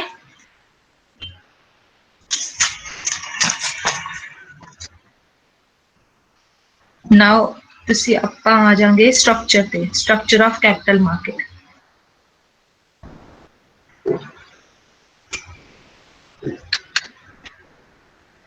ਹਾਂਜੀ ਬੱਚੇ कैपिटल मार्केट ਦੇ टू कॉन्स्टिट्यूएंट्स हैं पहला है फाइनेंशियल इंस्टीट्यूशंस ਤੇ ਦੂਜਾ है सिक्योरिटीज मार्केट कैपिटल मार्केट दे टू कॉन्स्टिट्यूएंट्स हैं पहला है फाइनेंशियल इंस्टीट्यूशन ते दूजा है securities market financial institution provide करता है लॉन्ग टर्म ते मीडियम टर्म लोन ठीक है ते फाइनेंशियल इंस्टीट्यूशन दे अंडर टू कैटेगरीज हैं पहला है डेवलपमेंट फाइनेंशियल इंस्टीट्यूशंस देखो बच्चे कैपिटल मार्केट दे टू कॉन्स्टिट्यूएंट्स है financial institutions and securities market और फाइनेंशियल इंस्टीट्यूशंस के अंदर टू कैटेगरीज हैं डेवलपमेंट फाइनेंशियल इंस्टीट्यूशंस ते फाइनेंशियल इंटरमीडियरीज पहला है डेवलपमेंट फाइनेंशियल इंस्टीट्यूशंस और जो डेवलपमेंट फाइनेंशियल इंस्टीट्यूशंस है ये मीट करता है लॉन्ग टर्म ते medium term requirement of industry trade and agriculture मतलब इंडस्ट्री ट्रेड एंड एग्रीकल्चर की जी मीडियम ते लॉन्ग टर्म रिक्वायरमेंट है उन्होंने फुलफिल करता है development financial institutions development financial institutions केड़े हो गए लाइक आईसीआईसीआई आईडीबीआई ठीक है सिडबी हो गया एलआईसी जीआईसी यूटीआई ये सारे की है अपने डेवलपमेंट फाइनेंशियल इंस्टीट्यूशन ये सारे आईसीआईसी बैंक आईडीबीआई बैंक ते अपनी यूटीआई लाइफ इंश्योरेंस कॉर्पोरेशंस ते जीआईसी सारे एक ही है डेवलपमेंट फाइनेंशियल इंस्टीट्यूशंस ते ये सारे इंस्टीट्यूशंस को आप की कहते हैं पब्लिक सैक्टर फाइनेंशियल इंस्टीट्यूशंस क्योंकि ये सारे गवर्नमेंट ओन ठीक है इनकी कहते हैं public sector financial institutions second है अपना फाइनेंशियल इंटरमीडियरीज केड़ी होंगी है like mutual funds leasing companies mutual funds का सारे ने सुनेंगे म्यूचुअल फंड से लीजिंग कंपनीज आपा फाइनेंशियल ये दोनों की है फाइनेंशियल इंटरमीडियरीज हुन एक ही करती है एक सेविंग्स लेंदी लोगों तो ठीक है मोबिलाइज करती है सेविंग्स से सप्लाई करती है फंड्स मतलब लोग इन्वेस्ट करते हैं अगे मतलब सेविंग्स में इकट्ठा करती है अगे फंड्स कैपिटल मार्केट सप्लाई करती है ठीक है फाइनेंशियल इंटरमीडियरीज ये दोनों है फाइनेंशियल इंस्टीट्यूशंस का part which provide long term and medium term loans second है अपना सिक्योरिटीज मार्केट भी दो पार्ट्स डिवाइडेड है पहला है गवर्नमेंट सिक्योरिटीज मार्केट ਤੇ ਦੂਜਾ ਹੈ ਇੰਡਸਟਰੀਅਲ ਜਾਂ ਕਾਰਪੋਰੇਟ ਸਿਕਿਉਰਿਟੀਜ਼ ਮਾਰਕੀਟ। ਜਿਹੜਾ ਆਪਣਾ ਗਵਰਨਮੈਂਟ ਸਿਕਿਉਰਿਟੀਜ਼ ਮਾਰਕੀਟ ਹੈ ਉਹਨੂੰ ਆਪਾਂ ਗਿਲਡ ਐਜ ਮਾਰਕੀਟ ਵੀ ਕਹਿੰਦੇ ਆ। ਗਿਲਡ ਐਜ ਮਾਰਕੀਟ ਮਤਲਬ ਕਿ ਆਪਣੀ ਸਿਕਿਉਰਿਟੀਜ਼ ਇਸ 'ਚ ਗਰੰਟਿਡ ਹੈ। ਸਿਕਿਉਰਿਟੀਜ਼ ਮਤਲਬ ਤੁਹਾਡਾ ਪ੍ਰਿੰਸੀਪਲ ਵੀ ਤੁਹਾਡਾ ਇੰਟਰਸਟ ਵੀ ਇਹਦੇ 'ਚ ਗਰੰਟਿਡ ਹੈ। ਮਤਲਬ ਕਿ ਗਵਰਨਮੈਂਟ ਮਤਲਬ ਇਹ ਗਵਰਨਮੈਂਟ ਹੁਣ ਇਹਦੇ 'ਚ ਡਿਫਾਲਟ ਨਹੀਂ ਕਰ ਸਕਦੀ, ਠੀਕ ਹੈ, ਇਹਨੇ ਤੁਹਾਨੂੰ ਪੇ ਕਰਨਾ ਹੀ ਕਰਨਾ ਹੈ। ਤਾਂ ਇਹ ਸਿਕਿਉਰਿਟੀਜ਼ ਰਿਸਕ ਫ੍ਰੀ ਹੁੰਦੀਆਂ ਨੇ, ਇਹਦੇ 'ਚ ਕੋਈ ਰਿਸਕ ਨਹੀਂ ਹੁੰਦਾ। ਜਿਹੜੀ ਜੇ ਆਪਾਂ ਗਵਰਨਮੈਂਟ ਸਿਕਿਉਰਿਟੀਜ਼ ਲੈਂਦੇ ਹਾਂ ਕਿਉਂਕਿ ਗਵਰਨਮੈਂਟ ਕਦੇ ਤੁਹਾਡੇ ਨਾਲ ਡਿਫਾਲਟ ਨਹੀਂ ਕਰਦੀ, ਉਹ ਤੁਹਾਨੂੰ ਪੇ ਕਰੂਗੀ। ਤੇ ਸਿਕਿਉਰਿਟੀਜ਼ ਕੀ ਹੁੰਦੀ ਆਪਣੇ ਰਿਸਕ ਫ੍ਰੀ ਤੇ ਰਿਟਰਨਸ ਕੀ ਹੁੰਦੇ ਆ ਗਰੰਟਿਡ, ਠੀਕ ਹੈ। ਗਵਰਨਮੈਂਟ ਸਿਕਿਉਰਿਟੀ ਮਾਰਕੀਟ ਜਿਹਨੂੰ ਆਪਾਂ ਗਿਲਡ ਐਜ ਮਾਰਕੀਟ ਵੀ ਕਹਿੰਦੇ ਆ। ਤੇ ਇਹ ਵੀ ਦੋ ਟਾਈਪਸ ਦੀ ਹੁੰਦੀ ਹੈ, ਇਹਦੇ ਵਿੱਚ ਵੀ ਨਿਊ ਇਸ਼ੂਜ਼ ਮਾਰਕੀਟ ਹੁੰਦੀ ਹੈ ਤੇ ਸੈਕੰਡਰੀ ਮਾਰਕੀਟ ਹੁੰਦੀ ਹੈ, ਠੀਕ ਹੈ। ਤੇ ਆਰਬੀਆਈ ਹੀ ਨਿਊ ਇਸ਼ੂਜ਼ ਲਈ ਰਿਸਪੌਂਸਿਬਲ ਹੈ। ਜੋ ਵੀ ਨਿਊ ਇਸ਼ੂਜ਼ ਹੁੰਦੇ ਗਵਰਨਮੈਂਟ ਲੋਜ਼ ਦੇ ਉਹ ਕੌਣ ਕਰਦਾ ਹੈ? ਆਰਬੀਆਈ। ਸੈਕਿੰਡ ਹੈ ਆਪਣੀ ਇੰਡਸਟਰੀਅਲ ਸਿਕਿਉਰਿਟੀਜ਼ ਮਾਰਕੀਟ। ਹੁਣ ਇੰਡਸਟਰੀਅਲ ਸਿਕਿਉਰਿਟੀਜ਼ ਮਾਰਕੀਟ ਮਤਲਬ ਕਿ ਜਿਹੜਾ ਕਾਰਪੋਰੇਟ ਸਿਕਿਉਰਿਟੀਜ਼ ਮਾਰਕੀਟ 'ਚ ਜਿਹੜਾ ਸੇਲ ਐਂਡ ਪਰਚੇਸ ਹੁੰਦਾ ਹੈ ਸ਼ੇਅਰਸ, ਬੌਂਡਸ, ਡਿਬੈਂਚਰਸ ਦਾ, ਠੀਕ ਹੈ, ਕਾਰਪੋਰੇਟ ਫੀਲਡ 'ਚ ਹੁੰਦਾ ਹੈ, ਉਹਨੂੰ ਆਪਾਂ ਕਹਿੰਦੇ ਹਾਂ ਇੰਡਸਟਰੀਅਲ ਸਿਕਿਉਰਿਟੀਜ਼ ਮਾਰਕੀਟ ਦਾ। ਇਹ ਵੀ ਦੋ ਤਰ੍ਹਾਂ ਦੀ ਹੁੰਦੀ ਹੈ, ਨਿਊ ਇਸ਼ੂ ਮਾਰਕੀਟ ਜਿਹਨੂੰ ਆਪਾਂ ਪ੍ਰਾਇਮਰੀ ਮਾਰਕੀਟ ਕਹਿੰਦੇ ਹਾਂ ਤੇ ਸੈਕੰਡਰੀ ਮਾਰਕੀਟ ਜਿਹਨੂੰ ਆਪਾਂ ਸਟਾਕ ਐਕਸਚੇਂਜ ਕਹਿੰਦੇ ਹਾਂ।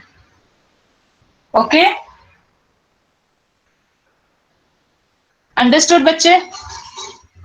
ਇਹ ਆਪਣਾ ਸਟਰਕਚਰ ਸੀ ਸਾਰਾ ਕੈਪੀਟਲ ਮਾਰਕੀਟ ਦਾ।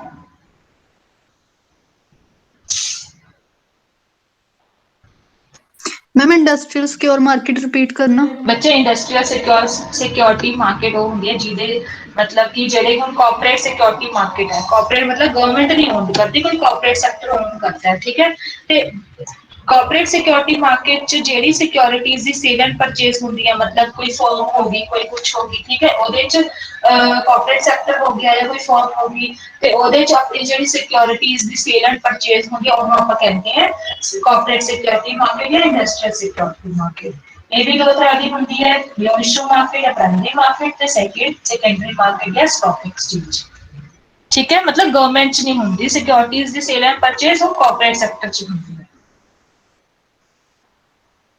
ਬੱਚੇ ਸਾਰਿਆਂ ਨੂੰ ਸ਼ੇਅਰਸ, ਬੌਂਡਸ, ਡਿਬੈਂਚਰਸ ਪਤਾ ਹੈ ਕੀ ਹੁੰਦੇ ਆ? ਸ਼ੇਅਰਸ ਪਤਾ ਹੈ ਕੀ ਹੁੰਦਾ ਹੈ? ਲਾਈਕ ਇੱਕ ਕੰਪਨੀ ਹੈ, ਠੀਕ ਹੈ, ਤੇ ਉਹਦੇ ਵਿੱਚ ਟੋਟਲ ਕੈਪੀਟਲ ਤੁਸੀਂ ਕਹਿ ਲਓ 100 ਰੁਪਏ, ਐਗਜ਼ਾਮਪਲ ਲੋਐਸਟ ਲੈ ਕੇ ਚੱਲਦੇ, ਇੱਕ ਕੰਪਨੀ ਹੈ ਉਹਦੇ 'ਚ ਉਹਨਾਂ ਨੇ ਕੈਪੀਟਲ ਲਾਇਆ 100 ਰੁਪਏ ਤੇ ਉਹਨਾਂ ਨੇ 10 ਸ਼ੇਅਰਸ ਬਣਾਏ, ਠੀਕ ਹੈ। ਸਪੋਜ਼ 10 ਸ਼ੇਅਰ ਮਤਲਬ ਕਿ 10 ਰੁਪਏ ਦਾ ਇੱਕ ਸ਼ੇਅਰ ਹੋ ਗਿਆ, ਠੀਕ ਹੈ। ਤਾਂ ਇੱਕ ਸ਼ੇਅਰ ਕਿੰਨੇ ਰੁਪਏ ਦਾ ਉਹਨੂੰ ਆਪਾਂ ਕਹਿੰਦੇ ਆ ਸ਼ੇਅਰ, ਠੀਕ ਹੈ। ਉਹਦੀ ਇੱਕ ਸ਼ੇਅਰ ਮਤਲਬ ਸ਼ੇਅਰ ਕਿੰਨੇ ਦਾ ਹੁੰਦਾ ਹੈ ਕਿ ਟੋਟਲ ਕੈਪੀਟਲ ਨੂੰ ਆਪਾਂ ਇਕੁਅਲ ਪ੍ਰੋਪੋਰਸ਼ਨ 'ਚ ਡਿਵਾਈਡ ਕਰ ਦਿੰਦੇ ਆ ਤਾਂ ਉਹਨੂੰ ਕਹਿੰਦੇ ਆ ਆਪਾਂ ਸ਼ੇਅਰ। ਜੇ 100 ਰੁਪਏ ਦੀ ਕੈਪੀਟਲ ਹੈ, ਆਪਾਂ ਉਹਨੂੰ 10 'ਚ ਡਿਵਾਈਡ ਕਰਦਾ ਤਾਂ ਇੱਕ ਸ਼ੇਅਰ ਕਿੰਨੇ ਦਾ ਹੋ ਗਿਆ 10 ਰੁਪੀਜ਼ ਦਾ, ਠੀਕ ਹੈ। ਤਾਂ ਕਸਟਮਰਸ ਕੀ ਕਰਦੇ ਆ, ਇਵਨ ਆਮ ਪਬਲਿਕ ਵੀ ਆਪਾਂ ਜੋ ਪਬਲਿਕ ਹੈ ਤੇ ਕਿਸੇ ਕੰਪਨੀ। ਮੈਮ ਹਾਂਜੀ ਹਾਂਜੀ, ਇਹ ਪ੍ਰਾਈਜ਼ ਮੈਮ ਗੁਡਸ ਤੇ ਲਾਇਆ ਹੁੰਦਾ ਮੈਮ ਪ੍ਰਾਈਜ਼ ਇਹ ਸ਼ੇਅਰ 'ਚ? ਨਹੀਂ ਜਿਹੜੀ ਕੈਪੀਟਲ ਇਨਵੈਸਟਮੈਂਟ ਹੁੰਦੀ ਆ ਆਪਣੀ ਕੰਪਨੀ 'ਚ, ਚਾਹੇ ਤੁਸੀਂ ਕੁਛ ਵੀ ਲੈ ਲਓ, ਮਸ਼ੀਨ ਲੈ ਲਓ, ਰॉ ਮਟੀਰੀਅਲ ਲੈ ਲਓ, ਜੋ ਵੀ ਕੈਪੀਟਲ ਇਨਵੈਸਟਮੈਂਟ ਹੁੰਦੀ ਕੰਪਨੀ 'ਚ ਉਹਦੇ ਤੇ ਹੁੰਦੀ ਹੈ, ਠੀਕ ਹੈ। ਤੇ ਫਿਰ ਆਪਾਂ ਹੁਣ ਸ਼ੇਅਰਸ ਇਨਵੈਸਟ ਕਰਦੇ ਹਾਂ, ਠੀਕ ਹੈ। ਸਪੋਜ਼ 10 ਰੁਪਏ ਦਾ ਆਪਣਾ ਸ਼ੇਅਰ ਹੈ ਤੇ ਤੁਸੀਂ ਸ਼ੇਅਰਸ ਲੈ ਲਏ, ਤੁਸੀਂ ਨੰਬਰ ਆਫ ਸ਼ੇਅਰਸ ਕਿੰਨੇ ਵੀ ਲੈ ਸਕਦੇ ਹੋ, ਠੀਕ ਹੈ। ਜੇ ਤੁਸੀਂ ਸਪੋਜ਼ 10 ਰੁਪਏ ਦਾ ਇੱਕ ਸ਼ੇਅਰ ਤੁਸੀਂ 5 ਲੈ ਲਏ ਤਾਂ ਤੁਸੀਂ 50 ਮਤਲਬ 50% ਤੁਸੀਂ ਓਨਰ ਹੋ ਗਏ ਕੰਪਨੀ ਦੇ, ਠੀਕ ਹੈ। 100 ਰੁਪਏ ਦਾ ਹੁੰਦੀ ਨਹੀਂ, ਕਰੋੜਾਂ 'ਚ ਹੁੰਦੀ ਹੈ, ਠੀਕ ਹੈ। ਤਾਂ ਤੁਸੀਂ ਜਿੰਨੇ ਸ਼ੇਅਰ ਲਓਗੇ ਉਨੇ ਪ੍ਰਪੋਰਸ਼ਨ, ਜਿੰਨੇ ਪ੍ਰਪੋਰਸ਼ਨ ਦਾ ਤੁਸੀਂ ਸ਼ੇਅਰ ਲਓਗੇ ਉਨੇ ਪ੍ਰਪੋਰਸ਼ਨ ਦਾ ਤੁਸੀਂ ਓਨਰਸ਼ਿਪ ਲੈ ਲਓਗੇ ਆਪਣੀ ਕੰਪਨੀ ਦੀ, ਠੀਕ ਹੈ। ਮਤਲਬ ਕਿ ਉਹਨਾਂ ਨੂੰ ਜਿੰਨਾ ਕੁ ਪ੍ਰੋਫਿਟ ਹੁੰਦਾ ਉਸ ਪ੍ਰਪੋਰਸ਼ਨ ਦਾ ਤੁਹਾਨੂੰ ਡਿਵੀਡੈਂਡ ਮਿਲਦਾ, ਜਿੰਨਾ ਕੰਪਨੀ ਪ੍ਰੋਫਿਟ ਕਰਦੀ ਹੈ ਉਸ ਪ੍ਰਪੋਰਸ਼ਨ ਦਾ ਤੁਹਾਨੂੰ ਸ਼ੇਅਰ ਹੋਲਡਰਸ ਨੂੰ ਕੀ ਮਿਲਦਾ ਡਿਵੀਡੈਂਡ, ਠੀਕ ਹੈ। ਤੇ ਜੇ ਤੁਸੀਂ ਉਹ ਸੇਲ ਨਹੀਂ ਕਰਦੇ ਬਟ ਜੇ ਉਹਦੀ ਵੈਲਿਊ ਵਧਦੀ ਹੈ ਤਾਂ ਕਈ ਵਾਰ ਆਪਾਂ ਸੇਲ ਕਰ ਦਿੰਦੇ ਆ, ਹੈ ਨਾ। ਜਿਵੇਂ 10 ਰੁਪਏ ਦਾ ਸ਼ੇਅਰ ਸੀ ਹੁਣ 12 ਰੁਪਏ ਦਾ ਹੋ ਗਿਆ ਤਾਂ ਤੁਸੀਂ ਆਪਣੇ 5 ਸ਼ੇਅਰ ਸੇਲ ਕਰਤੇ, 5 ਦੇ 5 ਸ਼ੇਅਰ ਸੇਲ ਕਰਤੇ ਤਾਂ ਤੁਸੀਂ ਕਿੰਨੇ ਰੁਪਏ ਗੇਨ ਕਰ ਲਏ 10 ਰੁਪੀਜ਼ ਗੇਨ ਕਰ ਲਏ, ठीक है 50 ਦੇ ਸ਼ੇਅਰਸ ਲੈ ਕੇ ਤੁਸੀਂ 60 ਚ ਵੇਚਦੇ ਤਾਂ ਐਵੇਂ ਕੈਪੀਟਲ ਗੇਨਸ ਐਂਡ ਲਾਸਸ ਹੀ ਹੁੰਦੇ ਆ according to the if you sell the shares okay sell and purchase the shares ਜੇ ਤੁਸੀਂ ਆਪਣੇ ਕੋਲ ਰੱਖਦੇ ਹੋ ਤੇ ਫਿਰ ਉਹਦੇ ਤੇ ਤੁਹਾਨੂੰ ਡਿਵੀਡੈਂਡ ਮਿਲਦਾ ਜੇ ਕੰਪਨੀ ਚ ਪ੍ਰੋਫਿਟ ਹੁੰਦਾ ਤੇ ਸ਼ੇਅਰਸ ਦੇ ਵੀ ਬਹੁਤ ਟਾਈਪ ਹੁੰਦੇ ਇਕੁਇਟੀ ਸ਼ੇਅਰਸ ਪ੍ਰੈਫਰੇਬਲ ਸ਼ੇਅਰਸ ਤੇ ਆਪਾਂ ਇੰਨੀ ਡਿਟੇਲ ਚ ਜਾਂਦੇ ਤੁਹਾਨੂੰ ਬੇਸਿਕ ਨੌਲੇਜ ਹੋਣੀ ਚਾਹੀਦੀ ਹੈ ਠੀਕ ਹੈ ओके ਤੇ ਸੈਕਿੰਡ ਹੈ ਆਪਣਾ ਬੌਂਡ ਬੌਂਡ ਕੀ ਹੁੰਦਾ ਬੌਂਡ ਹੁੰਦਾ ਇੱਕ ਲੋਨ ਲੈਣਾ ਇੱਕ ਤਰ੍ਹਾਂ ਨਾਲ ਠੀਕ ਹੈ ਹੁਣ ਤੁਸੀਂ ਮੈਂ ਬੋਰੋਵਰ ਹਾਂ ਤੁਸੀਂ ਇਨਵੈਸਟਰ ਹੋ ਠੀਕ ਹੈ ਮੈਂ ਤੁਹਾਡੇ ਤੋਂ ਲੋਨ ਲੈ ਲਿਆ ਤਾਂ ਫਿਰ ਤੁਹਾਨੂੰ ਮੈਂ ਫਿਕਸਡ ਇਨਕਮ ਦੇਣੀ ਚਾਹੁੰਦੀ ਮਤਲਬ ਜੇ ਜਿਹੜਾ ਲੋਨ ਲੈਂਦਾ ਹੈ ਨਾ ਠੀਕ ਹੈ ਤੇ ਉਹ ਦੂਜੇ ਨੂੰ ਫਿਕਸਡ ਇਨਕਮ ਦੇ ਜਾਂਦਾ ਹੈ ਠੀਕ ਹੈ ਫਿਕਸਡ ਇਨਕਮ ਇੰਸਟਰੂਮੈਂਟ ਹੈ that represents loan made by the investor to the borrower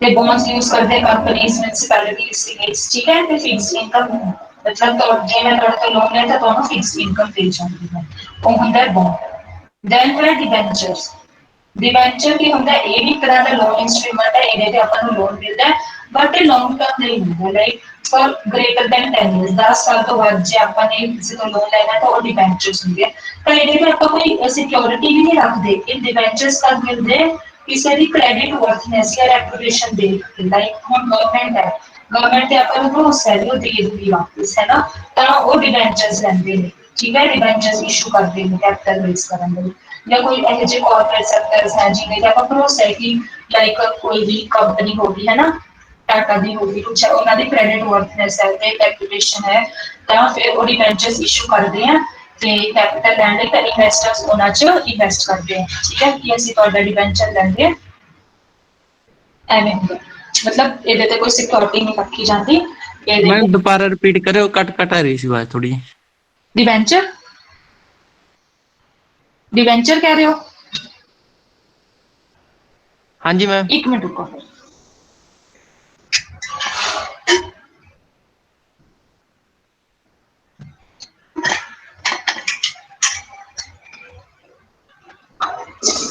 हाँ जी बच्चे डिबेंचर की है डिबेंचर ना लॉन्ग टर्म ਦਾ ਹੁੰਦਾ ਲੋਨ ਮਤਲਬ 10 ਸਾਲ ਤੋਂ ਵੱਧ ਕੇ ਆਪਾਂ ਨੂੰ ਲੋਨ ਚਾਹੀਦਾ ਤਾਂ ਕਿ ਕੰਪਨੀਆਂ ਜਾਂ ਗਵਰਨਮੈਂਟ ਕੀ ਕਰਦੀਆਂ ਡਿਬੈਂਚਰਸ ਇਸ਼ੂ ਕਰਦੀ ਕੈਪੀਟਲ ਰੇਜ਼ ਕਰਨ ਲਈ ਠੀਕ ਹੈ ਡਿਬੈਂਚਰਸ ਤੇ ਗਵਰਨਮੈਂਟ ਜਾਂ ਜਿਹੜੀ ਵੀ ਕੰਪਨੀ ਡਿਬੈਂਚਰਸ ਇਸ਼ੂ ਕਰਦੀ ਹੈ ਉਹਨਾਂ ਨੂੰ ਸਿਕਿਉਰਿਟੀ ਨਹੀਂ ਦੇਣੀ ਪੈਂਦੀ ਉਹਨਾਂ ਦੀ ਰੈਪੂਟੇਸ਼ਨ ਜਾਂ ਕ੍ਰੈਡਿਟ ਵਰਥਨੈਸ ਇੰਨੀ ਹੁੰਦੀ ਹੈ ਕਿ ਉਹਨਾਂ ਤੇ ਭਰੋਸਾ ਹੁੰਦਾ ਹੈ ਇਨਵੈਸਟਰਸ ਨੂੰ ਕਿ ਇਹ ਤਾਂ ਵਾਪਸ ਕਰ ਦੇਣਗੇ ਪੈਸੇ ठीक है जो रेप्यूटेड कंपनीज होंगे गवर्नमेंट होंगे तो फिर वो अपनी क्रेडिट वर्थनेस से डिबेंचर्स इशू करते हैं अंडरस्टूड ते 10 साल तो बाद के Yes, होंगे ma'am. रिटर्न ते स्टॉक की होता है सारे शेयर्स ਨੂੰ ਮਿਲਾ ਕੇ ਆਪਾਂ ਕਹਿੰਦੇ ਆ ਸਟਾਕ ਠੀਕ ਹੈ ਸਾਰੇ ਸ਼ੇਅਰਸ ਦਾ ਟੋਟਲ ਹੁੰਦਾ ਹੈ ਸਟਾਕ ਠੀਕ ਹੈ ਬੱਚੇ हाँ जी मैम ठीक है फिर आज का लेक्चर हो गया ठीक है आप डेवलपमेंट से बस इन्ना कुछ जिन करना आप स्ट्रक्चर पढ़ लो तुसी प्रॉब्लम्स पढ़ लो मनी मार्केट ते कैपिटल मार्केट दी इनफ है ठीक है मैम ठीक है फिर कल कर दिए थर्ड पार्ट आपका सेक्शन होगा लास्ट कोई डाउट हो या पढ़ लियो पूछ लियो ठीक है कल ओके मैम हाँ जी ओके जी बाय थैंक यू मैम ये अटेंडेंस आपकी ऑटोमेटिकली लग जाती है ना मैम पता नहीं हाँ शायद मैम कहते थे दूसरे लेक्चर में भी ऑटोमेटिकली लग जाती है बस ठीक है फिर ओके मैम ओके ठीक है जी